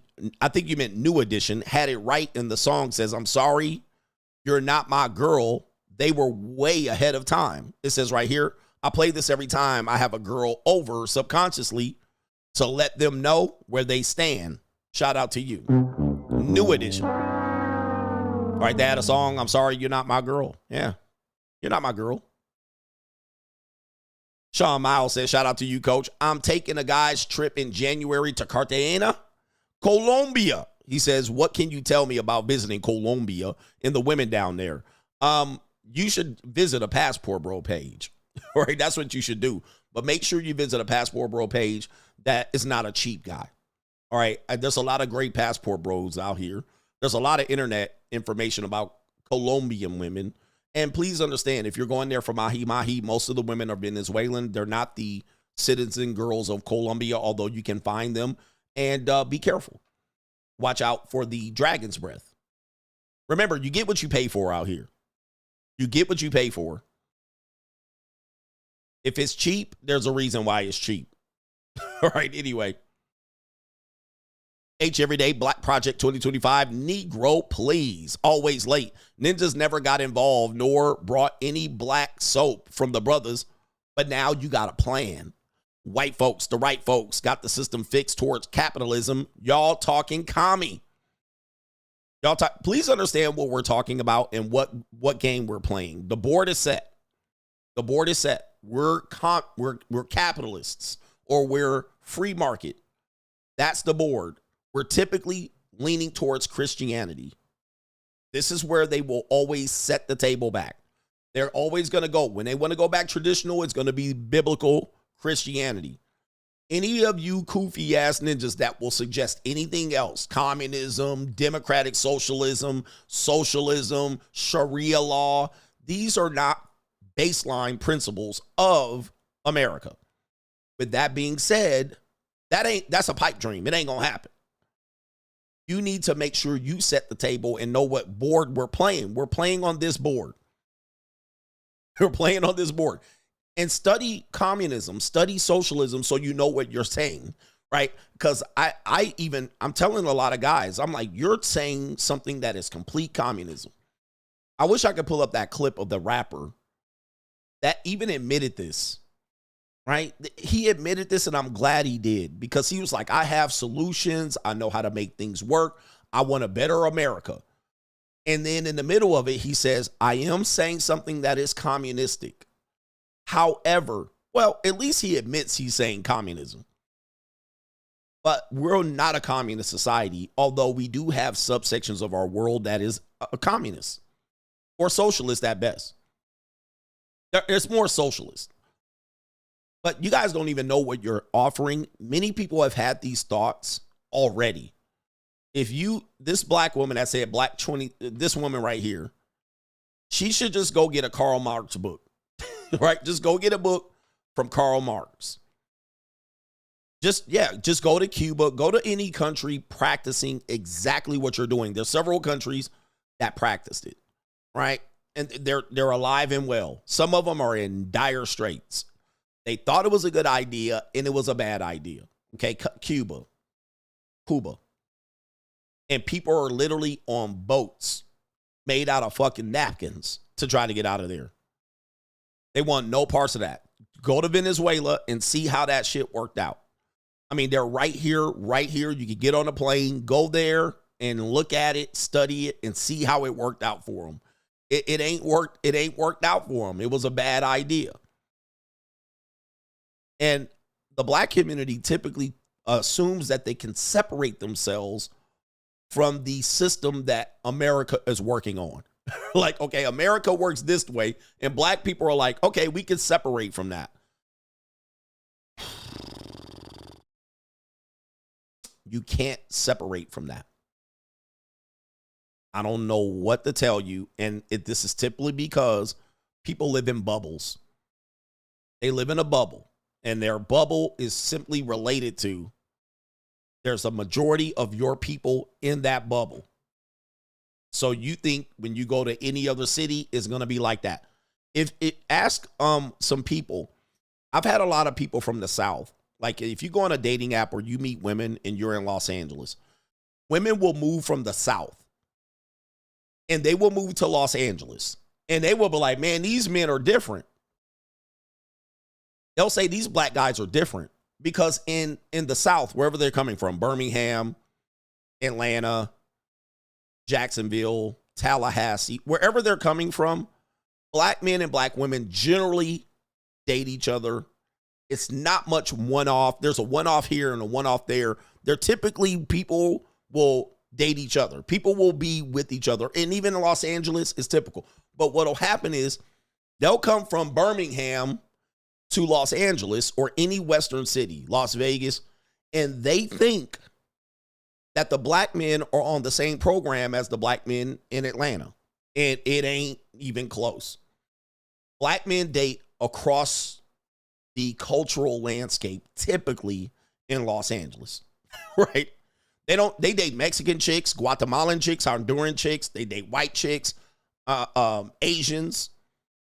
If they are not in a enclave of black folks and they're somewhat on the outskirts of the grand Los Angeles, they date everybody.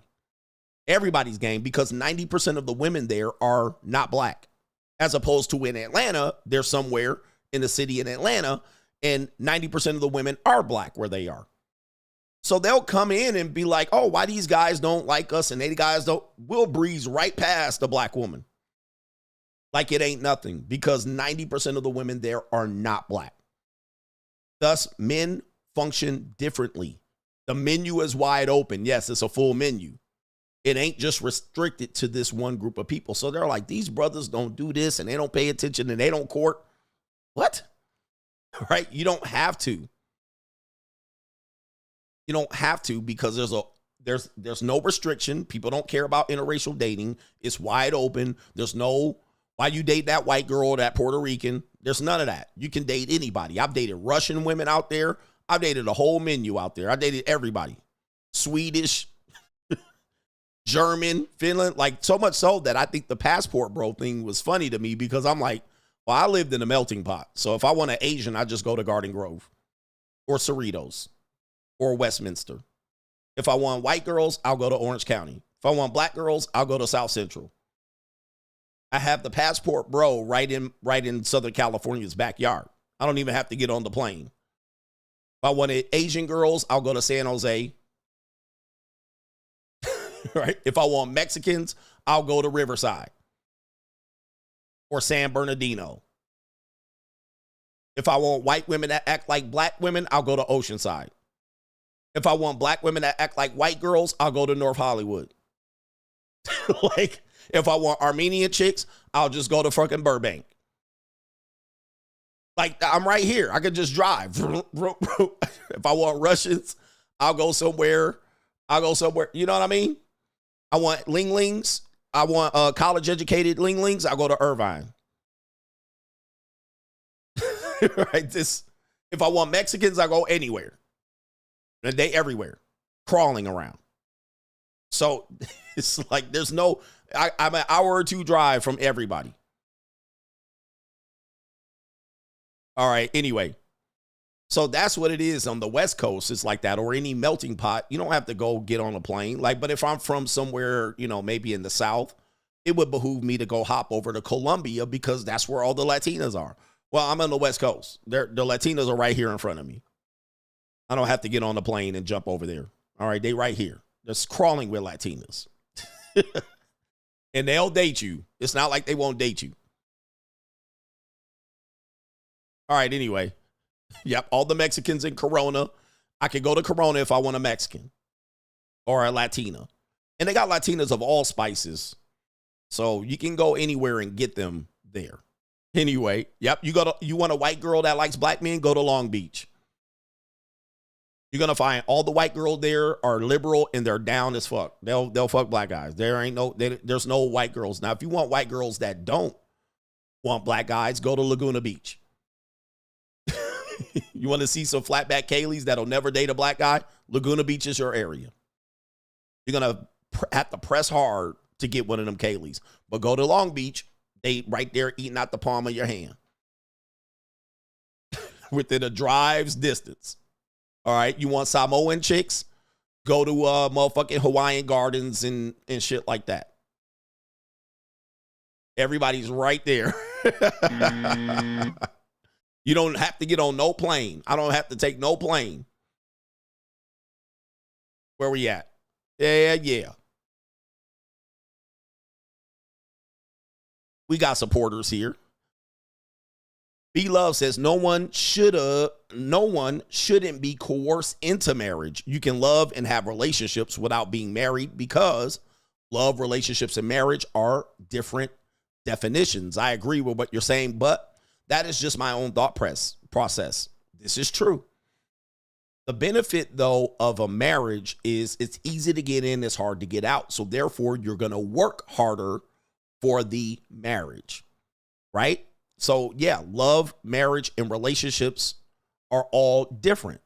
When I say you don't own the woman, you can't control her without a marriage. Marriage is easy to get into, hard to get out. Relationships are easy to get in, easy to get out. So if you're just done, you just wash your hands. You don't have to go to court, nothing. Maybe small claims court. If she takes you to court over some bullshit, it's going to be $2,000. That's why there's a complete difference between your girl in a relationship and your girl in a marriage. Y'all could just walk part ways on one day. Both of y'all wake up, you know it's over. Walk. That's why that's not a significant enough commitment. Love, y'all fall out of love in a marriage, you stuck together. In relationships, you fall in love, out of love in a relationship, y'all both can walk. So that's why it's still not a significant commitment when love exists or relationship exists. You need a marriage. That's the ultimate commitment. Because now you fall out of love, well, y'all got to work on it. Or it's going to cost somebody blood in, blood out. Somebody might have to die till death do we part. So that's the only legit commitment that says this is mine, she's mine, he's mine. Relationships are not significant enough. That ain't no blood in, blood out. Okay? Love dies. Y'all was in love. 3 weeks later, y'all out of love. Now y'all not talking. That's it. All right? That's not enough, gentlemen. Men, that's not enough to keep your girl. Love is not enough to keep your girl. Relationship is not enough to keep your girl. So that ain't enough. All right? You're going to need to tie in. All right? You're going to need to, and I'm not saying you should. I'm just saying, brothers, thinking you give a girl relationship is enough to keep her, you out of your mind. Right? You're out of your mind. You're going to get a wake-up call real fast. Because the minute somebody gives her a better offer, she done. Right? She gone. And she could go on a text message. She don't even have to file no paperwork. She can leave on a text message. She could just ignore you. And then you got to look for her. That's how easy relationships can be broken. So relationship is not enough. Just because you love her or you got a commitment, we committed and we Facebook official. That is not enough. If you think that's enough, just keep living. All right, just keep living. MC Hamster says, Communitaism 101. Those with the biggest ideas on fairness have the smallest wallets to contribute with. This is a fact. This is a fact. Okay. All right, we got a good idea. It's always the people with the good ideas that not got no money. No skin in the game. No money. You always got a good idea. Now, when the people that got money come up with a good idea, they don't like it. Nah, I don't like that idea because I get nothing from it. Exactly. You put nothing in, you get nothing out. That's called free market. All right. Well, you just trying to benefit off of us. That's called free market. You have a choice. You either use it or you don't use it. But somebody's going to use it. Somebody's going to use it. All right. Yeah, it's crazy. People, I got a good idea. Why don't we get together? No. Right here. We're not getting together. We're putting up something that's going to have, and look at Kamala Harris's campaign. She in the red, running communism. And she's a communist. So she should understand exactly why her financial spending is the way it is. She 40 million in the hole, not 20, 40. This is what a communist gets running a communistic campaign. Space. And by the way, if you have an idea for the black community, please include money in the idea.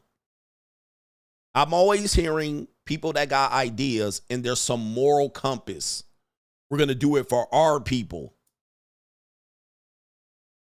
No, not even the you-know-who-ish Jewish people have that. They literally have a police force. I should show you this video if we had time. I'm going to get to the main event, but if we have time, I'll show you the video. They have a police force that is funded by the residents in that community. So the police force, I think is somewhat volunteer, but they're paid because everybody contributes into that force. This isn't some moral thing where y'all go work for free and y'all get, nah. They get paid. Put some money on it. It's always got to center around money. Money is the number one thing. When you take money and move it down, well, we'll get to the money later. No, let's get to the money now because things need to be funded. We have cost. We have people that need to actually proceed. They need to actually donate the money. But if the money is always coming from the top, right? It comes from the top. And then you got no money, but you got the idea. No. Yeah, more than likely, it's going to be a bad idea. because you're trying to say morality-wise and for our people. Well, that's not going to work. Has spaceship will travel. Said, Coach, do a video on tricking on TikTok. It's lit. Yep. I heard it's going crazy over there. They call it 304 TikTok or something like that. It's getting crazy.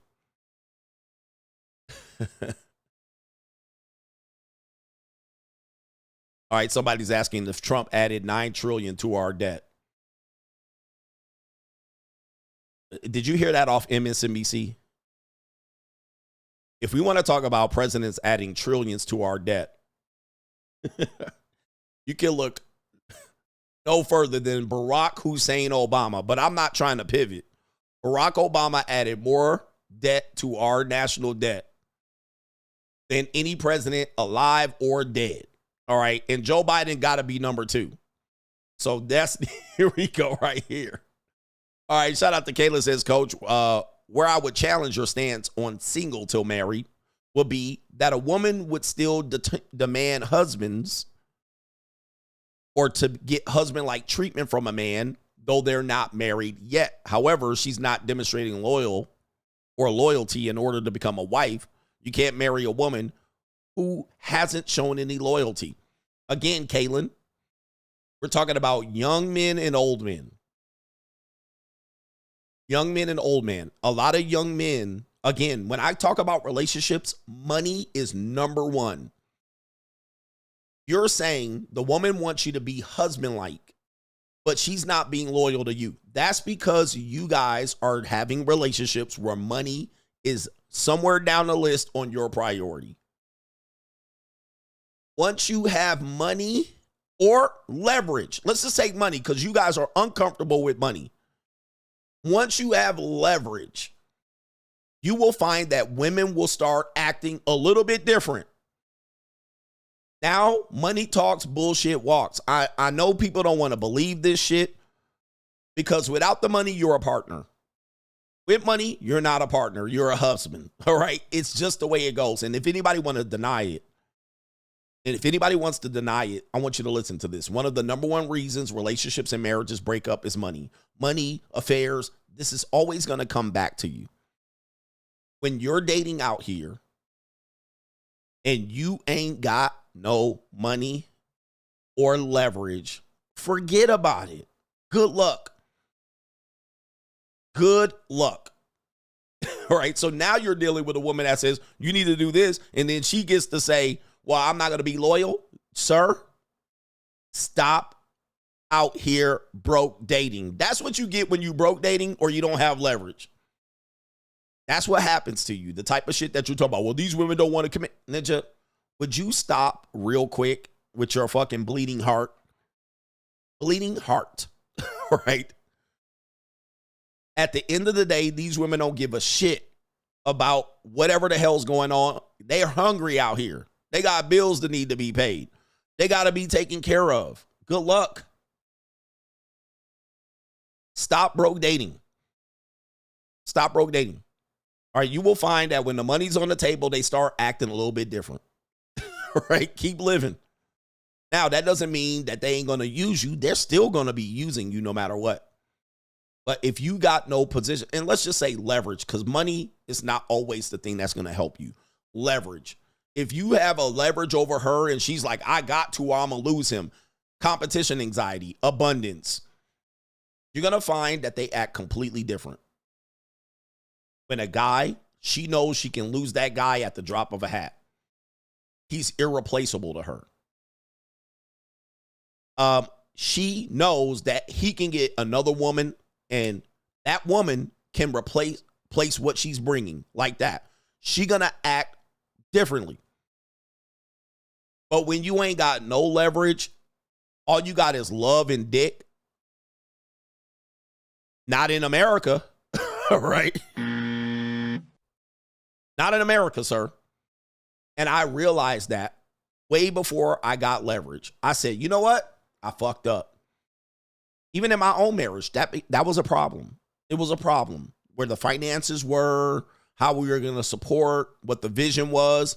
Once she stopped believing my vision, guess what? She was good as gone. and it didn't happen overnight, she was good as gone. She started going, let me go ahead and see what's out here. All right, let me go ahead and be ready for Monkey Branch. Because here's the thing. Here's the thing, gentlemen. Most women will not go down with the ship. I'm trying to teach y'all and do a show at the same time. The women are not going down with the ship. They're not going to go sink with your monkey ass. The only way that a woman goes down with the ship is somehow if she's codependent with you or drugs. You got her on drugs and you both are drug addicts. That's the only way she goes down with the ship. She ain't going down with the fucking ship. She gonna let you go down. She gonna let you live in your car. She ain't living in the car with your monkey ass. 9 out of 10 chance she ain't gonna do it. All right, so when she see the ship sinking, she gonna get ready to Monkey Branch and get up out of there. All right, now, this is the reality of the situation, and there's plenty of evidence to see that. Everybody's experienced this, and as men, we wish they were different. They're not. That's how they work. So even if you have money and you start going broke and the economy start kicking your ass, they're going to start ready to Monkey Branch. They're not going down with the ship. That's how they are, bro. All right, come on. All right, the only way they go down with the ship is if they're a drug addict and you're a drug addict. Or she's an alcoholic and you're an alcoholic. Right? That's the only way. Or you have a vice and she has a vice. You both are gambling addicts. Or you're a gambling addict and she's a drug addict. And your gambling addict was feeding her drug addiction. That's the only way. And there you will see this woman and they'll have a German Shepherd and it'll be him and her and they'll have a backpack. Clothes rolled up on their back.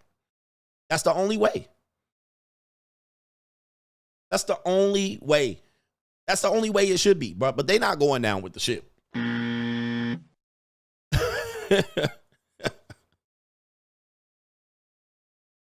They ain't going down with the shit, bro. They ain't not doing it.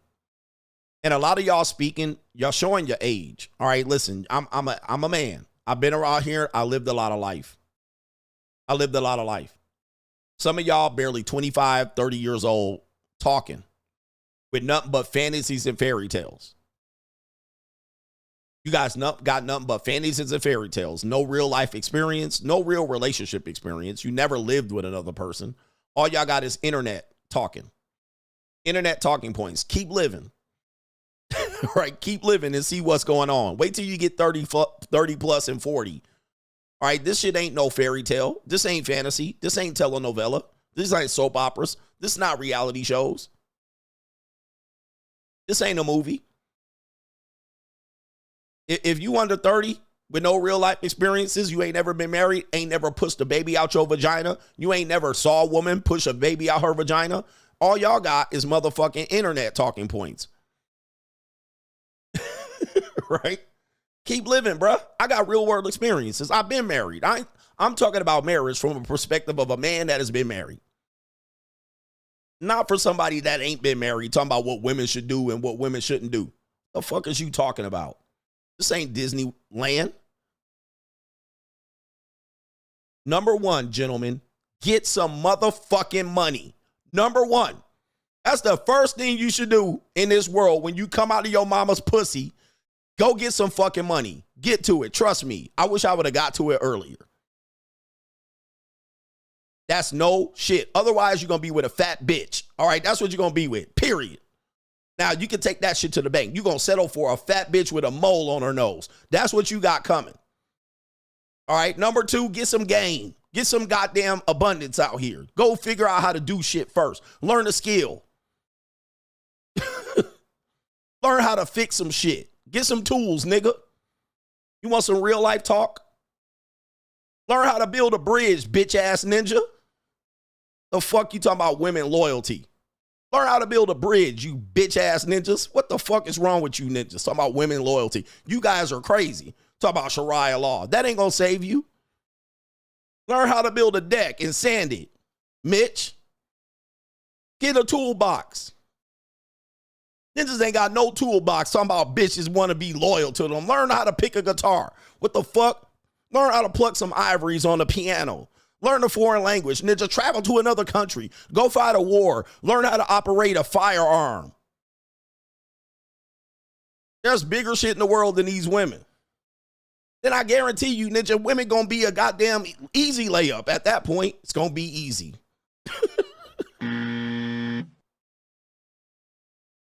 It's gonna be easier. It's gonna be way easier. And guess what? Learn how to fail with women. You're gonna learn how to have, because listen. I'm gonna tell you something. You ain't gonna learn about women until you fail with them. Yeah. Read a book. Read a lot of books. You ain't gonna learn about women until you fail with them. The men who claim they never fail with women, God bless you, sir. Keep living. But when you fail with a woman, you're going to learn who you are real quick. You're going to learn who you are. Because you're going to think it was about one thing and you're going to find out, oh, shit. And then you're going to have to look at yourself. Because she going to tell you about yourself. It ain't going to be directly. It's going to be indirectly.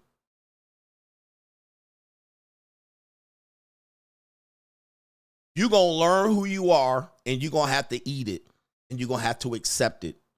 Can't just point the finger at her.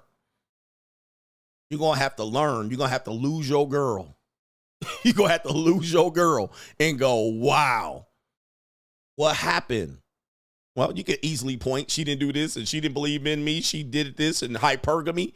You can say all that if you want. You can say that in the one, but you better look in the mirror and say, shit, I wasn't providing what I need. I wasn't that guy. I wasn't the guy. She lost faith in me. No more belief. And she did. And rightly so. Because you wasn't doing what you was doing. You was just trying to fuck on her. Man, please. It's okay. And really, it's a blessing because time is on our side. Time is on our side because, you know, look at her now. All right, where's she at now compared to where you at now? But you guys got your priorities all out of whack. If you think women are loyal, I've been telling you for a long time, they are the least loyal people on the planet.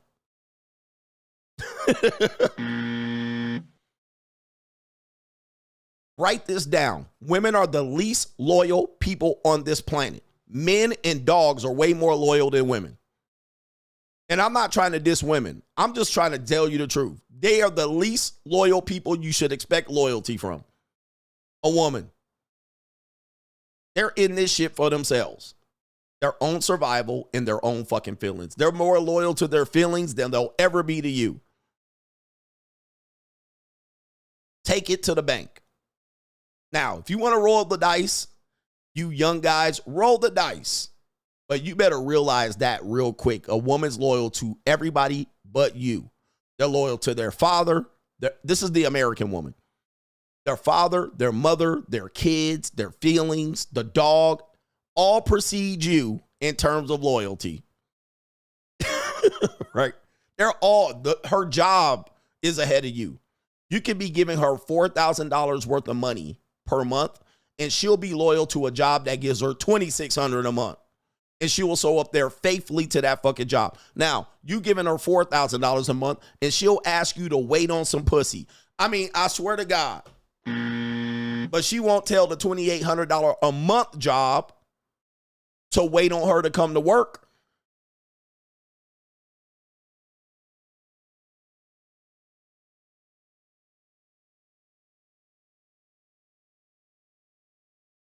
Are y'all hearing me? Is this too real for you? She'll tell you to wait on her. I'll see you another day.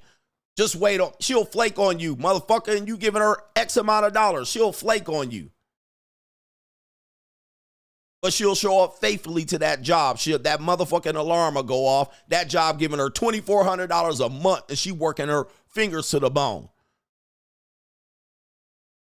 And you talking about loyalty. These are the least loyal people you should expect loyalty from, bar none.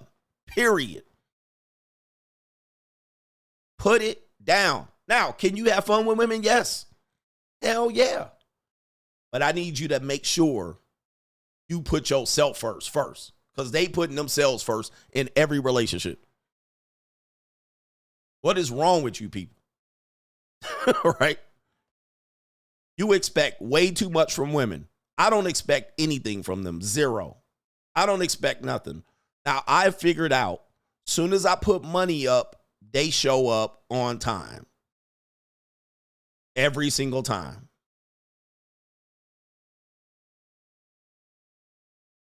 When there's no money, they flake, they hem and haw, they ask for something else in compensation, like extra text messages and attention and good morning text. Soon as the money's off the table, it's hem and haw. It's hit or miss.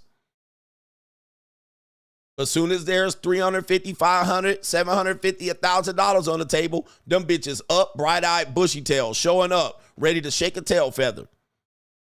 No flaking, no canceling, no nothing.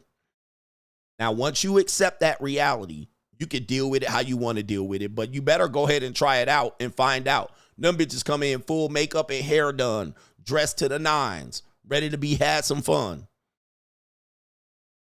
Try it at least once or twice, and you're going to see the whole difference. You'll delete all your dating apps. Right? You'll delete all your dating apps. You'll never go back. You'll be like, okay, this is it. And they'll come in, ain't no talking. You grab them by the scruff of their neck, throw them in the room, undress them. They don't do nothing. They don't put up a fight. They be ready to go with a smile on their face and nut on their chin. They'll be happy to be there. Women understand money and opportunity and security. That's what they like. That's what they like. They'll give you second and third rounds. Do whatever you want to me, daddy. Smiling. Get him, daddy. I don't hear no politic talk. I don't hear that strong and independent shit. I don't hear a goddamn thing. They don't want to talk about none of that shit. They just coming in here. Yep, they call you. They text you in the morning. Hi, daddy. Get him, daddy. When you want to see me again, daddy? All of a sudden, I like to cook and clean. Okay, daddy. Then they want to come over and cook and clean. Then they want to spend the night. Can't get rid of them.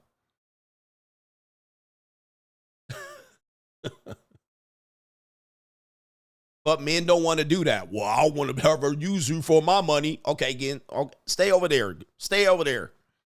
Stay over there then. Find out. That doesn't mean it's going to be scot-free. That doesn't mean it's going to be free. That doesn't mean you're going to win with them. But I'm saying when you find out what makes women tick, it's going to be everything other than love and loyalty. It's going to be security and money. That's what's going to make them tick. And they've been trying to tell you people for I don't know how long. But you want loyalty for nothing. I don't know what you're talking about, guys. This doesn't happen other than in puppy love or relationships when you're under 25 years old. Then you're going to figure out what goes on. No government name says, I would go to daycare after school because my mom worked there. A girl a few years older than me used to dry hump and make out with me during nap time. I told my mom about it last year. She was pissed. I seen the girl years later at church, but she didn't interact with her. What's crazy is I had a friend for 14 plus years, and I found out 2 years ago his auntie assaulted him when he was younger. Sorry for the long ass story. Again, woo-wee. These are one of those things that is very hard for men to talk about, for sure. I mean, I don't know if I want to even open up that can of worms there, but that could get really bad really quickly in a hurry. Shout out to Jahari. I dated a girl from Oceanside. You hit the nail on the head. Salute to you, coach. Yep. I know my California landscape. I know what type of women are where. All right. Oceanside, white girls that like black guys. They're going to be there because that's a military place. These are military people. So military people tend to function differently than civilians. A lot of people live in Oceanside have military backgrounds. So, yes, you go on white girl that date white guy, black guys real easy, or a Latina. This is military people. You'll get it in the O. Right? You'll get it in the O. But, yeah, man, I'm trying to help some ninjas out, man. I'm trying to help them out. But men are out here wanting to live a fairy tale. Love ain't no fairy tale, man. It is when you're young. Shout out to Ghost J says, thanks, coach. These 304s ain't loyal. I mean, I don't know where you get this loyalty from. All right. And by the way, a lot of Latinas and Samoans, shout out to my Samoans in Oceanside as well. All right. Shout out to Preston says, I'm in love with feminists. They are the biggest hoes. Yes, they are. And I mean, feminism and hoes go hand in hand. Hey, man, if you want love, man, you know, I'll tell you, man, be a young man. Love is some fantastic shit. Love is a great feeling. I want everybody to experience love. I want everybody to experience love, and I want everybody to experience loss. You're gonna, if you participate in love, you are participating in loss. Everybody's lost the person they were in love with. Almost all men and women have their heart broke, and that's part of the game. They go with each other. They go with each other. It is better than have love and lost than not love at all, I believe is the phrase. But in this world today, we're finding that people are increasingly selfish. Not everybody's willing to build with each other. It is more difficult. Gen Z in a nutshell. Gen Z in a nutshell.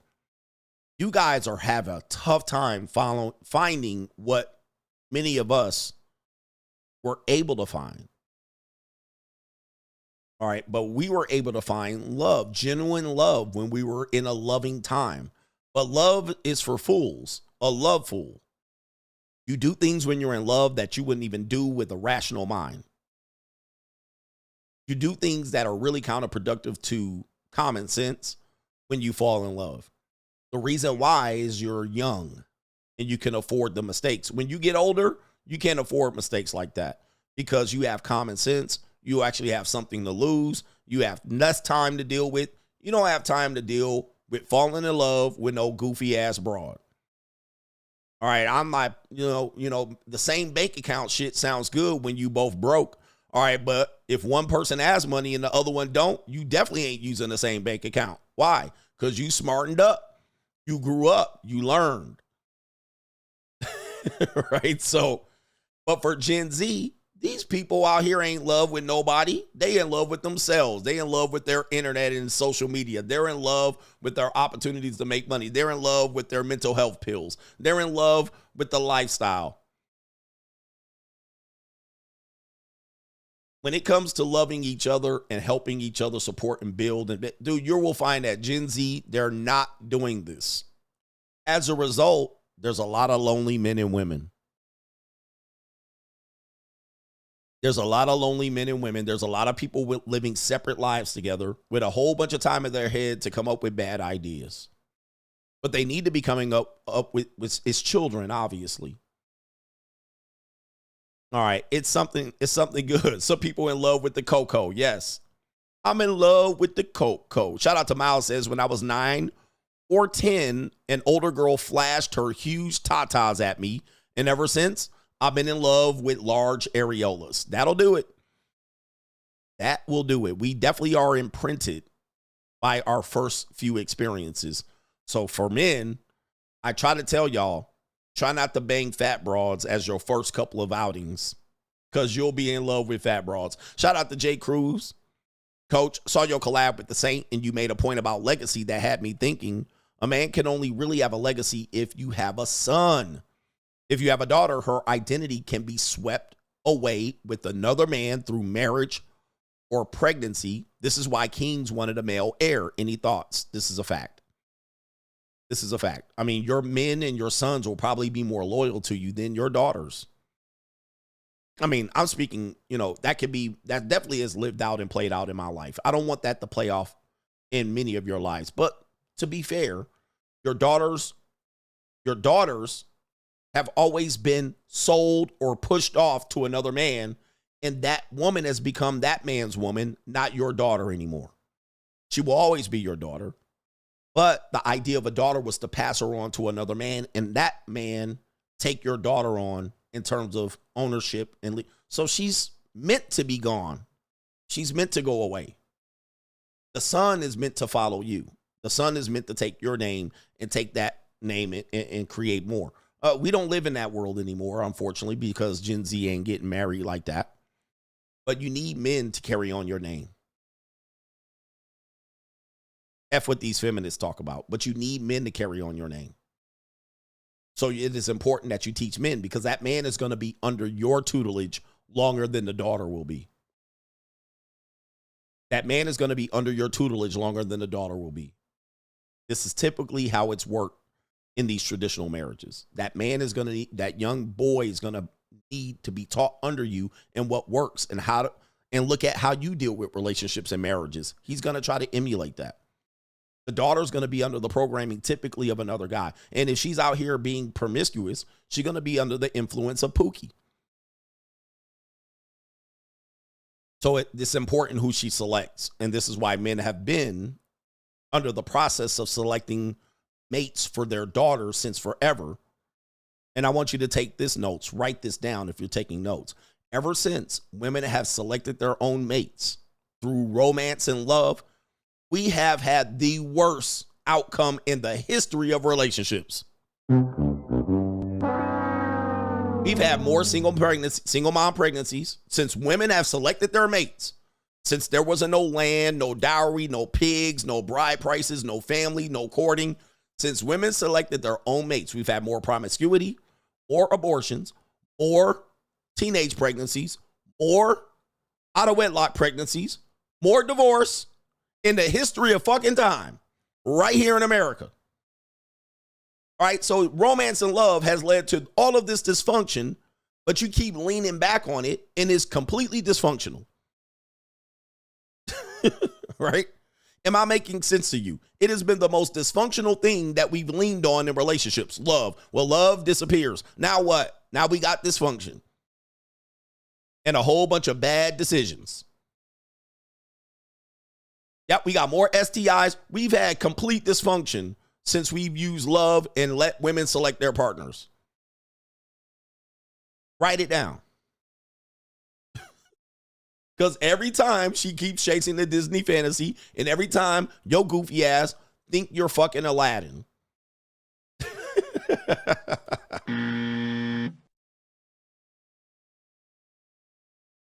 Now, prove me wrong on that as I riff. Prove me wrong. You can't prove me wrong. I'm right on that. It's actually a whole shit show. Now, before that, there were arranged marriages, courting. Before that, men had to own land to be able to get a wife or have land passed down to him to get a wife. You actually had to have skin in the game.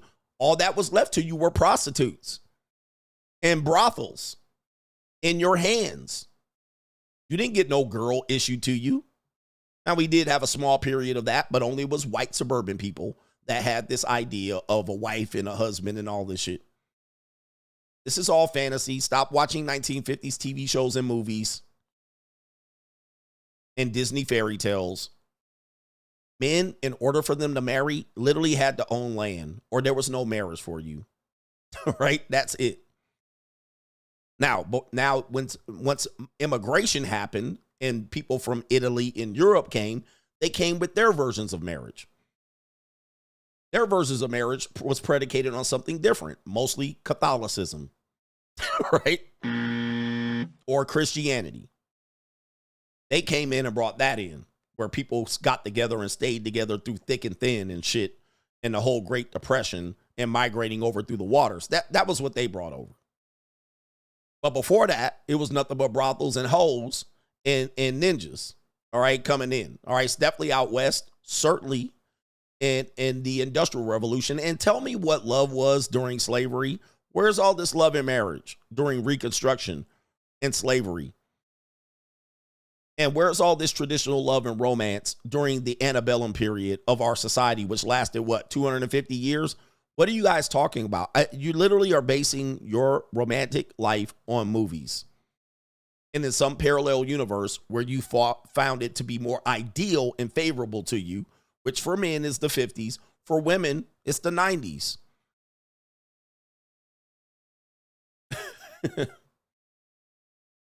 But also during that time, you had famine, disease, polio, lockjaw, motherfucking eating beans for breakfast, lunch, and dinner.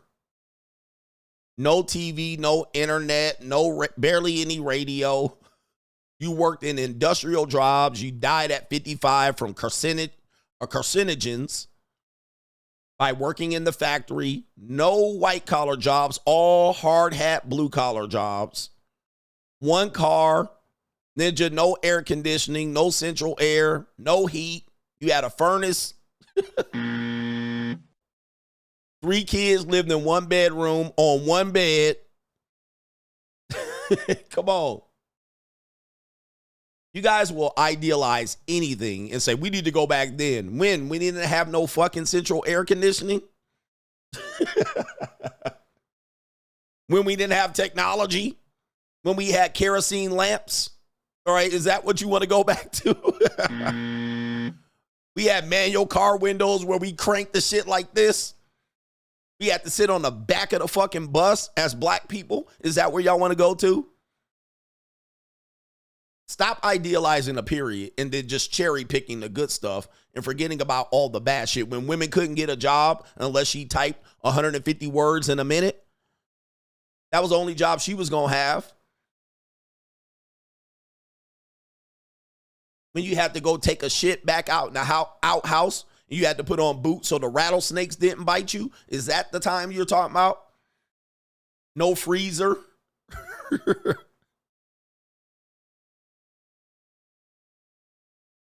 Come on, man. You guys are just idealistic for the wrong damn reasons. And rarely because you're lonely. And I got $150 that will fix that loneliness.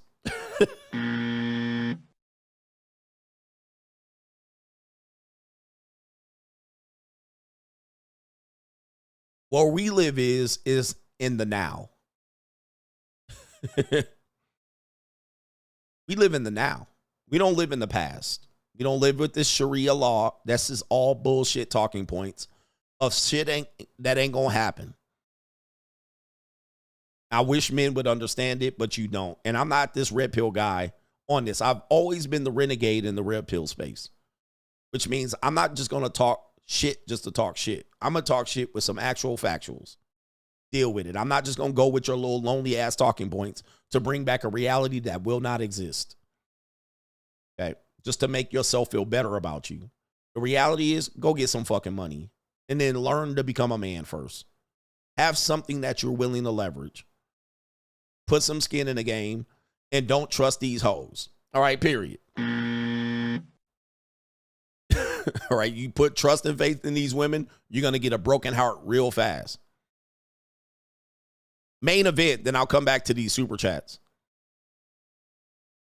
Time only goes one way. And all these ninjas that say what other people have and should do, y'all, I don't see you moving there. Sharia law, whatever you morons talking about, I don't see y'all in the Middle East.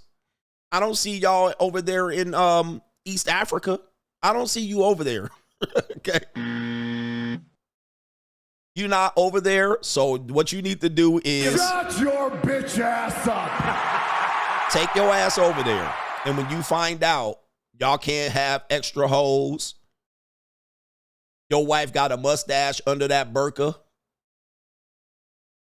when you issued a woman, when you can't look at another woman, when you hanging out with all musty ass ninjas in the desert heat where no grass will grow.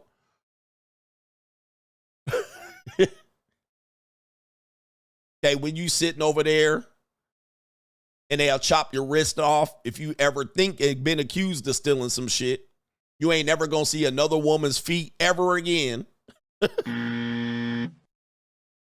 You ain't got no weed, no alcohol, nothing, no pork ribs. You can't eat a bacon, and you can't eat no bacon, no ribs, no motherfucking. Right? That come with Sharia law. No more bacon. No pepperoni on your pizza. No whore. The only hoes you getting is if you in Dubai and you can dookie on an American chick. That's it. Ain't no more barbecue. It's barbecue in there. Yo, go on ever and take your monkey ass over there. It's 150 degrees in the desert. All right, shit. Yep, ain't no more weed over there neither. Yep, go on over there. Yeah, I get you. I guarantee you, your ass will be scrambling back real quick. All right, anyway. Yep, no trial by jury. If they accuse you of something, you going to jail until they figure out when they want to let your ass out. Ask Andrew Tate. I know he's not in the Middle East, but he's somewhere where they like you on lockdown until we done with you. He been on trial for 2 years. He barely stepped 1 foot in the courthouse.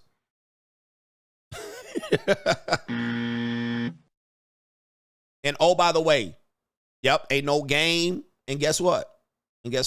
You're going to be poor when you get over there. All the people who got the money, they at the top. They at the top, and they ain't letting you get to millionaire status. You're going to be poor over there when you get over there. And there's no hope for you ever to become rich. All the people over there got the oil money. And there are kings and queens and long-ass families. You ain't getting no money. Right? None. So take your ass over there with your Sharia law bullshit. Go on over there. Right? Shit. But if you want that to happen here, you're going to have to accept that life happening here. All right? And you don't want that. Y'all want capitalism with Sharia law where the women are just handpicked. What do they call it? Handmaid's tale. Where the women just got no options and control and y'all can just run all over them. I think that is the most cowardice position to be in relationship to Western women and men. The coward's position in this space is where the men have all the control over the women and the women have none. That is extremely cowardice. And it demonstrates the fact that you have no motion, no leverage, no money, no motherfucking option other than to control the women. That's a coward's position in this space. Any red pill guy you're listening to that has that position is a pure coward at this particular point. That means he got nothing else. You ain't got no stroke game. You ain't got no game, no money. You ain't got shit. You ain't got nothing to your name. That means you ain't got nothing going on but to just strong arm the women of America. Guess what, sir? Guess what? It ain't gonna happen, Mitch ass ninja. It ain't gonna happen. If you listen to a red pill guy and his only solution is to take control of the women and wrangle them up, yeah, that's a coward's position. Trust me, you're gonna be waiting till you die. And what a miserable life you have to wait till that comes around so you can get some pussy. That's the only way you're gonna get some Poonany. It's the women gonna get wrangled up in Sharia law. Okay. All right.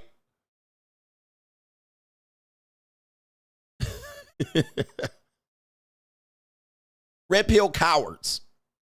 And there's a lot of red pill cowards in this space. Red pill cowards. Just pure, unadulterated cowards. All right. And they got no solutions. I'm the only one right here that got the complete solution. All right. I am the total package of this space. Everybody else is a reaction video ninja compared to the Notorious one, because I've been talking a straight hour and my audience has not declined. Who can do that? I haven't showed you one video in an hour and people are still listening to me. The audience is not withered. Who can do that fucking shit? Who?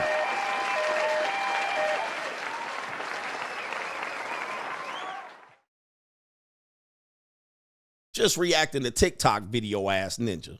YouTube short ass ninja. All right, these people ain't got it. They ain't got it. They ain't got no real thoughts, no real original motherfucking thoughts. They ain't got nothing that they came up with. All they can do is react to a video for about 1 minute and 30 seconds. This is off the cuff, 100 pure, unadulterated facts, undeniable, undebatable facts. Who can do this? Nobody. And I know this. Nobody alive. I don't have to bring another woman up to ask her questions. I don't need skeezers in the background. I don't need to debate another woman. Who's doing this? I don't have to bring ninjas up to talk with their mouth full. No panels, no nothing. There's only one. New world order. I haven't parroted nobody's talking point, and if I did, I gave them credit. I don't got no big bad eye skeezers, nothing. It's just me sitting here with my big fat milk dud head. And everybody's taking notes because what they're saying is, they're saying this guy is telling the truth. No co-host, no pretty woman, nothing, just me. Find somebody that's doing that. That's hitting you with these facts and not tiptoeing around. Anyway, and all doing it for free, apparently. Look, as soon as I said that, they want to tip on out. I'm giving you undefeated wisdom here. Let's get to these female narcissists here. New world order. Let's get to these female narcissists right here. All right, and this is the real. The women are going to say there are male narcissists. Well, technically, you're right. More men are diagnosed with narcissism than women.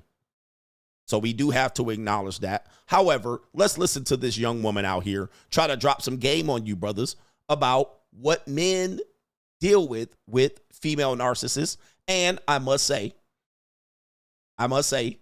that a female narcissist could be a family member, it could be a girlfriend, it could be a sister, a daughter, a cousin, a coworker, a female boss. It doesn't mean your woman you're dating. It could be any woman that is in your realm. So pay attention to what this woman's saying, and then we'll break it down for you along the way.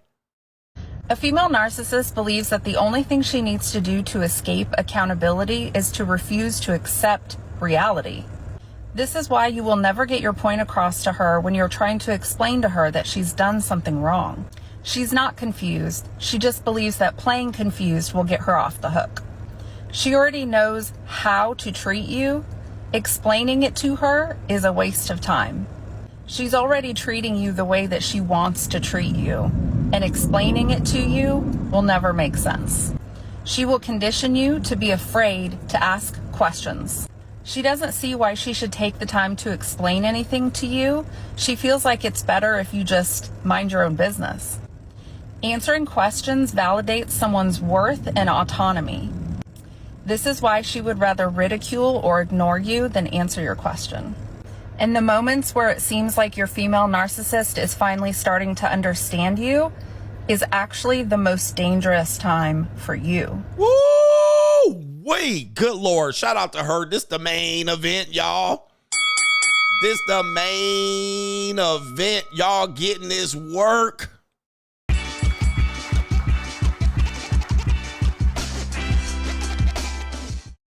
Y'all getting this work today out here. New world order. I want you to listen to some of these points that she made, because a lot of us have experienced exactly what she's talking about. Now, let me say this. A lot of these things that she talked about, women do this to other women. We're only talking about the relationship between men and women from the male perspective. But what men have to understand is the bullshit that we get from women is nothing compared to the bullshit women give each other. I'm going to say this again, just so we don't play the victim out here. But a lot of us are completely lost. Men are from Mars, women are from Venus, ass ninja. Women deal with more narcissistic bullshit from other women than men deal with it from other women. Women all their lives have dealt with this shit. From their mothers to daughters, to sisters, from cousin to cousin, from friend to friend, since fucking 3rd grade. They've been with this shit. Crying, sobbing, 3rd grade on the playground, 8th grade at the middle school, mean girls in the high school, cheerleading team, drill team, basketball team. Okay, all the way into college, sorority sisters and girls at the dorm. They've been dealing with each other with this bullshit forever. And then you show up with absolutely no defense system. Women should be loyal. And then that's all you got. Dick and bubblegum and loyalty. All right. And you don't realize you about to get steamrolled. Why? Because she sees your ass as a big old fat manipulation target. You don't know nothing but what these women know each other. They know each other since the 3rd grade. You got none of this experience. None of it. You coming in clueless. She love me, coach. My girl different. I don't have to marry her. She gonna be down for me forever. All right, she looking at her. She rubbing her hands like Birdman. She like, this dude don't know shit. So this is where you first lose. You try to explain something to her. She mentioned this in the video. Oh, baby, I'm gonna make you understand. I'm gonna explain it to you. This is where you lost. You already lost. Once you have to explain it to her and she's sitting there, I don't get it. I don't get it. You lost. And if you continue to explain it to her, you lost. Once you have to go to the marriage counselor and she goes in there and set your ass up like a big mouth bass. He does this and he doesn't do that. And you sitting there like, duh. Well, I don't know what you talking about. Oh, she just wants to be held. Done. You trying to explain to the marriage therapist. All right, the counselor. Hey, this is what we did. This is what we did. And I did. And she don't understand what you're talking about. This is called manipulation, bro. You lost. She killing you. Right here. She killing you. And they'll call it, this is communication. No, it's not. Gentlemen, this is manipulation. This is not communication. Communication would be, oh, I understand, by you taking an action or saying something. But what is she going to do? Get offended? Dodge the bullet? Change the subject? Red herring? Manipulation? Sign language? I don't get it. Why you do? And this is a grown-ass adult you're talking to, by the way. And she's telling you this is communication. No, it's not. This is her trying to make you give up. She's trying to wear you down. Communication is one-sided. And once I have to waste my energy telling you some shit that I already instructed you about, this is manipulation. It's no longer communication.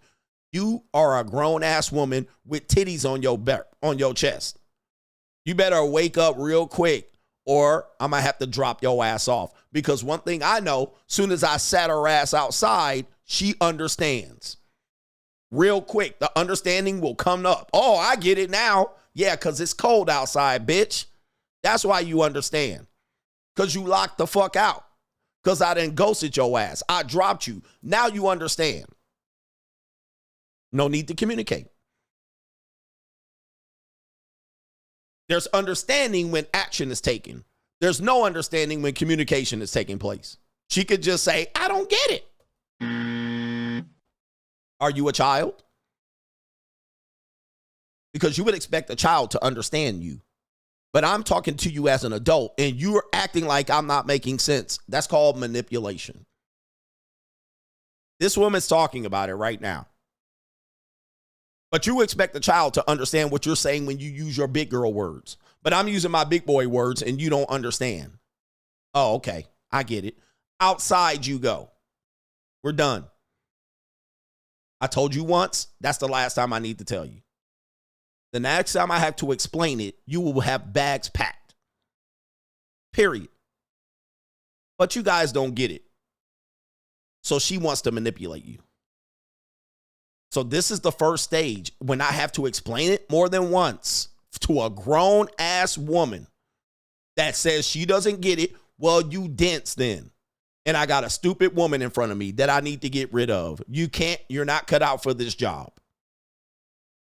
Because I need somebody that can get it real quick. I need you to pick up quick. I don't need you to understand every goddamn thing I'm doing because you stupid. All right. You don't need to know the information. I just need you to react. All right. If you're about to get run over by a car, do I need to explain that you're going to get run over by a car? Or do I have to say, move, bitch, get out the way? Are you going to get offended? Do we got to go to marriage counselor before the car runs your ass over? No, you better pick up quick. Move. Then she better move when I say move. If she doesn't, bitch, get hit. I mean, what do you want me to tell you? But men, you got to start being men. You can't wait till I bring in Sharia law so you can go ahead and have your pickings at the women. You got to make sure you stand on your square. And this starts with men understanding that women have done this to women before she's done it to you. This is not a man-woman thing.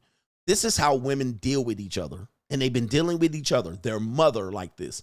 They've been dealing with their daughters like this. They've been dealing with their female teachers, their female coaches, their friends, their family members. Just like this. This has nothing to do with you being a man. It has more to do is you don't understand that she's manipulating you. You don't get it. And she's faking like this communication. It is not communication. Right? This is two adults. We should know what's right or wrong, right? A female narcissist believes that the only thing she needs to do to escape accountability is to refuse to accept reality. There you go right there. Just, I don't accept your reality. So what now? Okay, this is what people do. Well, that's your reality. Sorry, you feel that way. Now what? Huh? Okay, wait a minute. Sorry, I feel that way? No, sorry, you made me feel that way. I can't make you feel that way. You guys lost. You hear that first point? Did you hear that first point? She literally is saying, well, I don't accept your reality. And now you're supposed to coexist? You guys let this happen all the time. Well, I don't accept your reality. So there. So now what?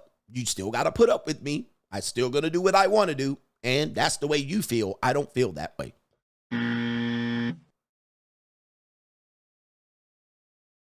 What? She's saying this is narcissism. And it's even more than that. Machiavellianism. Let me go ahead and show you this because I'm going to go through this video. All right. The dark triad. So you can see the dark triad. Narcissism, Machiavellianism, psychopathy. This is the dark triad. Typically attributed more to women than men. All right, although narcissism is more diagnosed in men. Okay. But this personality disorder, the dark triad of personality right here, is associated with exploitative behavior. Although people with these traits may be perceived negatively, they often compete successfully for mates, resources, and power. So there's a power game. There's a struggle game. There's resources attached. These people are often the people you're meeting on dates. Ladies, for the people, I'm a good woman, coach, but what about me? You guys got to understand, people that are like this are highly competitive in the dating marketplace. Highly. They're often the ones just on the dating apps 24/7. They setting up dates. They're approaching men. They at the nightclubs and the parties. They at the bars, at the restaurants. They're getting cold approached. They're outside. They're dressed provocatively. These are the women that are right up front in the dating marketplace. And this one actually talks about it. They often compete successfully for mates and resources and power, meaning that they're always in relationships. They're out here. All right. They're not sitting on a wallflower waiting for people to approach you at the Starbucks. No, they're out here moving and shaking. They out here on the internet. They out here moving and shaking. These aren't the people just sitting here. I'm a good woman. What about me? But some of these people, you know, it is what it is. It says right here, research on the dark triad highlights its utility for men and downplays the smaller but still meaningful samples of women with dark personalities. It says right here, women, it says this chapter summarizes evidence about women's antisocial behavior and traits, aka we're communicating. That's antisocial behavior and traits, and hypothesizes that we underestimate women's ability to deceive and harm each other. Well, I'm just a little woman. I'm just a little woman.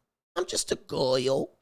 And I don't harm anybody. I'm loyal. I'm not like that. I'm not like all those other girls. We underestimate what abuse looks like. Where women can say it's communication, but she says, I don't accept your reality. So now what? This is abuse. So this is, let me just give you the frame of where it's coming from, just so you guys know. This is from a book called The Element of Surprise, Women in the Dark Triad. This is by P. Lynn Honey, a woman.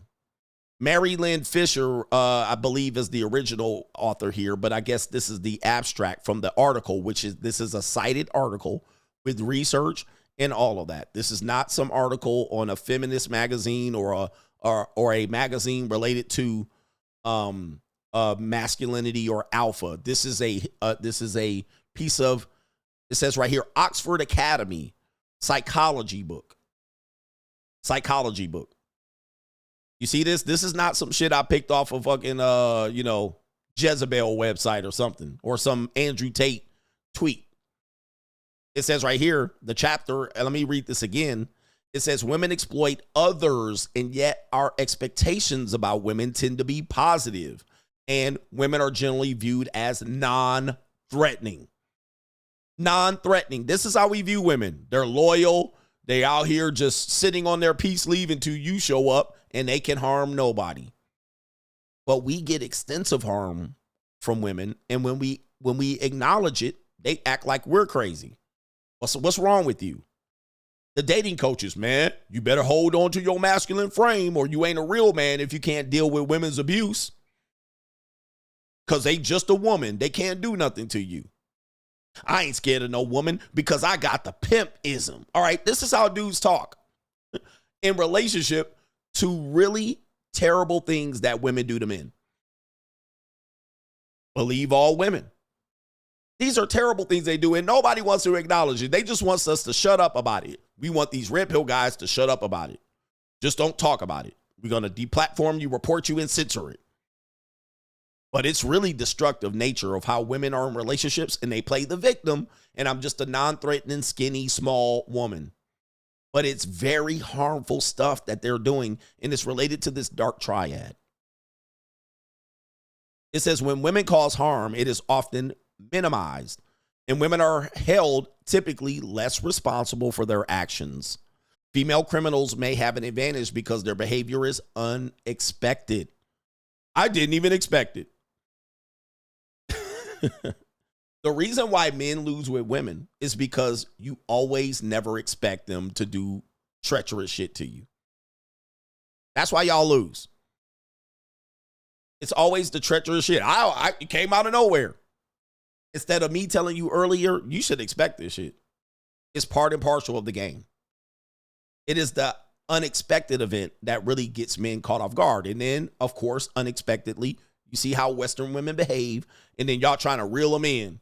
All right? Women need to be loyal. All this bull stuff. All this bull jive. But when I say, dude, expect the unexpected, y'all be like, man, we can't live like that. Man, you just bitter and hurt. But this psychology book is breaking it down. Nah, bruh. You better expect it with them because you underestimate women's ability to deceive and harm others. Even women do this. They come in here, I wouldn't do anything like that. Silence, you fool. Okay, but they had a whole book in here talking about it. This isn't no red pill show. This is a book. They went in there and they broke it down. Right? Psychopathy is a mental disorder that involves a range of personality traits and behaviors, such as antisocial behavior, lack of empathy, poor behavioral controls. I couldn't control it. Grandiose sense of worth, women. All right. Shallow emotional responses.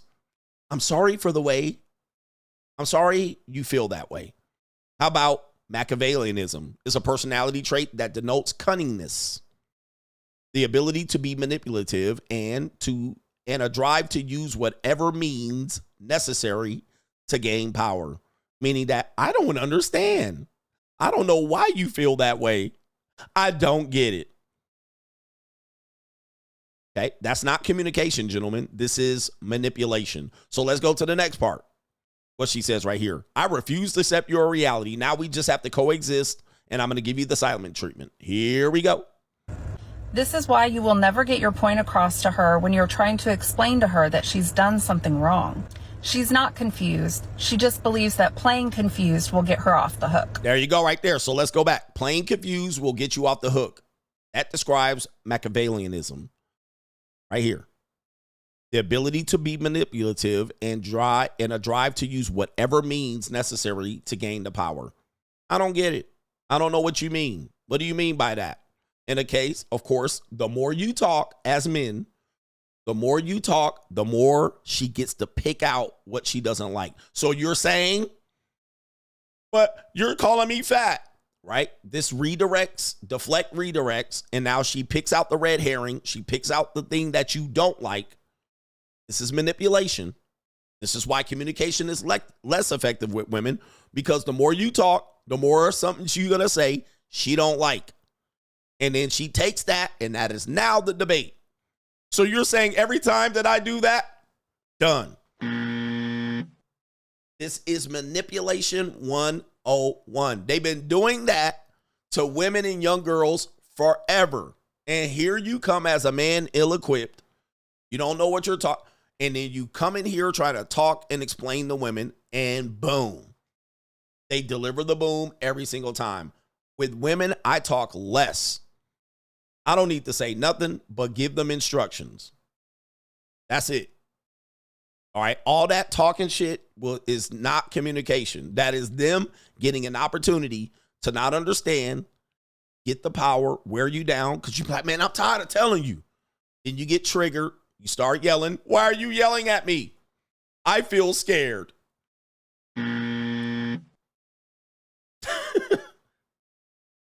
You understanding? We've all been in these situations. Don't lie. We've all been in these situations. You're scaring me. Why are you yelling at me? This is all what this woman's talking about. This is all cunning manipulation and trying to gain the power, redirect the conversation back to, now you done forgot what you were talking about. and they're born with this skill. You know when they first developed this skill? They first developed this skill with their fathers. The fathers are the first men a woman ever manipulates. And psychology will prove this. I actually done a stream on this. Psychology proves this out, where they basically say young boys and young girls are treated different by parents and fathers. So the first man she manipulates, tears, cry, baby talk. Oh, my little finger.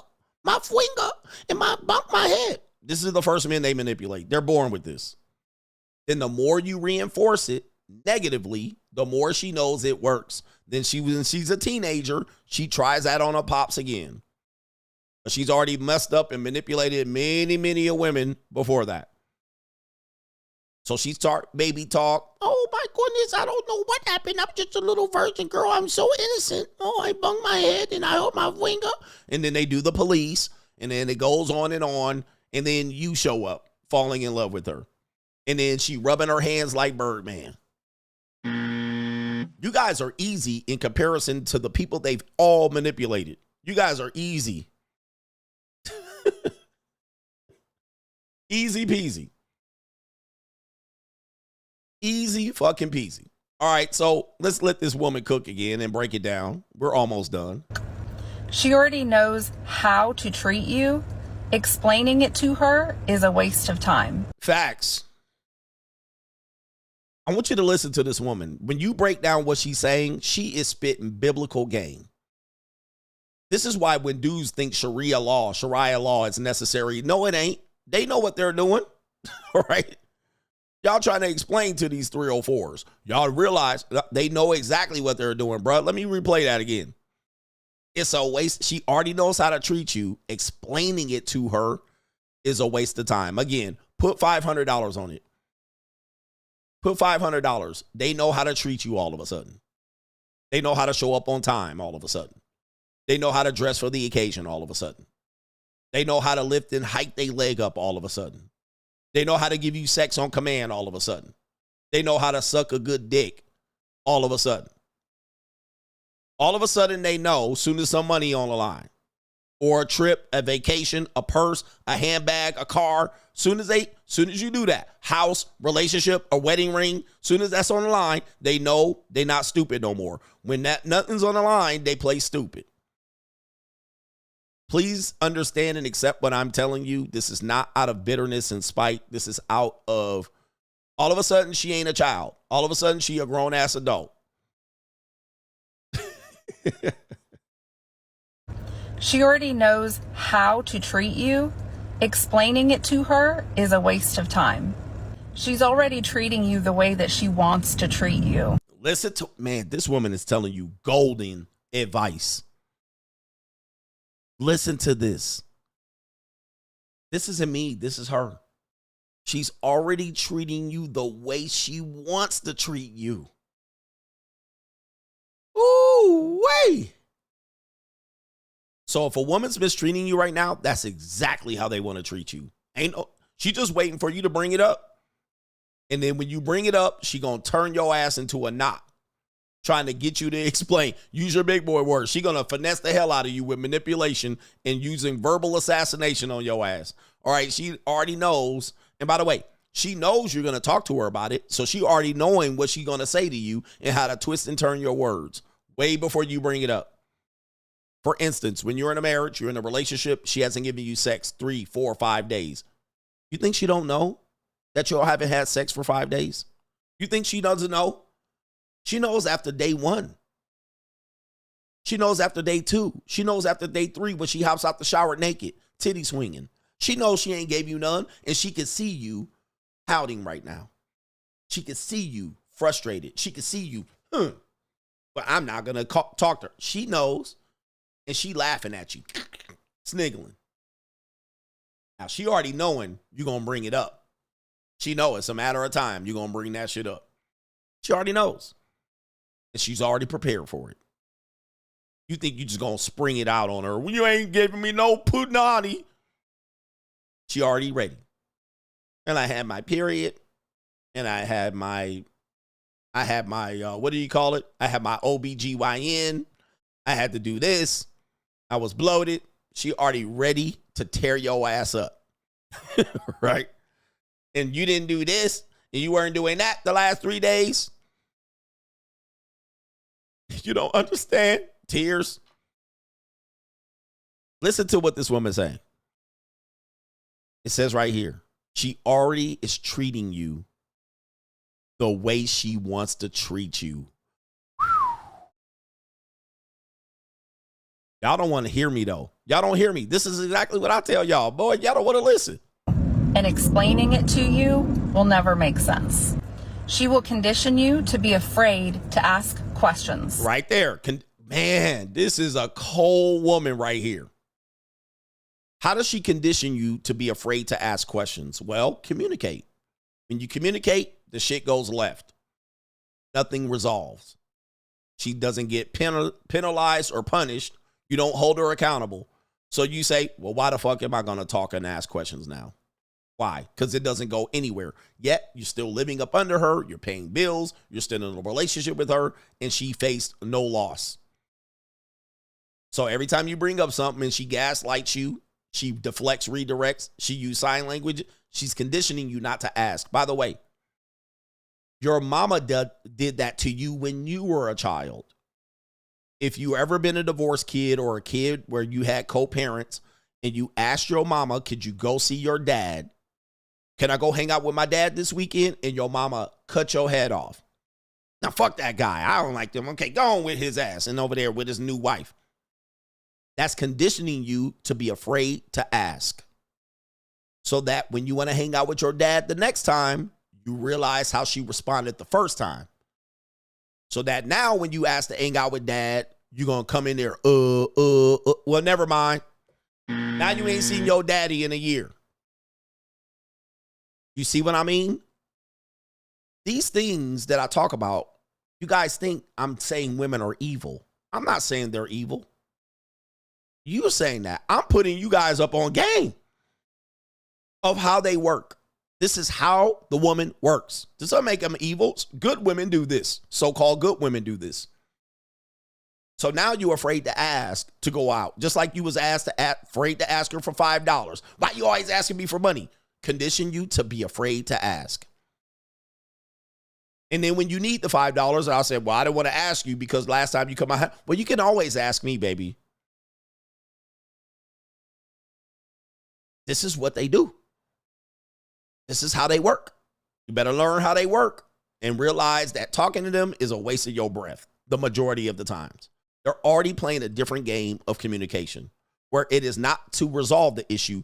It is to create these scenarios, these balances of power. We're afraid to ask, deflect, redirect, frustration. Okay? You want to go sleep at, hang out with your homeboy and have a sleepover. You're afraid to ask. She conditioned you to be afraid to ask. So this woman's saying right here, she's conditioning you to be afraid to ask questions. Women, if you're listening to me, please understand that you do this. You might not be aware of it. I believe you are. But trust me, you think you're a good woman, but you guys all do this. I found that good women do this too.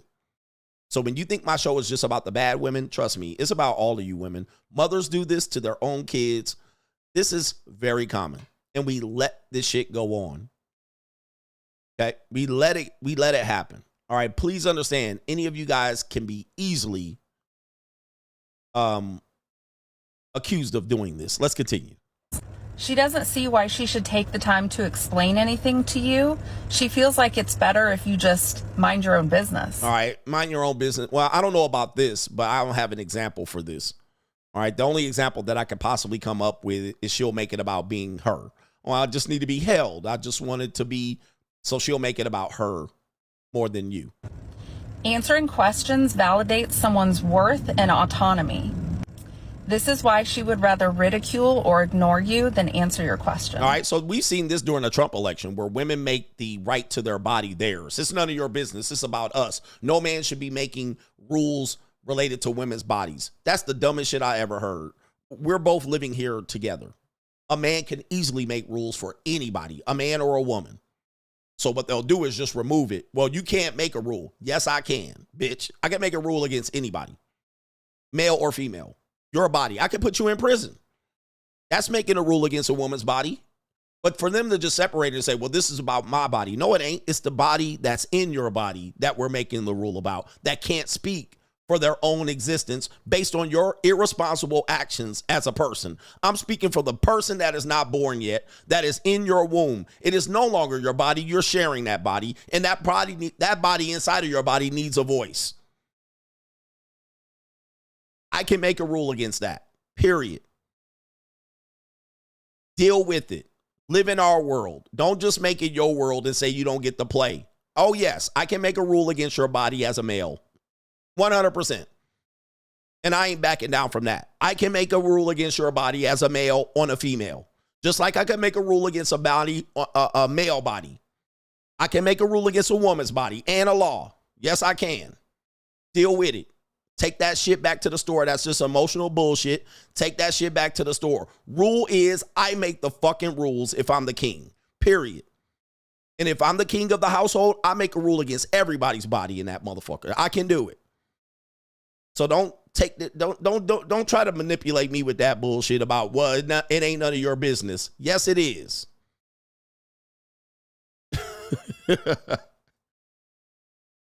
So take that to the store. And by the way, ladies, how did that work out? It didn't work out for you, did it? You lost on that talking point. We'll make rules against your body. The hell you talking about? Let's continue.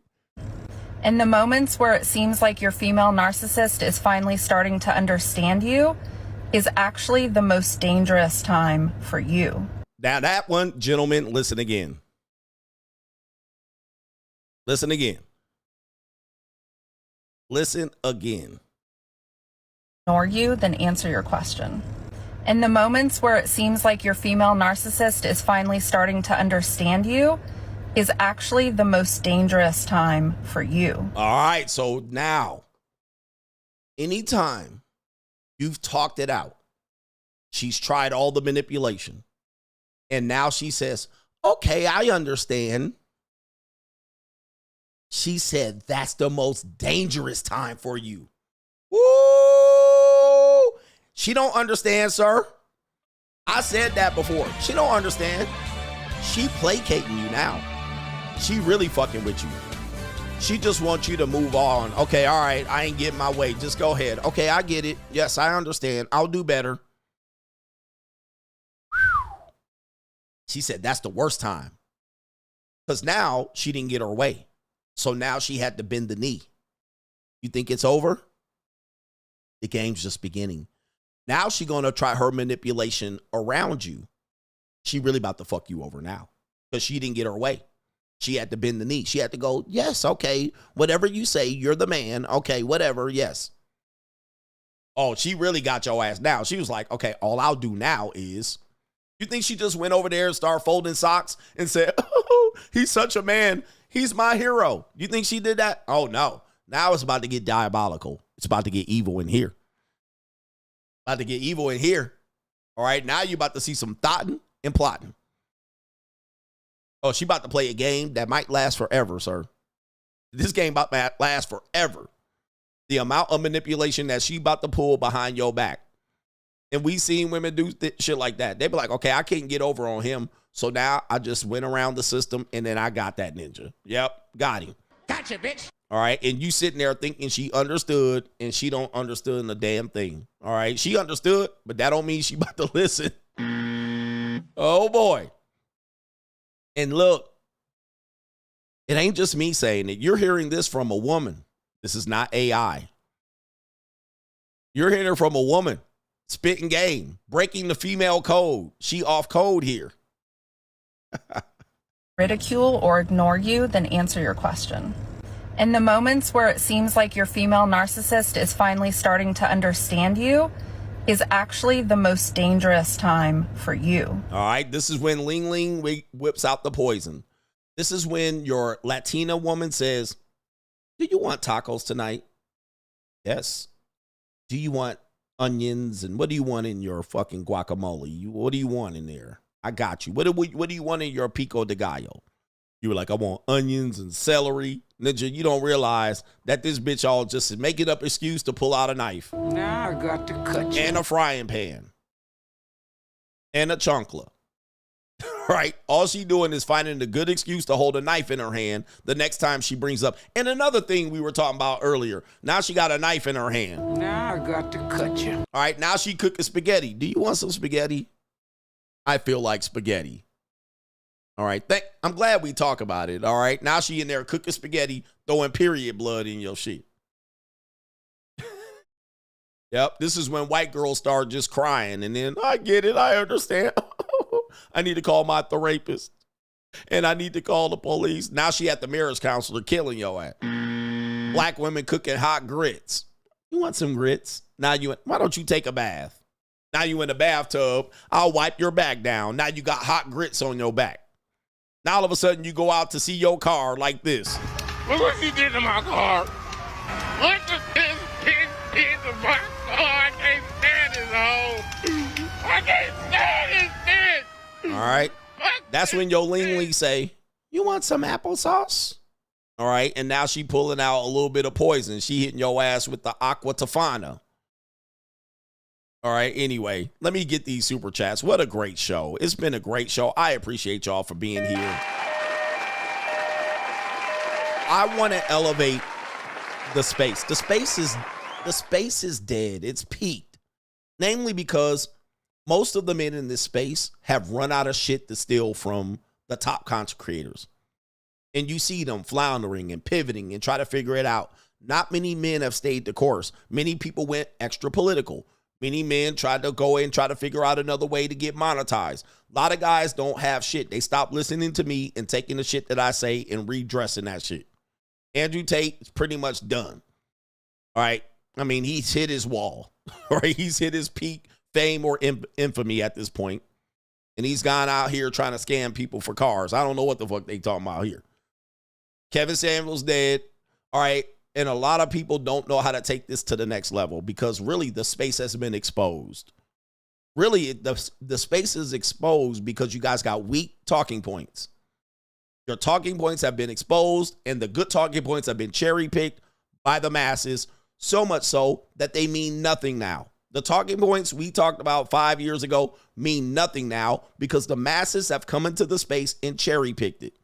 And now they're using that to make internet skits where I'm shadow banned, but their skits are somewhat humorous. I'm trying to take it to the next level by challenging the men in this space. to get back to reality. All that mindset about all them little talking points that people have just discarded as just complete bullshit and will never happen. Ain't gonna happen. And I'm gonna make sure. Somebody said he does content on Rumble. He's under house arrest, should I remind you. He has a case that is, this ninja's looking at life in prison in 2 motherfucking countries, and you're telling me he's doing content on Rumble. I'm well aware of that. But he has no teeth anymore. He's a caricature of who he used to be. He has no more teeth. Nobody's afraid of him no more. He's hit his peak audience. He's got his loyal people, and that's it. He ain't going to pop off again and get 2 million more people watching him. It's over. He's hit his peak. Only people watching him are the people that want to watch him. Nobody's watching him to figure out what the fuck he's going to say next. It's a wrap. He got no teeth. He's another toothless red pill consecrator. Ain't nothing new going to come out of his mouth anytime soon. That ain't been said yet. All right. That's the reality of it. But hey, shout out to him.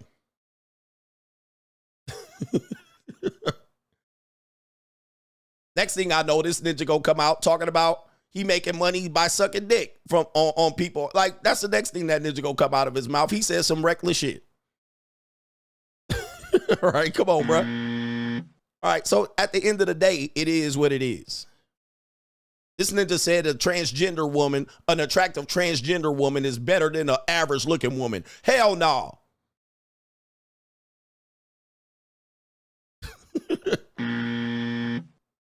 Hell no. So that's that. Carry your ass over to Rumble and watch him if you wish. But he can't get on YouTube. All right. Anyway, let me get to these super chats. The space needs to be challenged.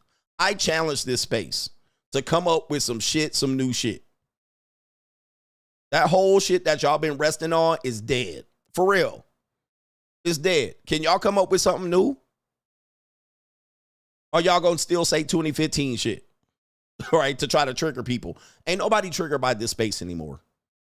Nobody's triggered by this space. This space is dead in terms of triggering people. It's done.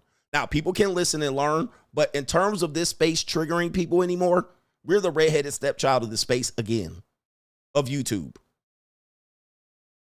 That's because you guys haven't been thinking outside the box. You guys are, all y'all got is, we need to make women Handmaid's Tale. That's all y'all got. No ideas, no new nothing. Yep, this is the pre-COVID red pill space that has not matured yet. Because y'all still resting on your laurels. Still resting on your laurels. And y'all resting way too hard. Nobody's scared about your shit, taking shit back to the past. It's a wrap. Now, Trump has helped y'all a little bit. But anyway, I'm challenging the space. And shout out to these new guys that just copying the old guys. I mean, they're just literally just reacting to videos and copying shit and then acting like they came up with the thought. I mean, it's absolutely deplorable what I see of the new guys. And the new guys just figured out a way to sidestep all the monetization shit strategically. All right. But, you know, listen, I mean, I got respect for all people that try to help and shine light to the plight of the men's argument. But these new guys just figured out how to tap dance and saw shoe around the YouTube algorithm, right? And say things without saying it and imply things and not say things head on and directly, right? They just look at the video, click, react. Oh, commentary, click, react. Commentary, click, react. All right, copy, paste, right? And then act like they never heard of me, you know? So it needs to be an adaptation in this space for real. Or you could just have the watered down version of it. The watered down version of it. Anyway. Shout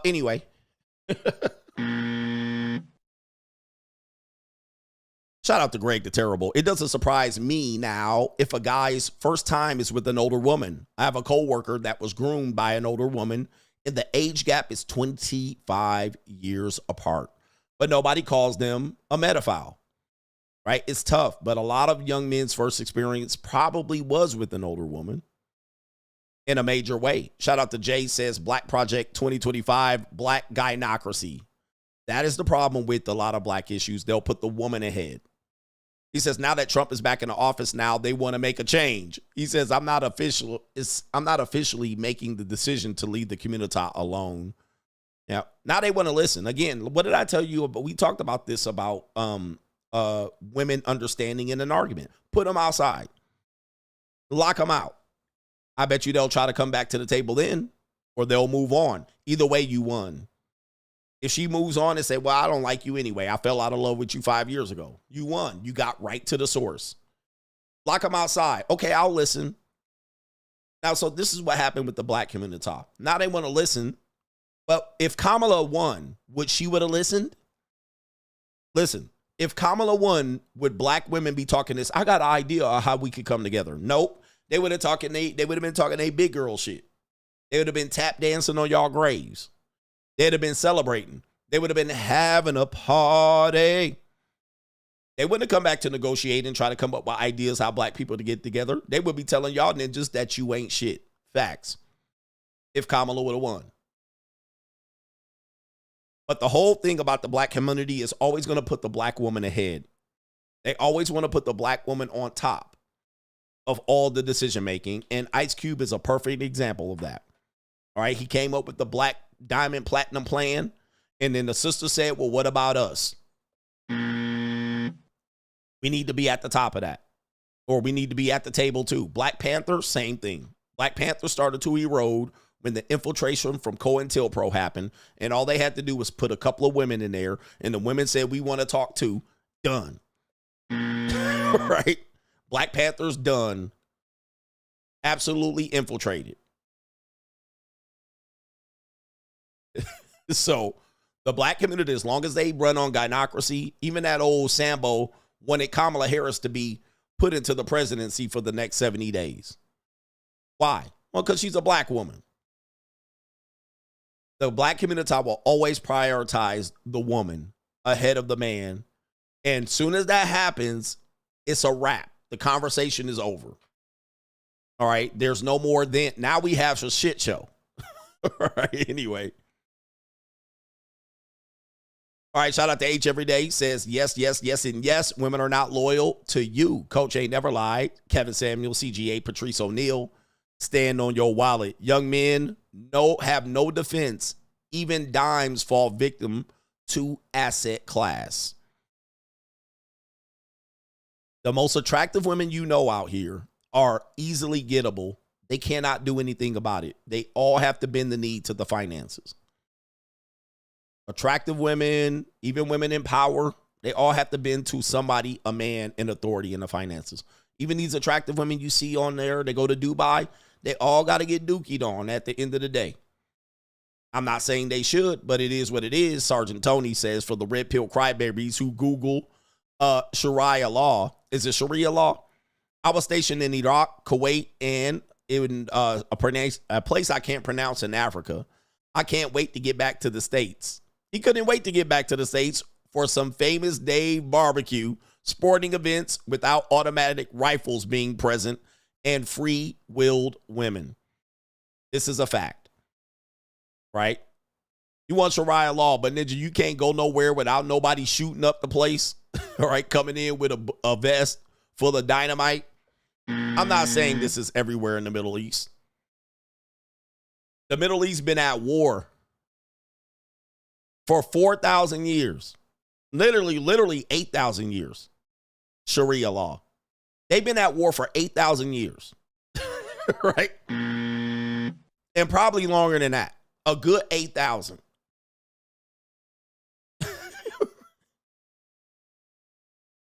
They've been throwing bricks at each other. And my man over there for a couple minutes, all he wanted is a famous Dave pulled pork sandwich.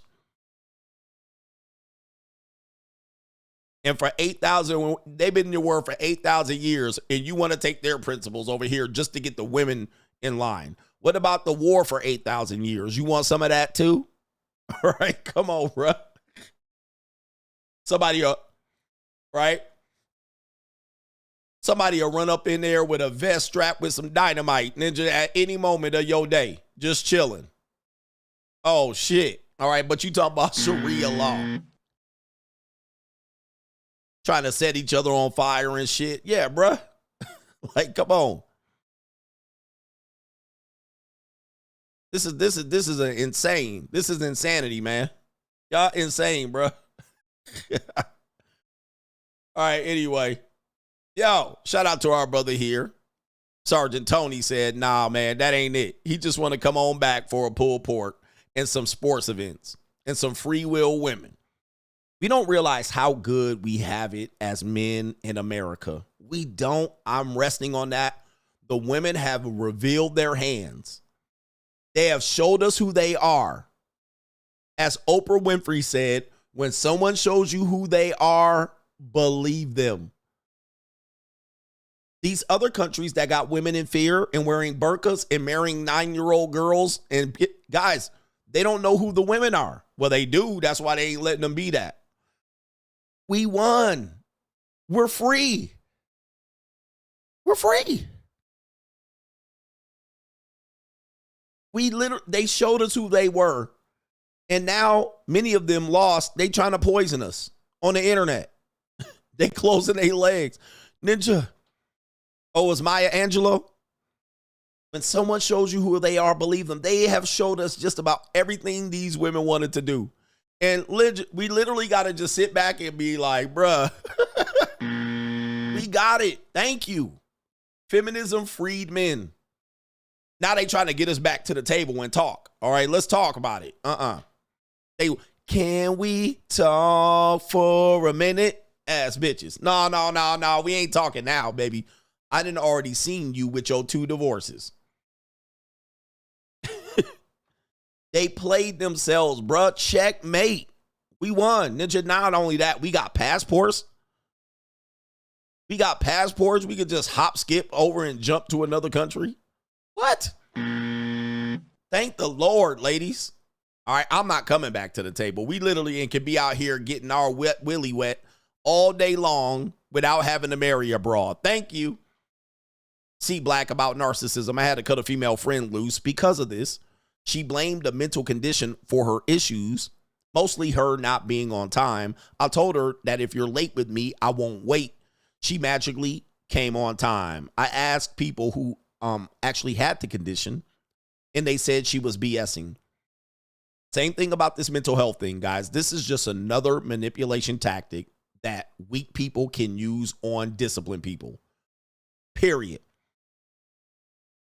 Weak people can use on disciplined people. You have discipline, they have none. They can whip out mental health.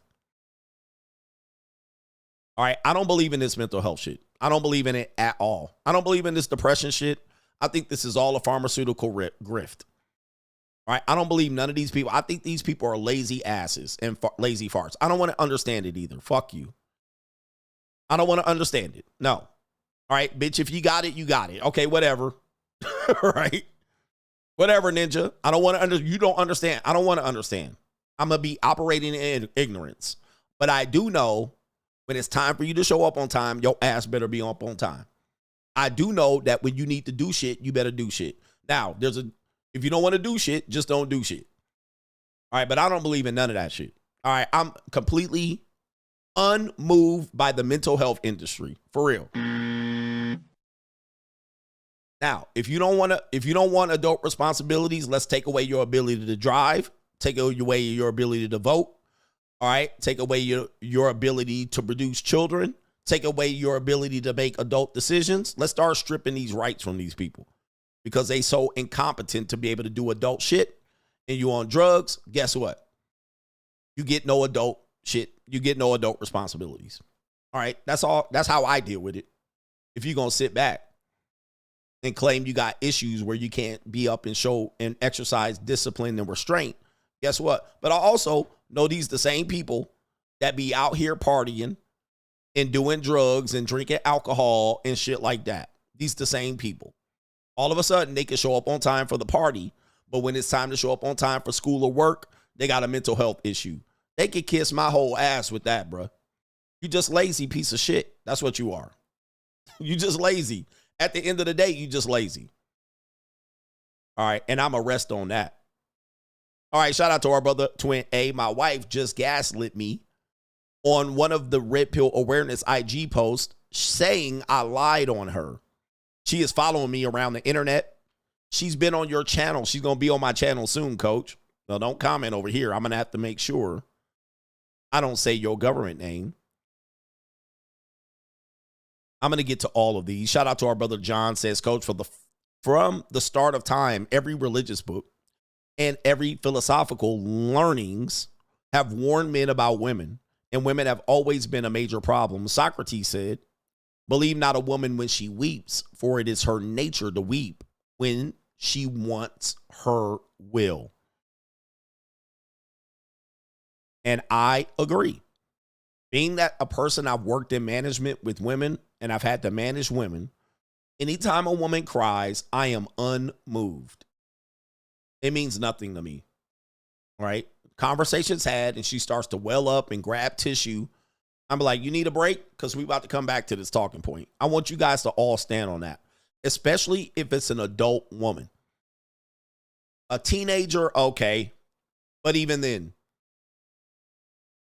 and I've been saying that for a long time. Y'all think I'm cold. I've managed women for a long time, many, many years, over almost 2 decades. A woman crying means nothing to me. Zip. Because I've seen women cry and do the whole most shadiest shit. And right, shady. And actually get the conversation to move the other way. Then you're like, oh, let me hug you. I'll sit there and watch her cry. Unmoved. Are you done? Okay, now let's get back to where we were talking about. Right? You guys got to be that way. Stop being moved by that. This is as an adult woman crying, baby. All right, are you equal to me or what? All right, what are we doing here? I thought you were equal to me because I know good and damn well if I started crying during a conversation with a woman, I will be perceived as weak and unequal. So that applies to you too. All right, so you better fix it up, suck it up, buttercup, but them tears ain't going to get you out of this goddamn accountability.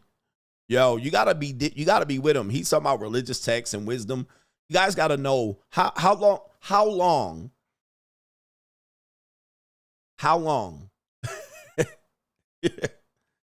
guys got to study how long we've been around. A lot of you guys believe we've only been around for 6,000 years. Some of you guys believe we've only been around for 3,000 years. You guys got to realize men and women, male and female, have walked this earth for almost over, for sure, over 100,000 years. Really, we've only here lived in 2,000 years, as they call AD. 2,000 years. We're at the 2,000th year. Some of y'all don't realize we've been at this shit for a minute. Like, we live more when ninjas couldn't even write and talk shit and tell people about something. We've been around for a long time. Male and female, human, Homo sapien, Neanderthal, whoever you want to call them, Homo erectus, and all of that shit. This shit been going on for a long time. Ain't nothing new under the sun.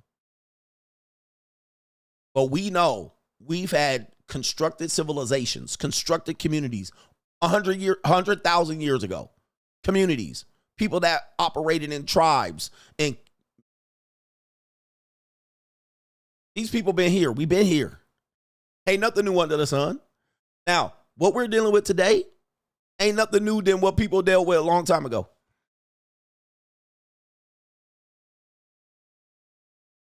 And these problems have always existed. The only thing is today. The only difference is today.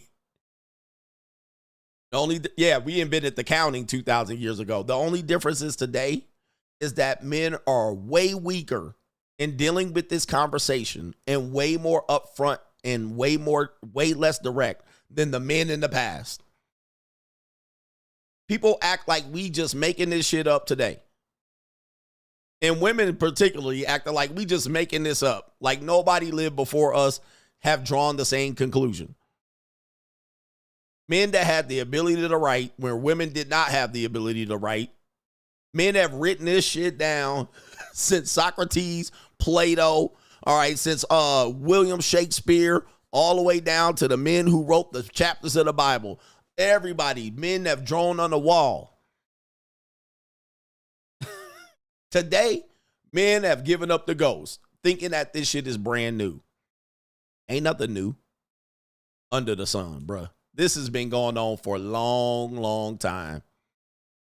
Long, long time. And the thing that we have to do as men and women is when you travel, this is going to awaken this mindset. Travel, read, study history, and go back. Watch this. When you go to it, because in America, our history only goes back. Our European history over here goes back 450 years, right? Christopher Columbus sailed the ocean blue, stole all the land and blah, blah, blah. So our history, as it's taught to us in school, starts right there. So for us to conceive thousands of years is difficult for Americans to do. Now, when you travel to a land and they show you somewhere where people act very civilly, had unions, marriages, and divorces, and they were walking 3,000 years ago in the same spot that you're walking in, it changes your mindset. You're like, wait a minute, 3,000 years before Jesus? Because for us, Jesus is ancient history. In the relative space and time of the world and communities, Jesus is new. Jesus is a new booger. He's new. There are men that existed way longer before he walked on the earth. Then you walk somewhere before Jesus walked. And you're going, wait, what? It's a mind fuck. It messes with your head. Wait, somebody was walking here and they had civilized and they were building buildings and shit like this before Jesus? Yes, before Jesus.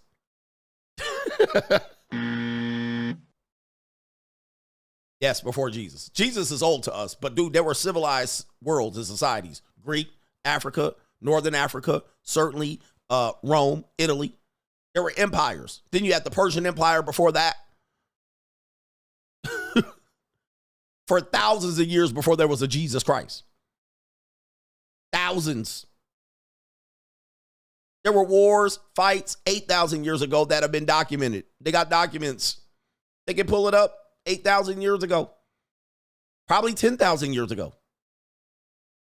And they were dealing with the same shit, all right? You could go back and look at what they were writing and painting on the walls. They were dealing with the same shit. Ain't nothing new. And they had it figured out. That's the reality. But you guys got to really start getting out of your shell. This world is more than what happened in before between 1990 and 2024. What changed? You know what changed? Men got weaker. Men got weaker. Women didn't get stronger. Men got weaker.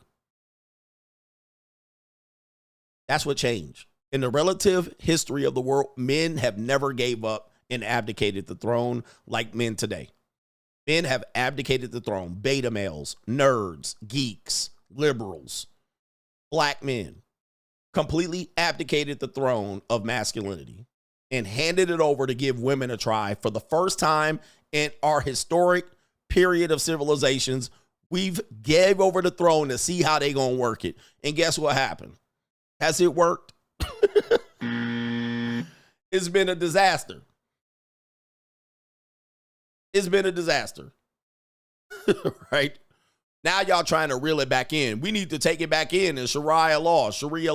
Oh, it's too late now, bruh. They warned you.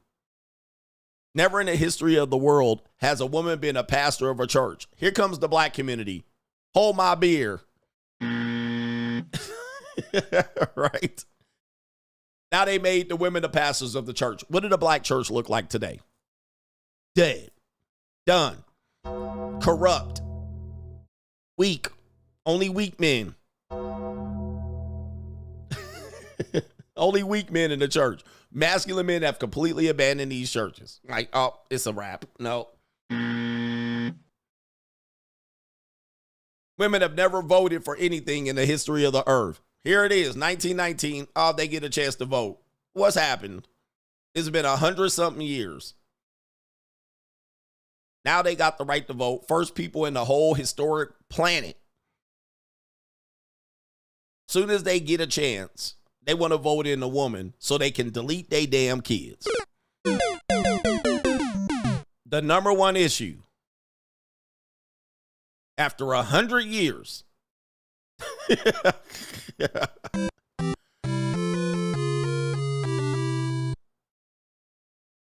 I want you to think about that.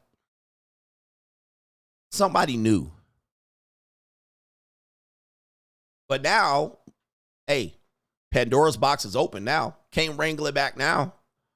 Again, always remember this. Whatever is easy to get, it's hard to get out of. A gang. It's easy to get in a gang. It's hard to get out of a gang. It's easy to get in the mafia. It's hard to get out of the mafia. It's easy to get in a marriage. It's hard to get out of a marriage. It's easy to put babies in a woman's body, but it's hard to walk away from the responsibility of those children. Whatever's free, it sounds like a good idea. It's hard to get out of it. Socialism. You can vote socialism in. You can't vote socialism out. Look at Canada. Let's vote in the opportunity for us to all be equal. You can vote that in. You can't vote it out. All right. Communism. You can vote in communism. You can't vote it out. All right. So please understand, once you open up that door, that's the door. All right. The door is closed as far as that's coming back. You can't reverse history. You can't turn back the hands of time. It's the reality now. Now you have to live in that reality. There's no restricting of laws. Women got the power to do what they want, and they have their own voice, and they have their own money, and they have their own whatever they want, and it's what it is. But once you vote it in, you can't vote it out. Anyway, shout out to the Coach Gang. We'll be back tonight. Peace.